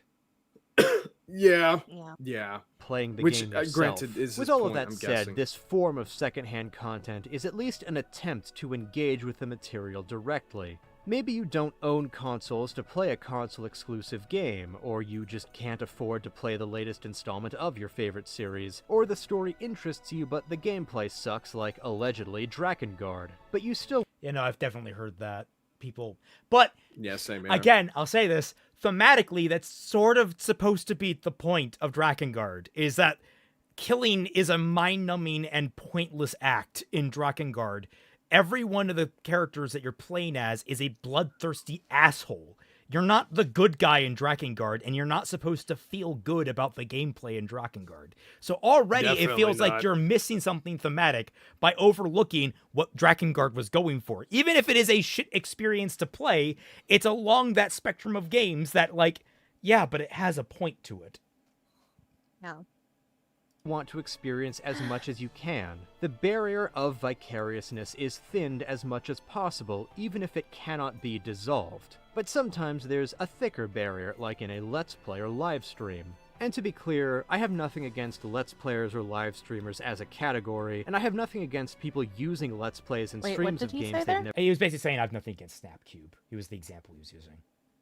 Oh, okay. Well, like the Let's Plays or just showing your friends a game is the closest that you can get to having them experience playing the game without them directly having it in their hands. It's the modern extension like if you don't have a friend to sit around and play a game with, I mean, people forget this happened all the time when you were a kid. You go to a friend's house and you play Yeah. a single player game. Maybe you trade off, maybe you don't. Maybe you just sit there and vibe with your friend. That happened all the time. And Let's Plays are just an I was extension about to say of that. that's literally my first experience with Kingdom Hearts because I didn't play. Like I said, I didn't play. My older brother did. Most of my video games that I had when I was really, really young, I just had my brother play them because I didn't think I was good at them back then. Zero to Yeah. Hero says, And- Injustice 2, Blind I that's a was fighting now. game, dumbass. Don't let the Blaze Blue guys hear you say that. No. So like I have so many friends, including Fat Man, that now have a comprehensive understanding of everything in Kingdom Hearts because they went through it with me. And like Mhm. I'm the one that goes through all of I the wonder- things. I give them a comprehensive experience. Maybe I have Yeah. made a mistake by only showing them the 358 movie, whatever.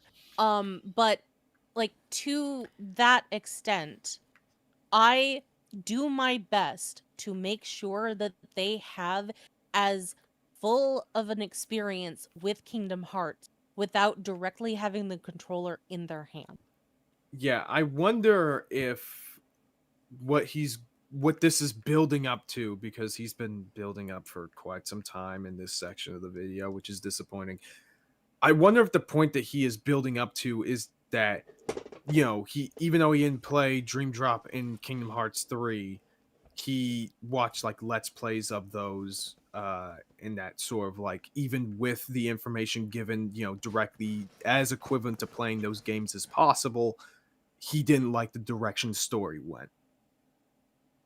But again, wonder that's if like that's what he's going that's to a say. him Well, problem. But at the same I mean, time, yeah, that he goes didn't down to like say- the Go ahead. Yeah, he didn't say that he experienced these games through a Let's Play. He said that he watched YouTube compilations. Yeah. That's Oh, the well, the kicker there. Because Yeah. My mean, first experience of granted, Dream I Drop will- Distance was a Let's Play that a friend of mine did, and I very much liked his coverage. It was pretty solid, and it gave me basically everything I needed to know. Admittedly, I needed to still Now- think about things afterwards, but Yeah, now granted, also made a drink. I'll be right back. maybe the Yeah. okay, cool. I guess this is a great time for this. Yeah. Now granted, I guess I don't know to add. I don't know if it'll add credence or not, or something along those lines. So one of his main issues with Dream Drop is, of course, you know, the Xehanort time travel twists and all the other shit. Yeah. I'm wondering how much of his problems with that would have been rectified if he had played the game himself or watched a Let's Play of it instead of just, you know, looking at the compilation movie. Yeah? I feel like I have a feeling that he would still have the same issues. Yeah. Okay, Which, so you know, at that point, you know, that's a different argument. maybe. But like of all of the people that I have experienced having problems with specifically Dream Drop Distance and the time travel shit, Yeah. the majority of those people have not played the games directly. And of the people I guess I had that the opposite experience then. of Since the people that I agree know about that, who yeah. have directly experienced the gameplay, the majority of them are perfectly fine with it. Maybe they don't personally like the fact that time travel is a thing because time travel in and of itself is just inherently contentious with a lot of people, but that is beside the point. That they have a much more tolerant understanding of the time travel than the other people do. Not I guess I will. Yeah. Yeah, I guess I will qualify. I guess I would say that, like, I'm friends with, you know, a lot of people that have different that have played the games themselves, obviously, but have, like, you know, their own varying views about that specific plot point and many of the plot points afterwards. You know, I have just as many people who are fine with it as there are many people who aren't as fine with it. And, you know, we hashed it out back and forth, blah blah blah. You know, I just had a so- thought.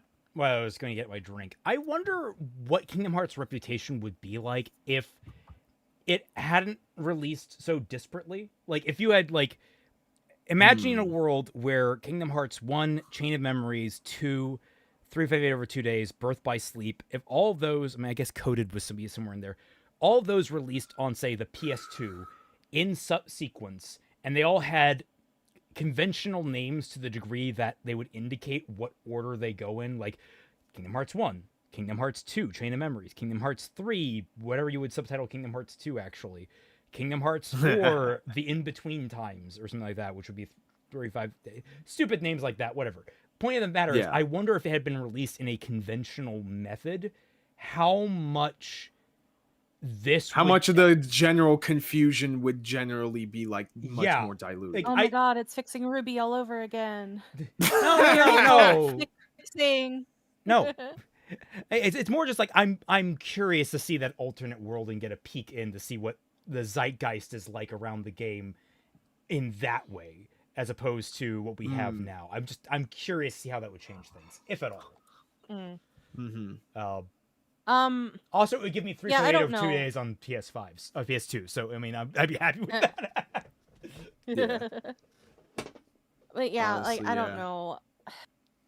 It's just, I'm just really frustrated because I thought that this guy's video was going to be all about like telling the chuckle fucks on You were Reddit, the chosen or- one.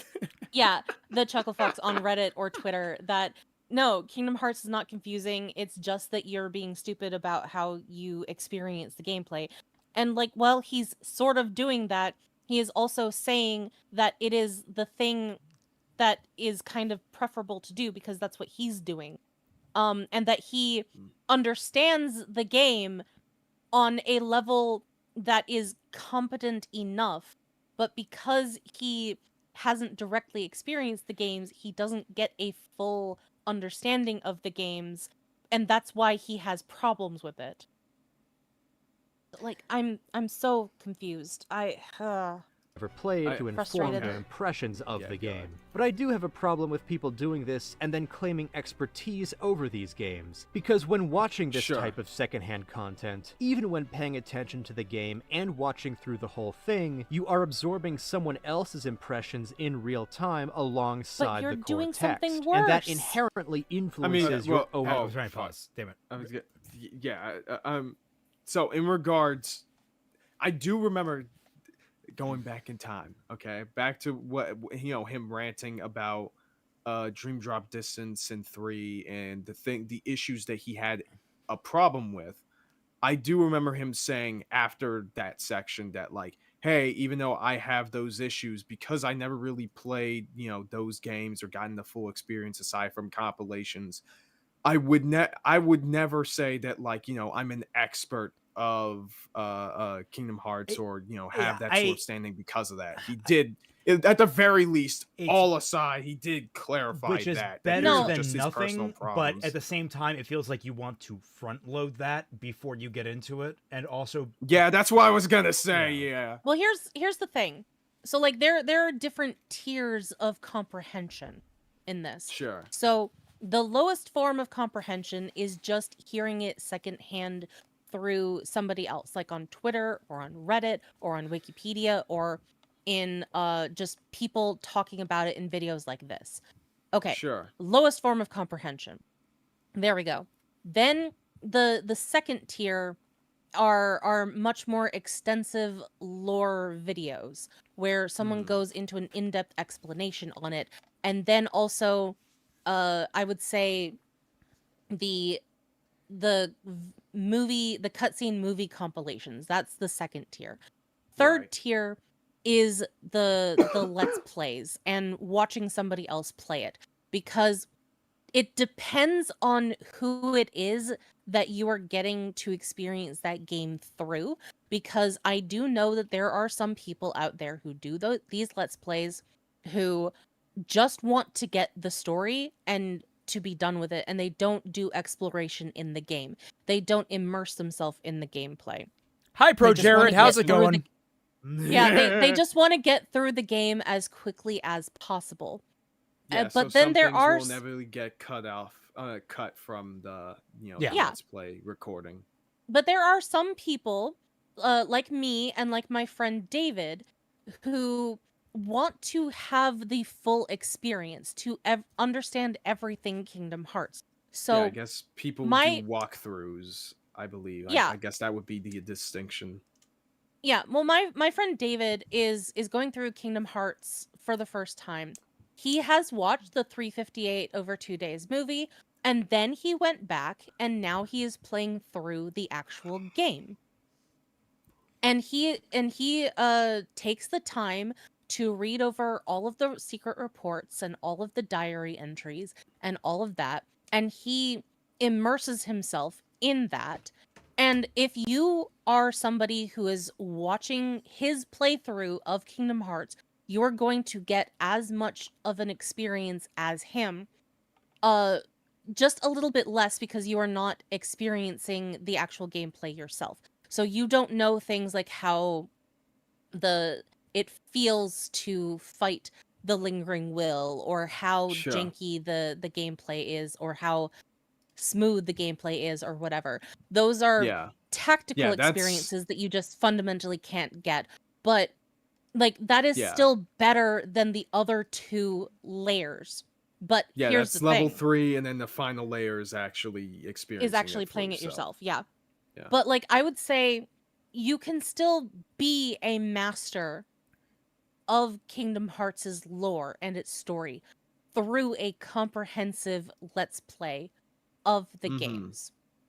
You won't be a master in the gameplay, but you will be a master in everything else. But it yeah. is still better than this guy, because he's on tier 3. You mean tier 2?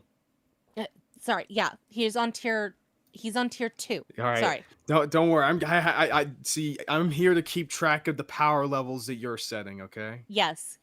Thank you. I appreciate you so much. So he is on tier 2. He is complaining about people who are on tier 3 by saying that they are not where you need to be at tier 4. But he is still speaking from a place of authority, despite the fact that he is on tier 2. I guess the reason he feels that way is that he's at least somewhat self-aware about that, whereas other people aren't. I think that's That what doesn't make it that might be- better.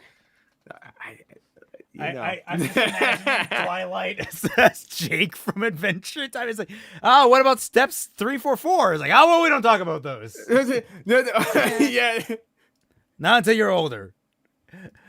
All right. Yeah, no, like I will Do agree not with go Mike to Canvas. tier 13. Is that the one? I that's think the it's like number. 23 or something like that. It's like really up there. Anyway, I feel like it's 13. Never go to tier 15. That's it.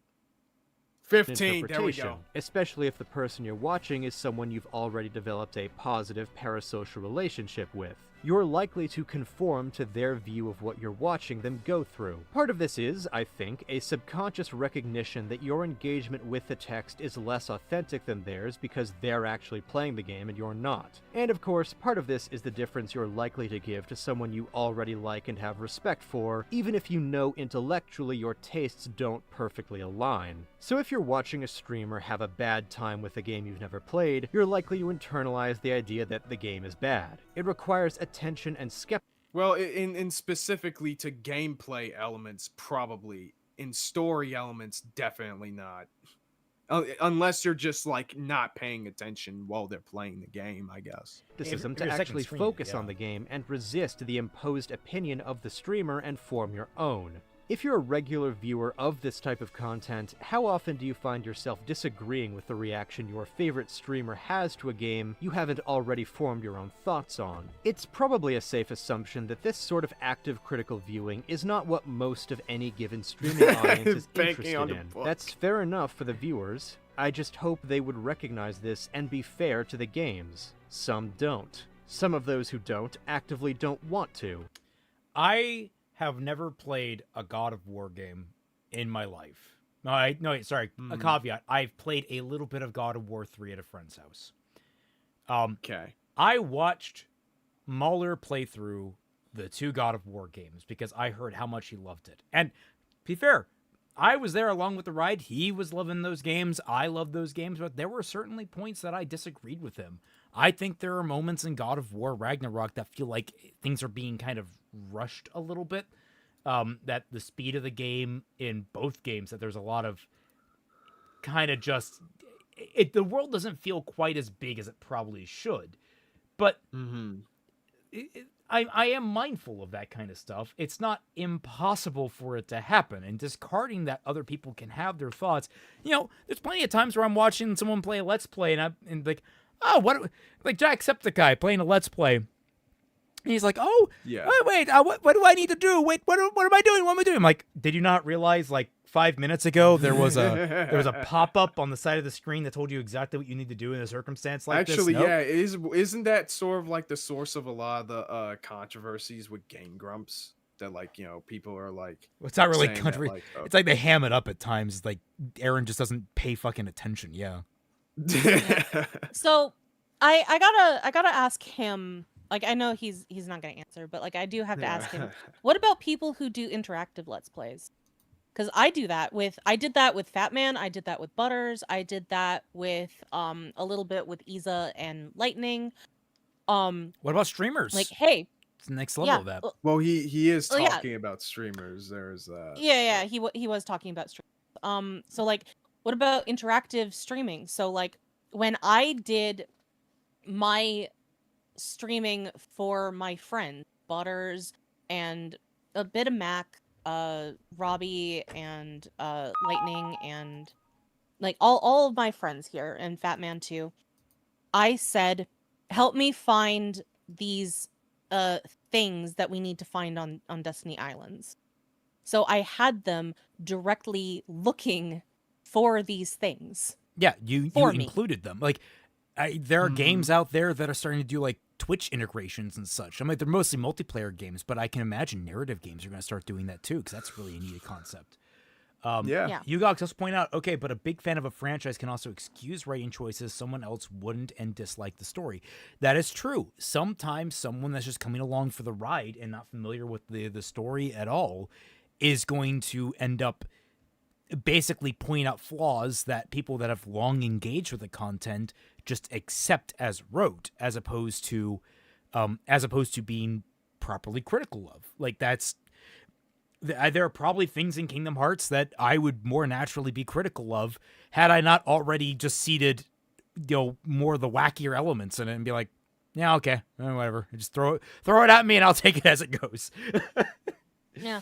But like, Right. that goes into the level of like, how much are you going to accept that this world is fantasy as opposed to reality? Because he did briefly mention that a little bit in like, oh, this doesn't conform to the rules of reality. It's like, well, no fucking shit. It's not reality. It's a video game.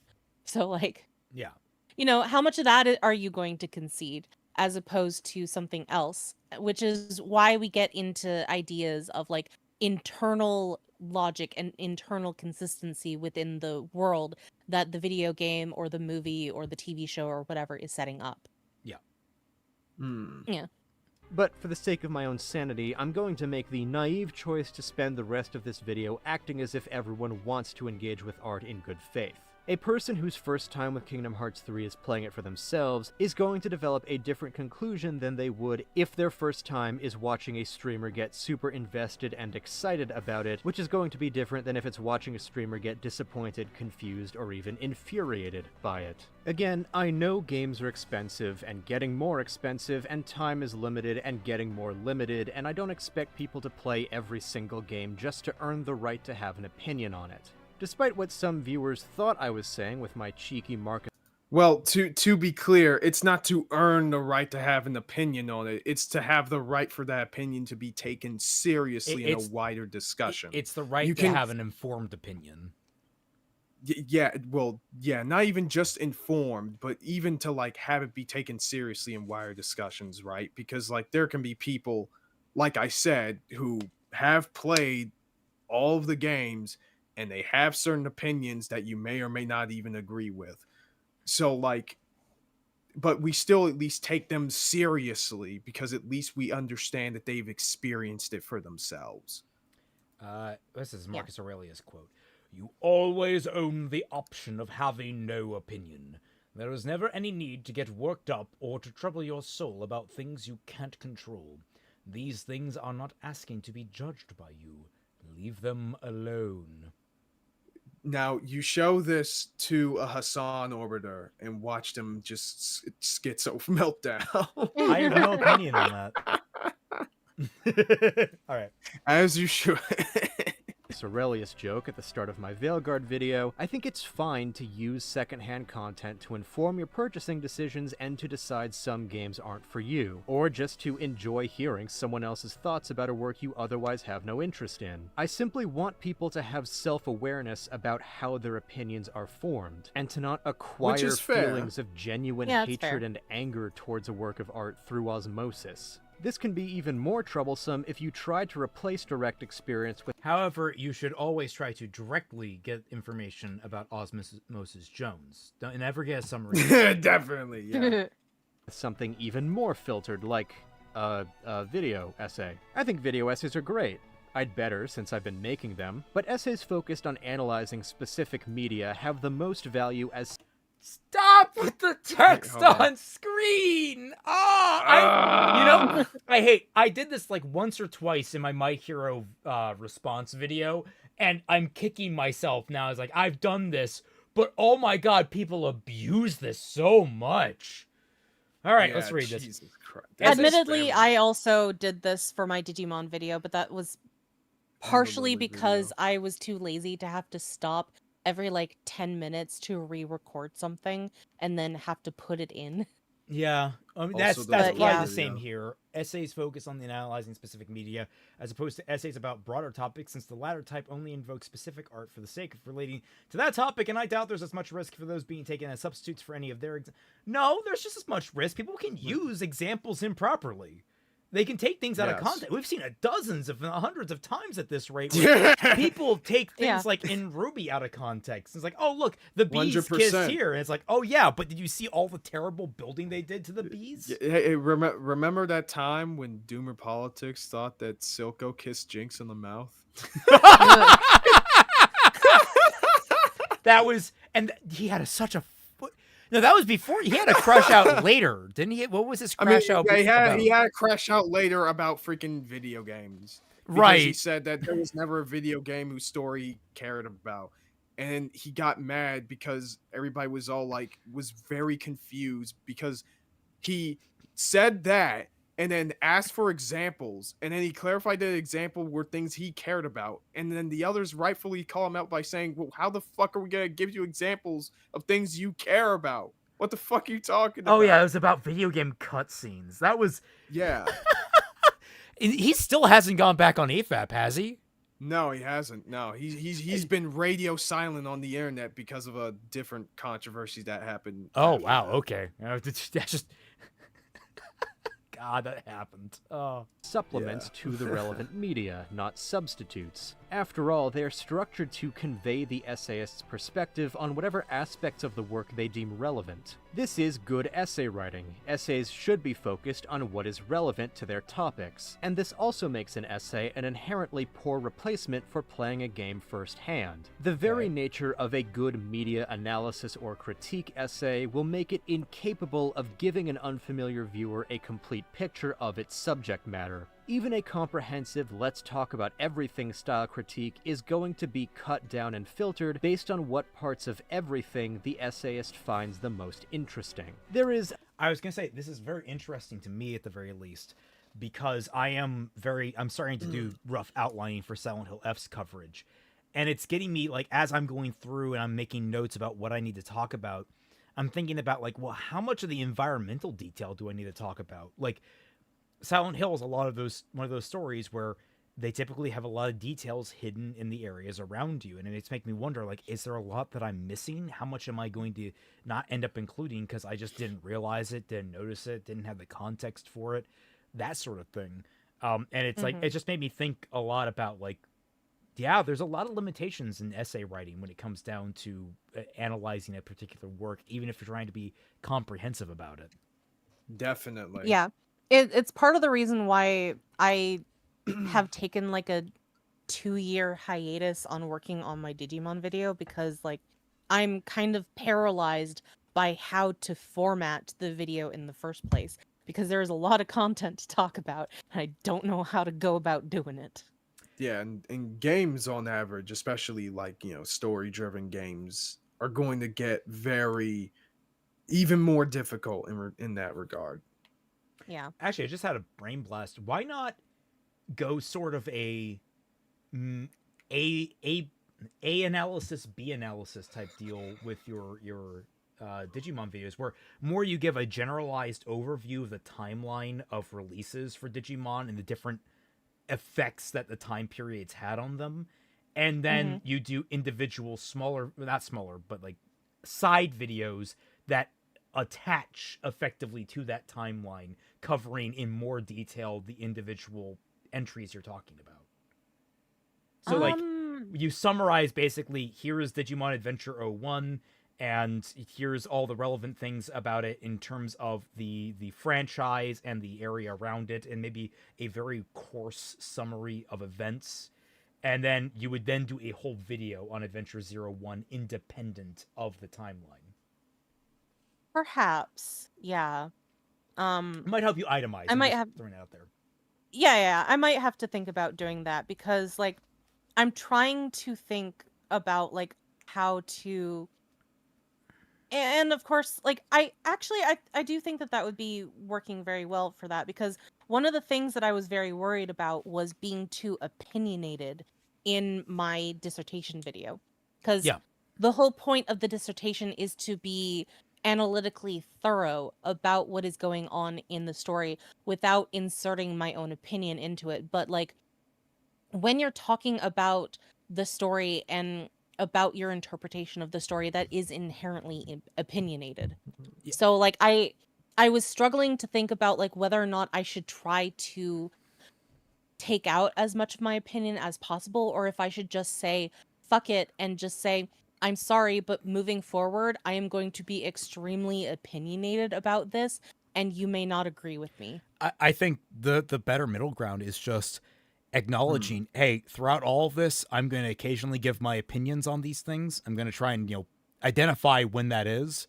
And I will, when I'm not giving my opinion, I'm going to do my damnedest to be just as factually accurate as possible. Yeah. Like, this happened, this happened, this happened. And then, now, in my opinion, this happening all means these different things. Like, you can basically just kind of like pull the audience aside briefly to give your opinion, then go back. So you can kind of get it out, but also try to be as objective as possible and that sort of thing. Yeah. Another thing I've been thinking about after my raid video, since I made it assuming that its viewers would be using it as a substitute for playing the game to understand the story. On the one hand, who cares? It's Raid Shadow Legends. Its story content is sparse anyway, and a single account can only even see the cutscenes once, and it's an exploitative gambling game. I love just it is unrelated, kind of, but like the meme of, I never realized... I never needed to any other way to tell that Raid Shadow Legends was a scam than to look at the AO3 and realize there's only 2 fanfics. And everyone was like, oh my god, I knew it was bad, but I didn't realize it was this fucking dire. Oh my god, Jesus Christ. Yeah.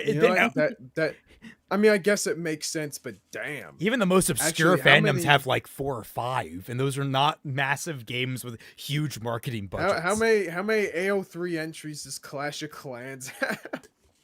Want to find out? Let's find out. Oh, let's find out. Clash of Clans AO3.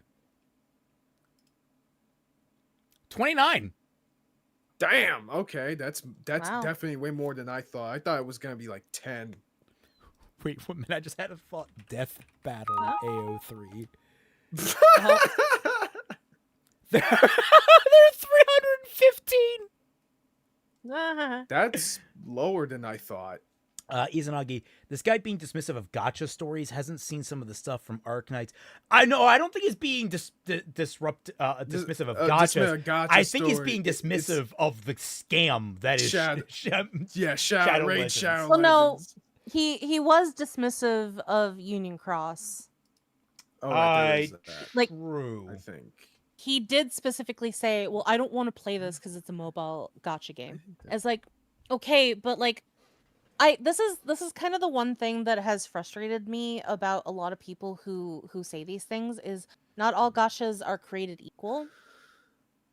So like, I haven't played a whole lot of different gotcha games, but I have played enough to know that some of them are very, very scammy, and a lot of them are very annoying when it comes to ad placement or to trying to get you to purchase a lot of stuff in it. And there are other games that are more relaxed when it comes to the gacha aspect of it, or they don't have like an official gacha element to it, but the gameplay and like getting things in a randomized way is still gacha-esque to the point where you can still call it a gacha game even though that it's technically not. But like specifically when it comes to Kingdom Hearts, and I'm comparing it to a game like what is it? Digimon Lynx or Digimon like two different Digimon games that I have played. Both of them, of course, were gacha games.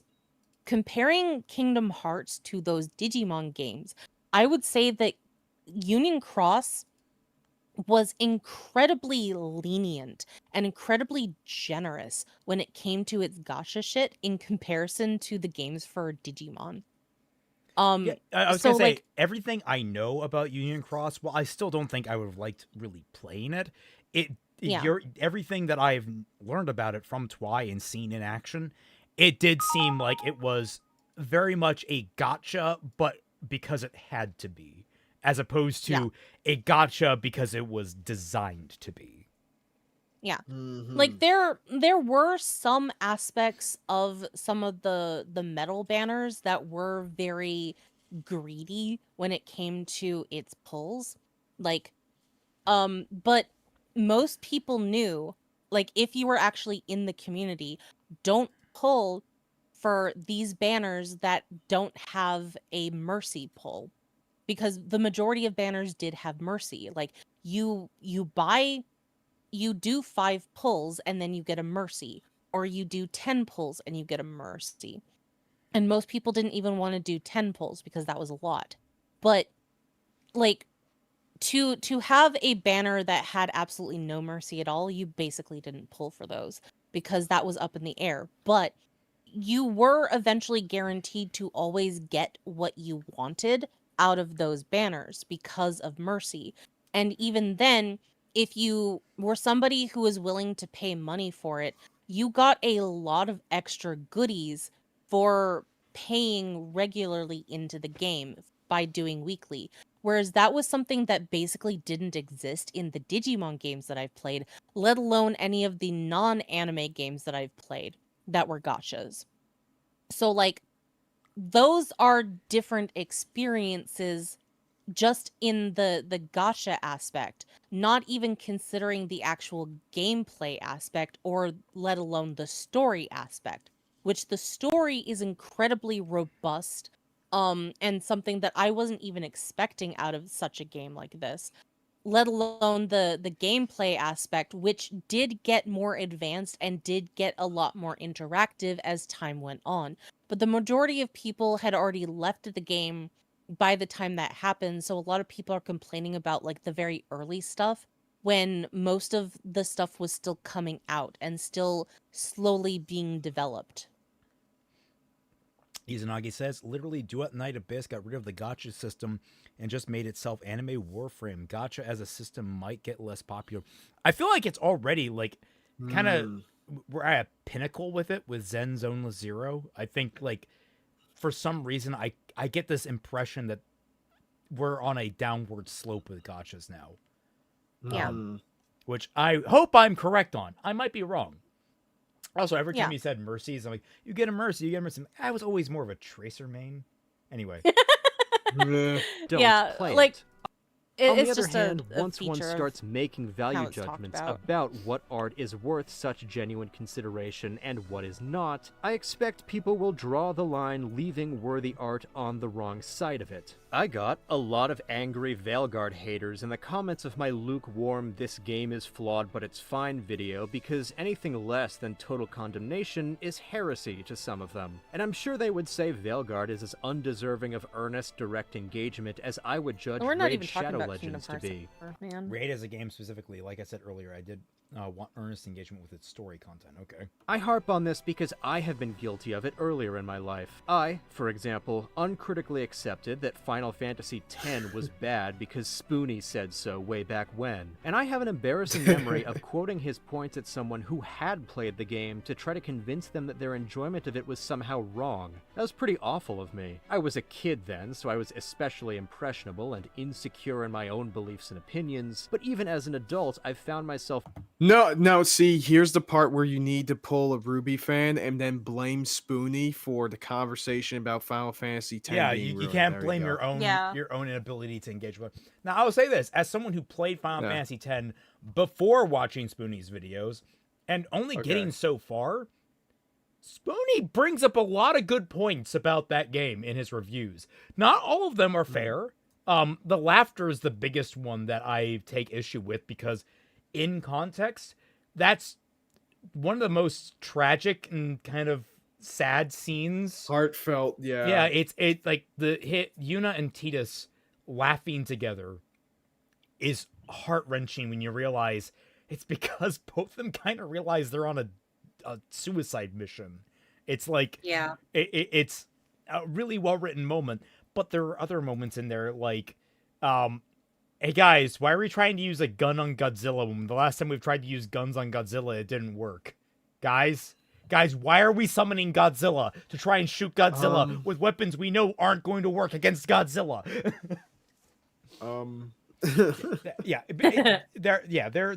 There are points in Final Fantasy X that are just kind of silly, but look at how they dress. Anyway, No. Excuse me, that belt dress is fucking peak, man. I don't Okay. know what you're talking about. Okay, but I look at Seymour's hair, Twilight. Yeah, I was gonna say like Lulu is an exception. All right, Lulu is an exception. She's not a crime against humanity like Seymour's hair, and she's not a crime-inducing calamity like Riku's outfit. She's 15, and the fucking camera ogles her like she's not. Oh, God. Oh, I'm No, sorry. I meant more like Riku's outfit. Clarification: Riku with 2 Ks, not Riku with 1. With Oh, 1K, oh. yeah. Yeah, the Riku from Final Fantasy X. The 15-year-old girl that's wearing Right. a scantily clad bikini in the Which camera is likes to focus on. Ironic. It's very ironic that Riku and the Riku that we know from Kingdom Hearts are both the same age, at least at the start of their stories. Well, it's even weirder when you realize that Yuna, Riku, and Pain all appear in Kingdom Hearts 2 as pixies, and it's like never explained. Yeah. It's just like, oh, they're here, I guess. Who the Yep. fuck are these? Like, who are the gold wings? Titus- Treasure hunters? Like, That's you're an interesting change. yeah, Yuna, your boyfriend is back on. You're a legend. Destiny Islands. I don't know how that's supposed to work. It's the only thing that's like, yeah, these really aren't the original Final Fantasy characters. They just look like them. Yeah. Yeah. assuming greater expertise about some games I haven't played just because I've absorbed second-hand videos about them. I've seen several analyses of YIC that approach the game from different perspectives, and I've developed an opinion based on those videos about what YIC's themes are and how well it engages with them. I have a more complete view of YIC than I would if I'd only watched one of the videos. But I now realize all my opinions on the game must be caveated and I should avoid acting like an expert. I don't really know Metal Gear Solid 4. I know Steak Bentley's take. I don't know the Final Destination films. I know the Morbid Zoo's take. I still love Sure. deep dive video essays and analyses about things I haven't experienced and intend to keep enjoying them, and you should too. I just want to be better about recognizing the limitations of the knowledge I can glean from such videos. And the secondhand content I've described so far is a valuable part of building a community around works of art, fostering discussion and debate which keeps the art alive among the fans. Essays, reviews, let's plays, and live streams are all included in that. But then there's... hang on for a sec, Guy. So, why aren't you acknowledging that it's still egregious that in order to make this video, you watch story cuts? Because you're still doing that. You're still doing the thing that you said is a problem. And you're using it to formulate your opinions. Maybe he's getting there. I don't know. He's just taking... It's like possibly taking a long way around. Yeah, like I said, he did say at the very end of that like rant section way back when, such a long time now, that like, hey, I won't claim myself as an expert on this series because of this limitation. I just have this opinion, I have this personal take about it. But like here's the thing that is the difference between those things. The people that he is talking about have experienced those movies or played those games directly, and now they're making a video on it.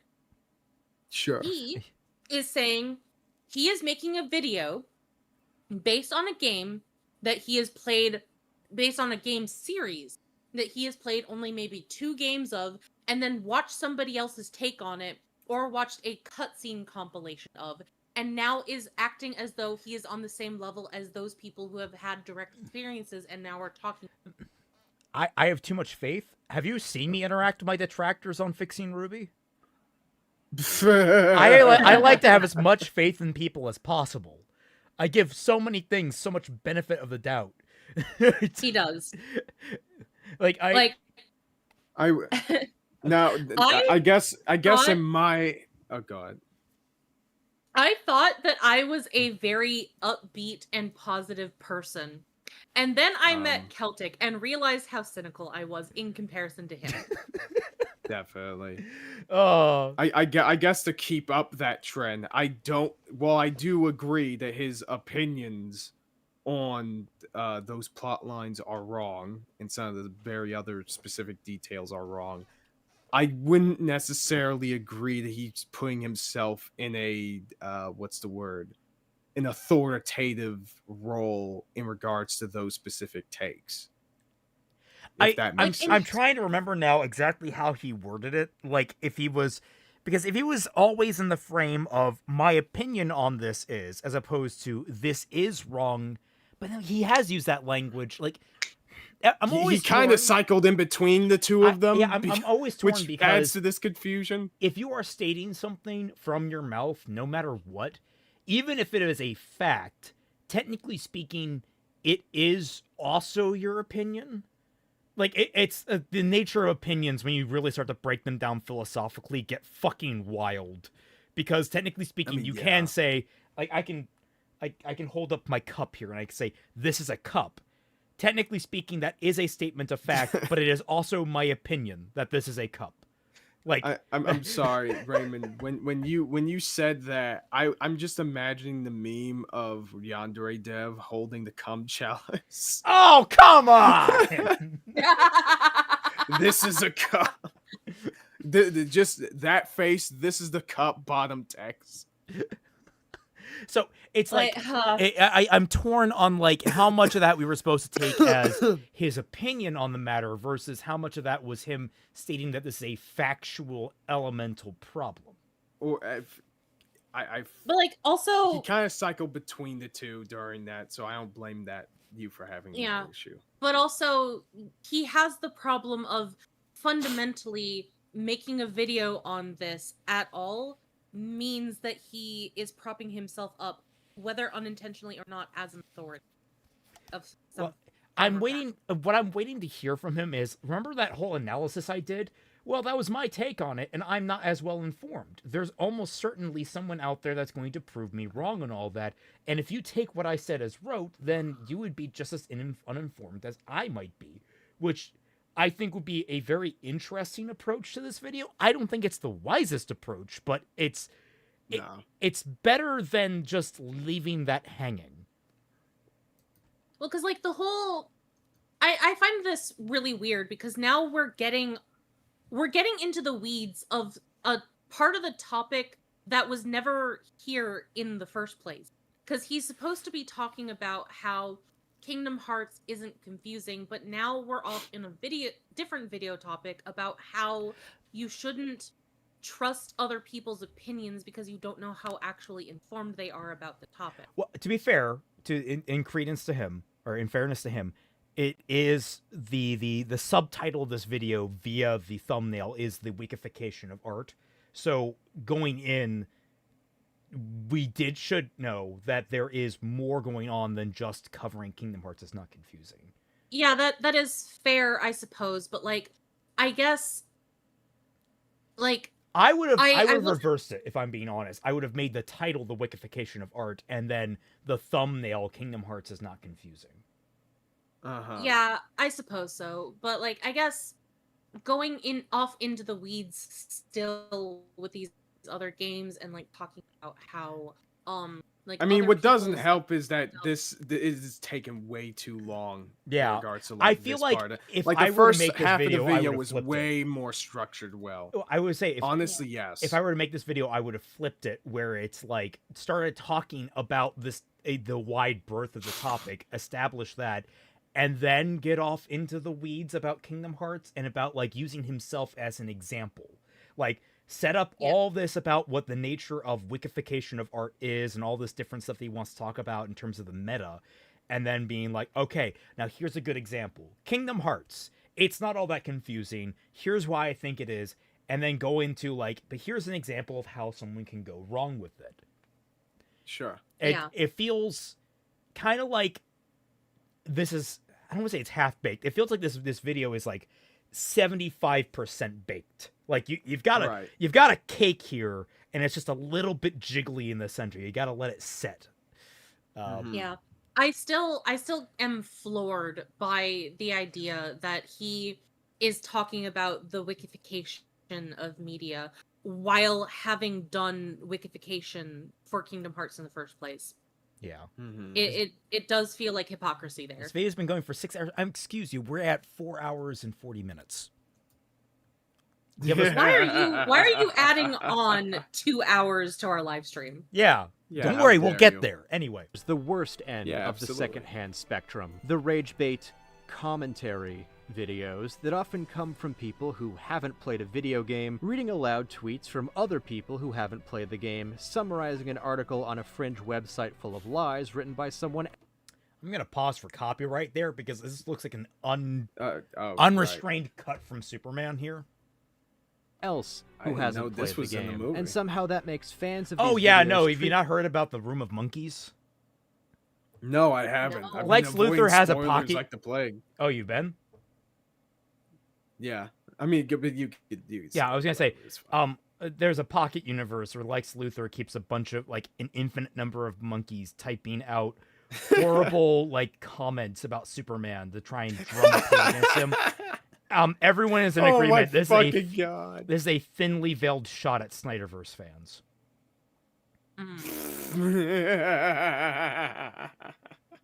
them as telling them everything they It need was- to I am know about honestly that. impressed. It was the best of times. It was the blurst of times.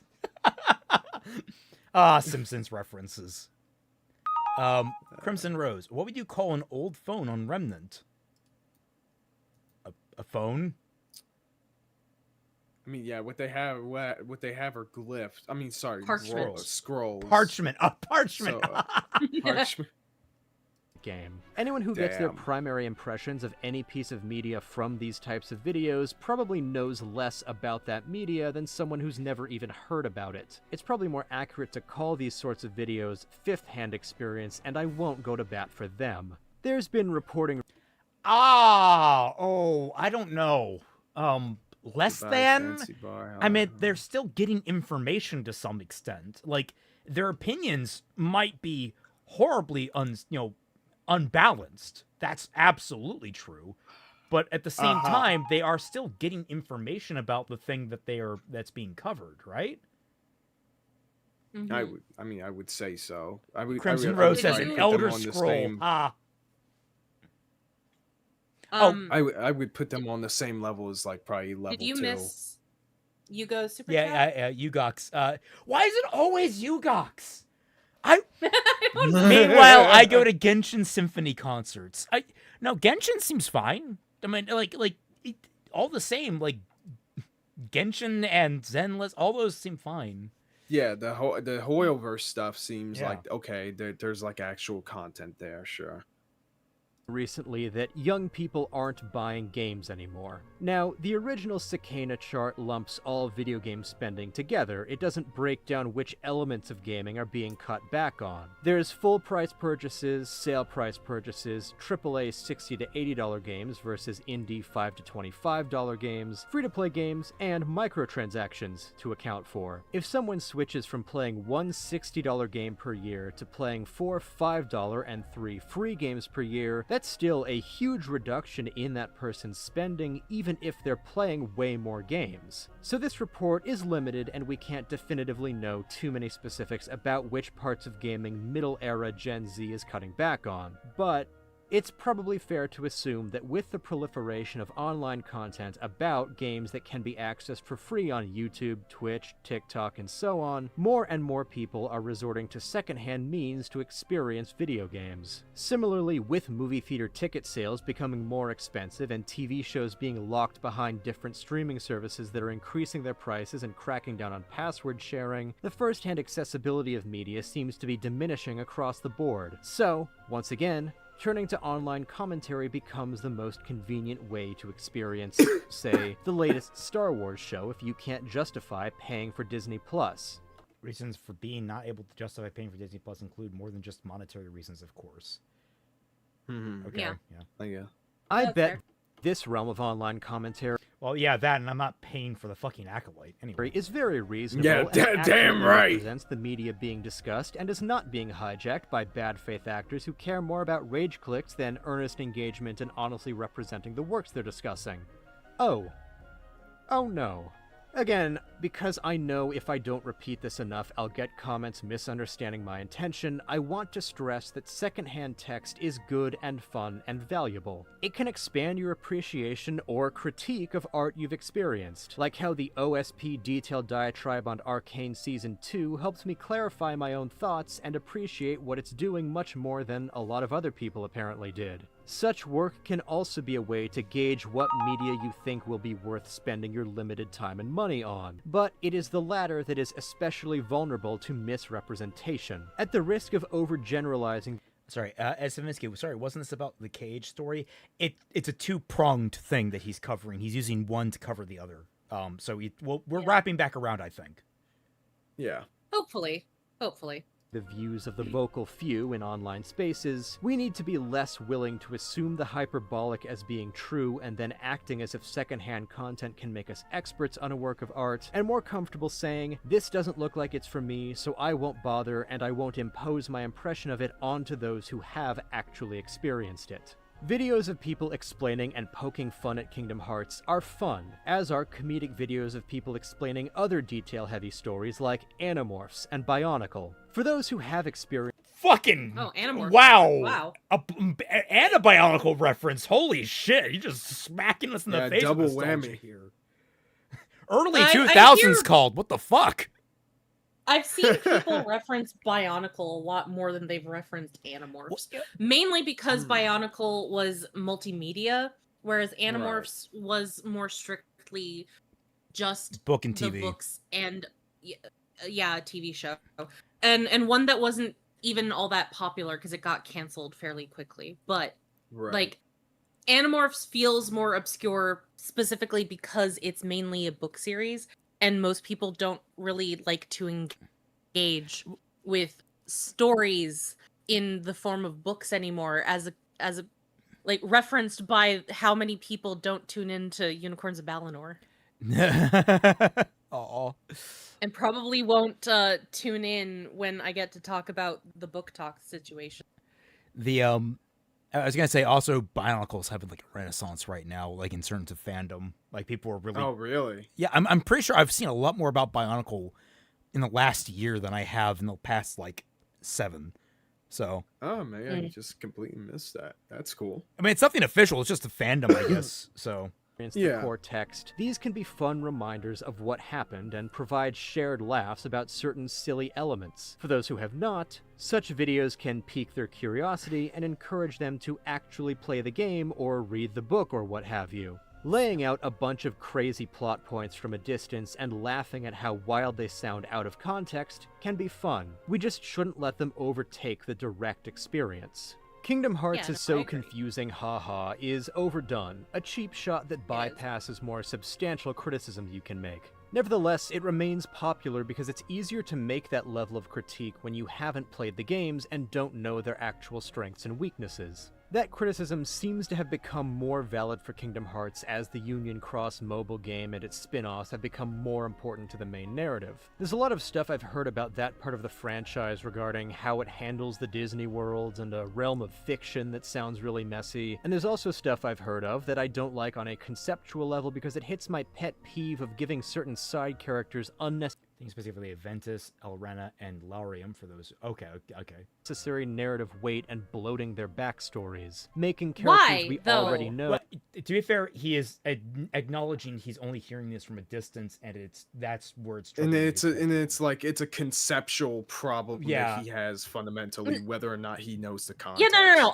I'm complaining about that specifically. Why do you have a problem with making characters that aren't the main characters important to the story? Why the fuck do you have a problem with that?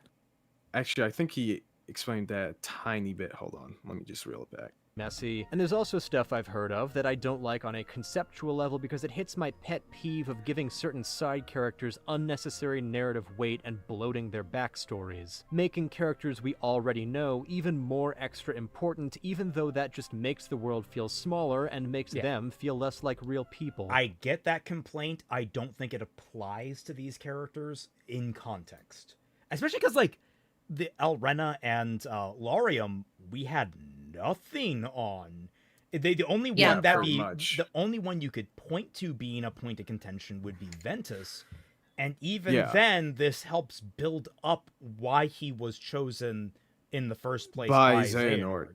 So I was about to say that, like, before any of that, Marluxia practically had nothing. And look, like, man, again, Dark Road, it shows even more why Xehanort had targeted Ventus in Dark Road.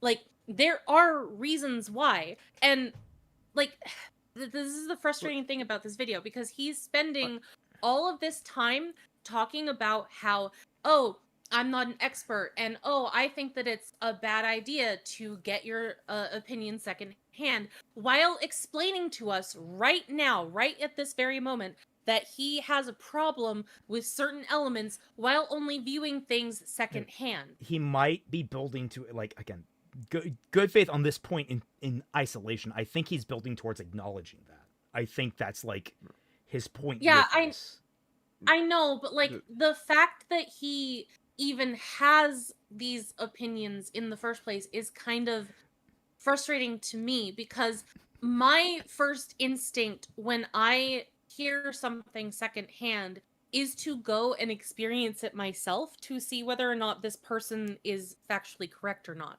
And, like, I get it to a certain point. You're going to have experiences where you're not going to want to do that, but if you are invested enough in the conversation to have an opinion on it that strong in the first place, why not just go and do that?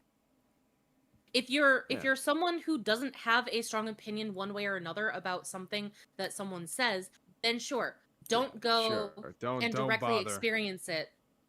But if you are going to have a strong enough experience where you are frustrated with how the story narrative is structured, go right now. Drop whatever the hell you're doing. If you're playing video games or like if you're, I don't know, picking your ass or whatever. You hear that, EMTs? You hear that, EMTs? Drop that person you have on the gurney and rush out to see this media right now. Kingdom Hearts. Yes, go play Kingdom Okay, Hearts. That why- person will be fine.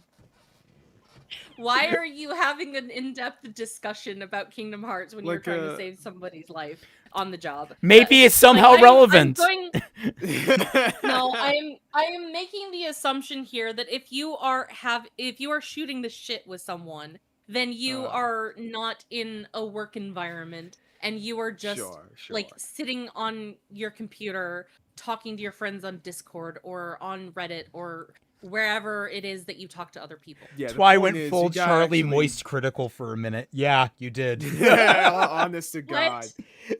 You were like, he always does this, like he trying to like create an analogy on the fly. You sounded like almost exactly like the way he would have gone about it. Yes. Oh, sorry, Just- I don't do the only- analogies very only- well, apparently, because the you only always difference bitch is- and whine every time I try to make a fucking analogy. He's just trying to make it accurate, man.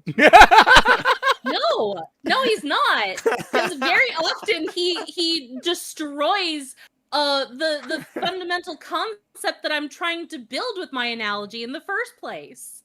Damn. Okay, so I'm guessing the divorce is tomorrow. Anyway, Yes. but It was last like, week, I am actually. divorcing this man that I have never married.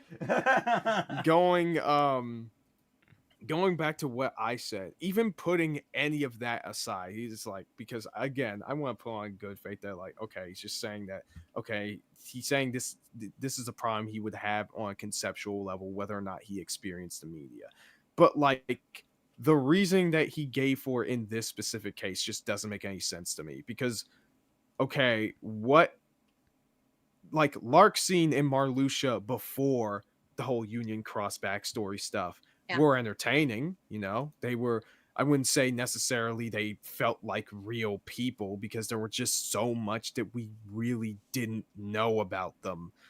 So what I'm saying is that like I don't know what you mean when you say in regards to them that shit feels too bloated or they're giving too much importance, especially since they were major antagonists in the second installment of the story. Yeah. So I have no But idea also- why you would go ahead.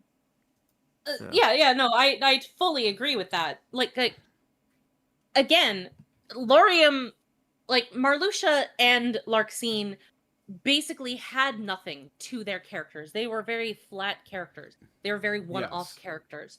So what is the problem with expanding them in the story narrative? It doesn't make the world feel smaller just because you don't fill the world with billions of extraneous characters that only exist for like literally one line of dialogue and then get rid of them, only to add a brand new character to state one goddamn line of dialogue and get rid of them again. Like, Hi, Silent Hill Ascension. How's it going? People exist in the world outside of the one moment that they're relevant to a moment in storytelling, and it's not a bad idea to bring them back because they should still exist in the story. And I find it very weird, as long as actually. there's like, you know, actual use for them. Yes, If actual you're just use bringing for them back to bring them back, then it's like, of course, that would be More wasteful. so, like just like I said with Ventus, it adds something to explain why Xehanort would choose these guys to be part of the organization. Like, yeah, there might be something more to these characters that's worth him picking at. Yeah, like, why are these characters joining the organization in the first place? How did they become nobodies in the first place? Like, because it is established that you need to have a strong heart in order for your nobody to retain human form. So what is it about these characters that made them who they are? Getting an explanation for that isn't a bad thing, and doesn't make it so that the world feels so much smaller, especially when you're complaining about that in a game that introduces like 10 brand new fucking characters where only 3 of them are not brand new. Yeah. So so in regards to this specific point, even putting aside whether or not he should even say this point because he hasn't experienced it for himself, blah blah blah blah blah, it doesn't even make sense given his own criteria of why conceptually it would be a problem. I can understand that specific problem because sometimes there is such a thing as like giving a character someone highlighted that like absolutely. This happens. Try and be careful with this. Star Wars does this a lot, where characters retroactively become more important in the past than they ever were in the present. Like that's sort of the thing that a lot of people get sick of. The whole Glup Shido syndrome. Yeah. Oh, he was there the entire time. It's the John Kramer. It's a John Kramer Saw thing. It's like, oh yeah, Hoffman was always there as part of all the crimes. Oh yes, Amanda was also always there. Also, there was always this other third unnamed guy. Like it kept just backfilling. Yeah, but just because that happens in some media and it's done poorly doesn't mean that it's going to be done poorly in other media. That is the thing that is kind of frustrating about this, is like, just because you've seen something done poorly in one area doesn't mean that it's going to be done poorly in another. Yeah, and that's the issue I have, that like conceptually that's not a bad thing, giving characters that previously didn't have any backstory, and giving them backstory. Alex Setakai says, "Heyo everybody, hope y'all's night's going well. What did I miss? Are all your dark souls full of light that is also darkness that is also light? Yes? Yep. Oh. Yes. No. Yesn't. There you go. Full spectrum. Hope you're happy. Yeah. There we go, yeah. Now, at the risk of another rant happening, we have 10 minutes left of this video. I think we can make it, guys. That is true. Yeah. Loading their backstories, making characters we already know even more extra important, even though that just makes the world feel smaller and makes them feel less like real people. But I don't feel qualified to speak on this with any actual authority, since I haven't watched all the story cutscenes from Good, Union then why are you Cross bringing and it up Dark in the Road. first place? As far as I know, the execution of these ideas I usually dislike is cool this time. What good would it do me or you or Kingdom Hearts to write it off completely here? I want to finish with one other problem born out of experience through Wiki instead of experience through experience. There's been a great lack in a lot of online media discourse that has been going on for as long as I've been aware of it. A hyperfixation on the facts of a story at the expense of all else. I've spoken about the term for the literal events of a work's plot as they happen in-universe in a video before. Comment that term if you know it. But anyway, this hyperfixation on facts can lead to an unwarranted elevation of more incidental parts of a work of art. Sure, having a baseline understanding of what happens in a story is important, but that's just the first step of engaging with it, assuming that the understanding is accurate in the first place. I want you to think of your favorite scene from your favorite movie. Why do you like it? Now, summarize that scene as if you were writing it into a wiki page. How much of what you like about it can be captured by that summary? One of my favorite scenes from Kingdom Hearts is the very end of— I have a problem with that because wiki summaries can wildly vary. Yeah, that is true. There are a lot of wiki summaries that are just like a footnote, and then there's a lot of summaries that are like five fucking pages. What was the one? There was one wiki page I was looking up the other day, and it just kept on fucking going. Yeah. Oh fuck. Yeah, and some of those people get tagged for being too extraneous with the details, that they need to summarize it more. But like, again, those are people who feel that all of these details are important enough that need summarization in order to have a complete understanding of what's going on. Like, you have these different opinions. Can I just say that like scene analyses are a thing? Yeah. So like if you can write a summary entry of a specific scene with a similar quality as, I would probably say, fucking Jiro from Timberwolf Studios, then I feel like, yeah, you would probably create a very good summary of that scene. But if you're not going to put much, effort into it, then of course it's not going to be all that bad. I was So gonna I say- slightly disagree with this point, because even that requires decent execution. I'm really worried where this is going to be people focus on these things instead of focusing on things like theme or the emotional feeling of the moment of the scene or whatever. That's what this section's called, facts versus feelings. Oh, fuck, no. Because, like, my brain immediately goes to the bees. Immediately, it's like, oh, yeah, I'm sorry. This huge, important romantic moment is completely undercut by how these characters barely spoke to one another and never really resolved any of their issues with one another. It's like, you don't understand. Facts inform the feelings. They are not facts over feelings. It's that they're different. not. They're not. The whole problem with this conflict is that it's a conflict to begin with. Yes, they were never. If your writing does not support your theme, then you are damaging your theme. It is important that you make sure your writing is solid in that area, or else you're going to fall apart. Yeah. The Roxas prologue from Kingdom Hearts 2. Here is the description of the scene from Roxas's character page on the Kingdom Hearts wiki. Roxas then enters the pod room where Sora is kept, but not before seeing Donald Duck and Goofy slumbering in their own pods. Diz is there to greet him, revealing his intentions and fueling Roxas's rage with cutting remarks about Roxas's purpose and nature. In a blind rage, Roxas tries to cut down Diz, but sees that this Diz is only a hologram. Even after this, Roxas continues to attack Diz. Diz vanishes, and the pod in the center of the room opens. Roxas's anger drains away when he sees Sora slumbering in the pod. Sadly smiling, he says to Sora, "You're lucky. Looks like my summer vacation is over." With those words, Roxas respectfully accepts his fate and rejoins with his original self. That was almost entirely clinical and flat, a play-by-play of the things that happen in the scene and one quote and nothing more. Now here's the scene in its entirety. Unless YouTube gets weird about me playing the whole thing, but I don't know why it would, since it's video game footage and copyright should be cool with that, but whatever.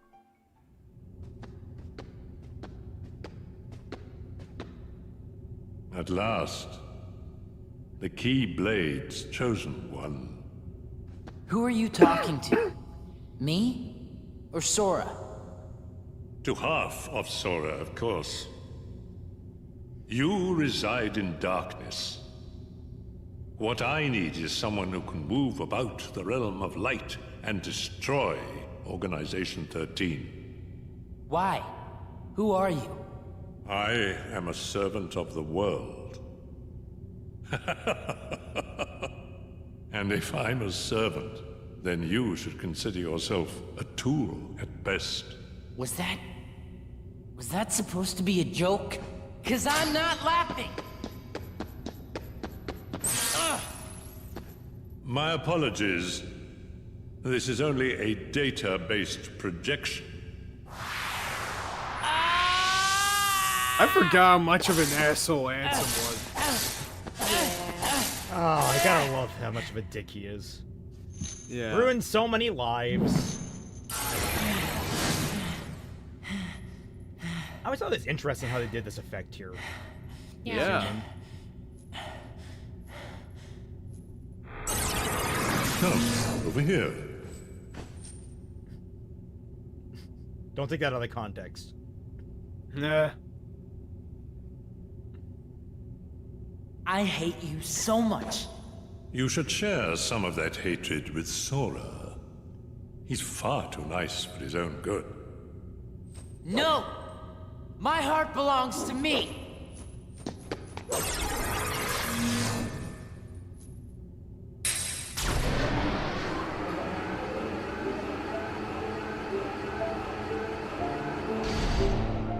Sora.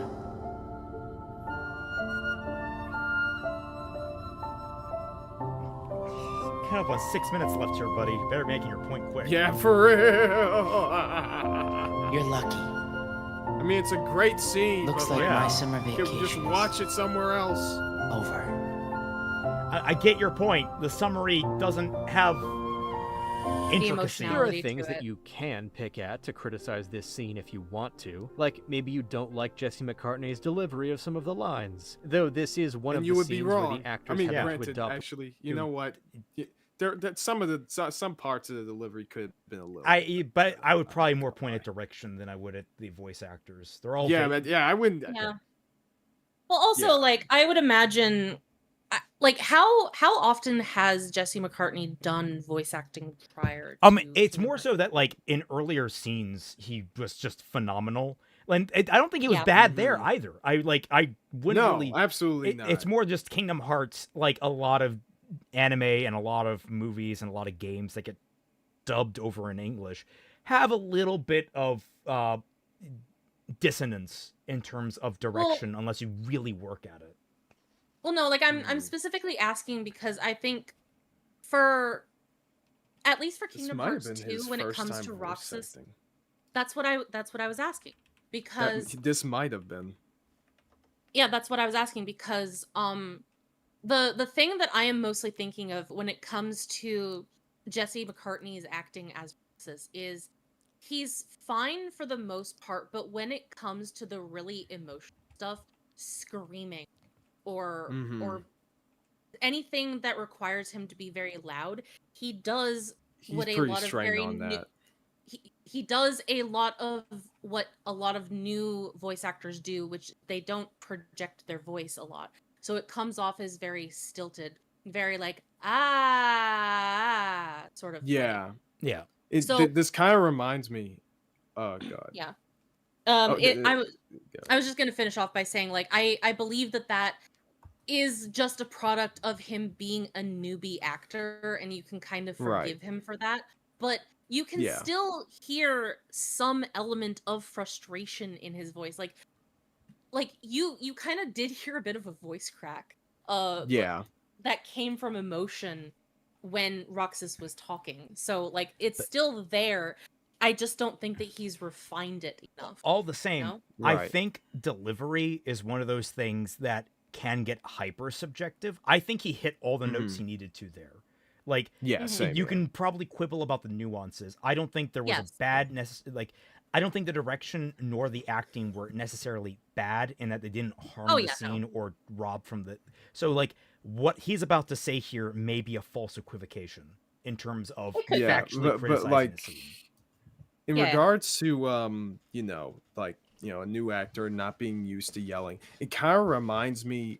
So I'm guessing y'all seen Regular Show before, right? No. So there, okay. So in Regular Show, there's a episode basically where Mordecai and Rigby went to, during their lunchtime, take this like egg breakfast challenge, and somehow it ended up with Rigby being put into a coma, and their boss Benson kind of just shits on them for, oh, you guys are goofing off instead of going to work. And Mordecai just decks Benson in the face and starts yelling at him and telling him how unfair he's being right now because, he's my best friend and he's fucking dying. And the actor for Mordecai, who's also one of the creators of the show, literally said that for that scene, he had to practice yelling because he's not used to yelling at all. Yeah. Also, but it was great. Huh? When you haven't devoted your entire being to experiencing all of Kingdom Hearts, Kingdom. Accurate. Look, man, like, I have this kind of mentality for practically everything when it comes to experiencing something. Because if you don't have the full experience, then are you really actually thing at all? Okay, well, as somebody has to say here, kind of because I'm fearing the false equivalence that is to come. The weird cadences to match lip flaps isn't as much of a problem as elsewhere in the games. Or maybe you're bumped by the weird fade to black in the middle of the scene that I assume exists because the game is needing to load between two different scenes stitched together for memory reasons. And if you have no context, Roxas's summer vacation line probably falls flat. But even if the scene doesn't work for you as it does for me, Surely you'd agree, at the very least, that watching it, hearing the music and the dialogue and seeing the animation is so much more powerful than reading or hearing read that wiki description. And were Kingdom Hearts a purely prose novel, it would hopefully be written in a more dramatized and lyrical style than a dry wiki. But focusing so much on a story's facts eliminates that, boils down everything to its summary. What matters is not how Roxas resigning to his fate is conveyed, just the fact that he does resign to it. What matters is not what the series' emphasis on the power of friendship says thematically, it is that Sora keeps giving speeches about how his friends are his power, and that's not a very hard magic system, now is it? How does friendship give you power? Friendship is not a quantifiable unit of energy, that doesn't make sense. Is it consistent? I mean, That is yeah. the minimum, and Kingdom Hearts is pretty consistent about the nature of the heart and power. Like, this is you like are suddenly starting. This is where I'm steering the false equivocation, because if you're going to come out and say that, like, oh, all the people that are being critical of something by only reading the facts, it's like, if the facts underlying that do not support what is happening on screen, you can have the best actor saying the best lines. Now, you can have that happen, and it will still be awful. Conceptually, Batwoman saves the day and rescues Sophia from the roof. And we know, because we've watched it, yeah, that's an accurate summary of events. And also, it's fucking awful. Wait, you mean a good vocal performance, not saving the bad script? Oh, hi, Crow from all of Volume Ruby. 6. All of Ruby. Yeah, all of Ruby in general, but especially Volume 6. Why can't the emotion and themes be part of fact? Because they are derived from fact. The emotion and theme. The facts that are put on screen is the writing, the direction, the performance. Those are the facts. Those working in concert with one another is where you derived theme, meaning, and emotion from. Those are the things that convey those to the audience. If any one of those three things are out of sync with one another, you can still get something close to it, but the more that one is failing, the more the others will start to cave in with it. If they are not in concert, as particularly writing is usually the culprit, but it can be direction and performance. If one of them, if one is failing, it's the rotted core, and it will drag the scene down, and it may end up damaging it. If you were to think of it like a computer has a CPU, the RAM, and the motherboard. If any one of these elements, the writing is the motherboard, the CPU is the direction, and the RAM is the performance. The RAM starts to fail, you start to get a slower computer. If the CPU starts to fail, you start to get an inconsistent performance across the entire computer, glitching and such. If the motherboard fails, the computer just doesn't turn on. If that's how you should look at a story in terms of how it's constructed. And you can get different experiences as you add dimensions to it, like gameplay and such can be a factor to it as well.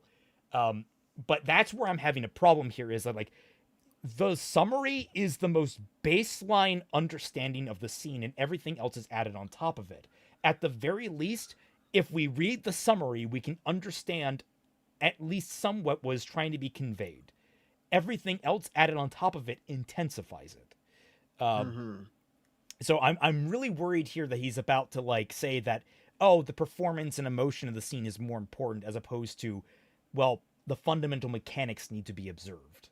Wasn't that the issue that we had with Ant talking in his video? Which He one? basically said, how the emotion of the scene. Oh, right. Yeah. His YouTubers are lying to you video. Yeah. That, like, who cares about the actual, like, events of the story? Doesn't ruin your enjoyment, but, like, it absolutely fucking can. Yeah, the example he used was mad about that. Was that Blade Runner quote where where he's going all philosophical, talking about what he's seen, and it's like there's nothing contradicting any of the things that he's saying, and thus we must accept that is happening. Now, if it gets contradicted later or before, sure, but contradiction is the key word there, as opposed to oh, it's something in the setting that's been kind of set up in the background. So it's like, but even more than that, even then, like, even if it did, that point still is absolutely terrible. I remember being very mad at him for that. At the risk of, I'm not going to do it, but it's a lot of complaints with TLJ, is that there's a lot of fantastic performances. My God, the cut scene of Mark Hamill, just like, it's like 30 seconds of him mourning the death of Han Solo, fucking blows it out of the water. The writing lets everything else down in that film. So, and it's cheesy too. What is this, a kid's game? How cringe. As with analyses and Let's Plays and live streams, I have no problem with taking enjoyment in wikis. I have a problem with inflating their importance. When the artistry of music, blocking, set design, performance, scene writing, cinematography, and everything else is... I'm sorry, scene writing? That's part of the summary, typically. Just like they're... Whatever. Writing, keyword there.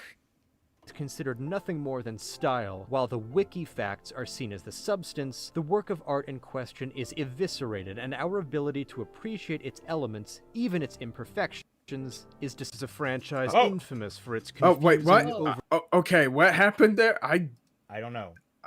Okay. That's weird.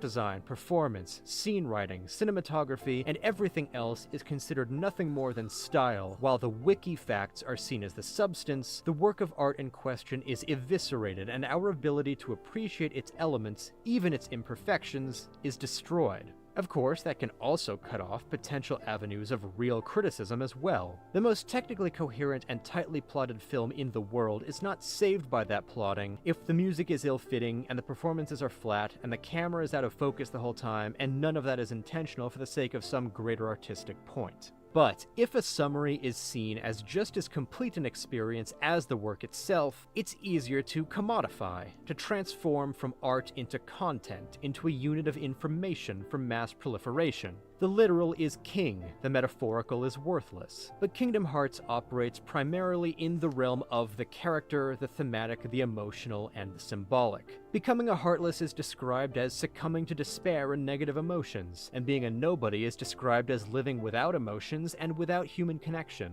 One can interpret these as metaphors for depression, isolation, even addiction, in the case of Riku's arc with the power of darkness. And while a wiki could have a theme section that says this, it's a whole other thing to feel how these games convey them. I mean, it's show don't tell, right? The whole point of a story is to dramatize at least one idea, even a simple idea, usually more. Wikis are constitutionally built to exclusively tell, to undramatize. So no, I don't think Kingdom Hearts is confusing. I think a wiki approach to Kingdom Hearts makes it confusing. Kingdom Hearts is a story about how friendship is powerful and important, even in the face of darkness and cynicism. How growing up cannot mean casting friendship and hope aside, and how those who do so only end up yearning to get them back. I don't think that's terribly difficult to understand. And I think Thanks for watching. If you feel so inclined, please do the like, comment, subscribe, and notification bell thing. And I guess also hyping is a thing now? We have to start calling into my deep game, so... Stay like access to any of that, and you can financially justify back me. That would be Did I see Deus appreciated. Ex? Next time I think I'm going to try another in-depth critique of a single game, so... You are not prepared, good sir. You need to really brush up your editing. Holy shit. You do not want to try and tackle Deus Ex with this level of editing. I mean, to be fair, you're nowhere near the worst that we've covered, and you're not disagreeable. I think near the end, especially, like, my particular hackles were raised in terms of... I mean, I don't think wiki walking is really where a lot of people get their misinformation about Kingdom Hearts from. I think it's a lot more the opinions of other people. So I feel like maybe it was a misfire to focus so much on Wikipedias, and more you should have focused on, say, video content. Like, you should have made that, like, the subtitle, the videofication of art, something like that. Like, I think that would have been smarter. Although I am thankful that he does not do the cringe thing of blaming these videos or blaming these, content themselves for, ruining these conversations or the proliferation of it. It's more so just like, okay, people just taking these as fact and running with it. I think it's like he's telling people be responsible about your own opinions and how informed you actually are. I think that's actually... So in terms of the ultimate message, I am absolutely with him there. 110 fucking percent. Just took us a little while to, actually get there, probably could have condensed this down into like 30 minutes, honestly. Probably. There was a whole... weakify your video, dog. I'm joking, of course. Oh, God, we've been at this almost 5.5 hours. Oh, God, I thought this was going to be fun. I mean, it was fun, but like, my God, this got contentious so quickly. Yeah, I was not. I thought that this was going to be a fun video. Man. Well, we can. Nice thing. Why did you have to disappoint me like that, my guy? Like, you were the chosen one.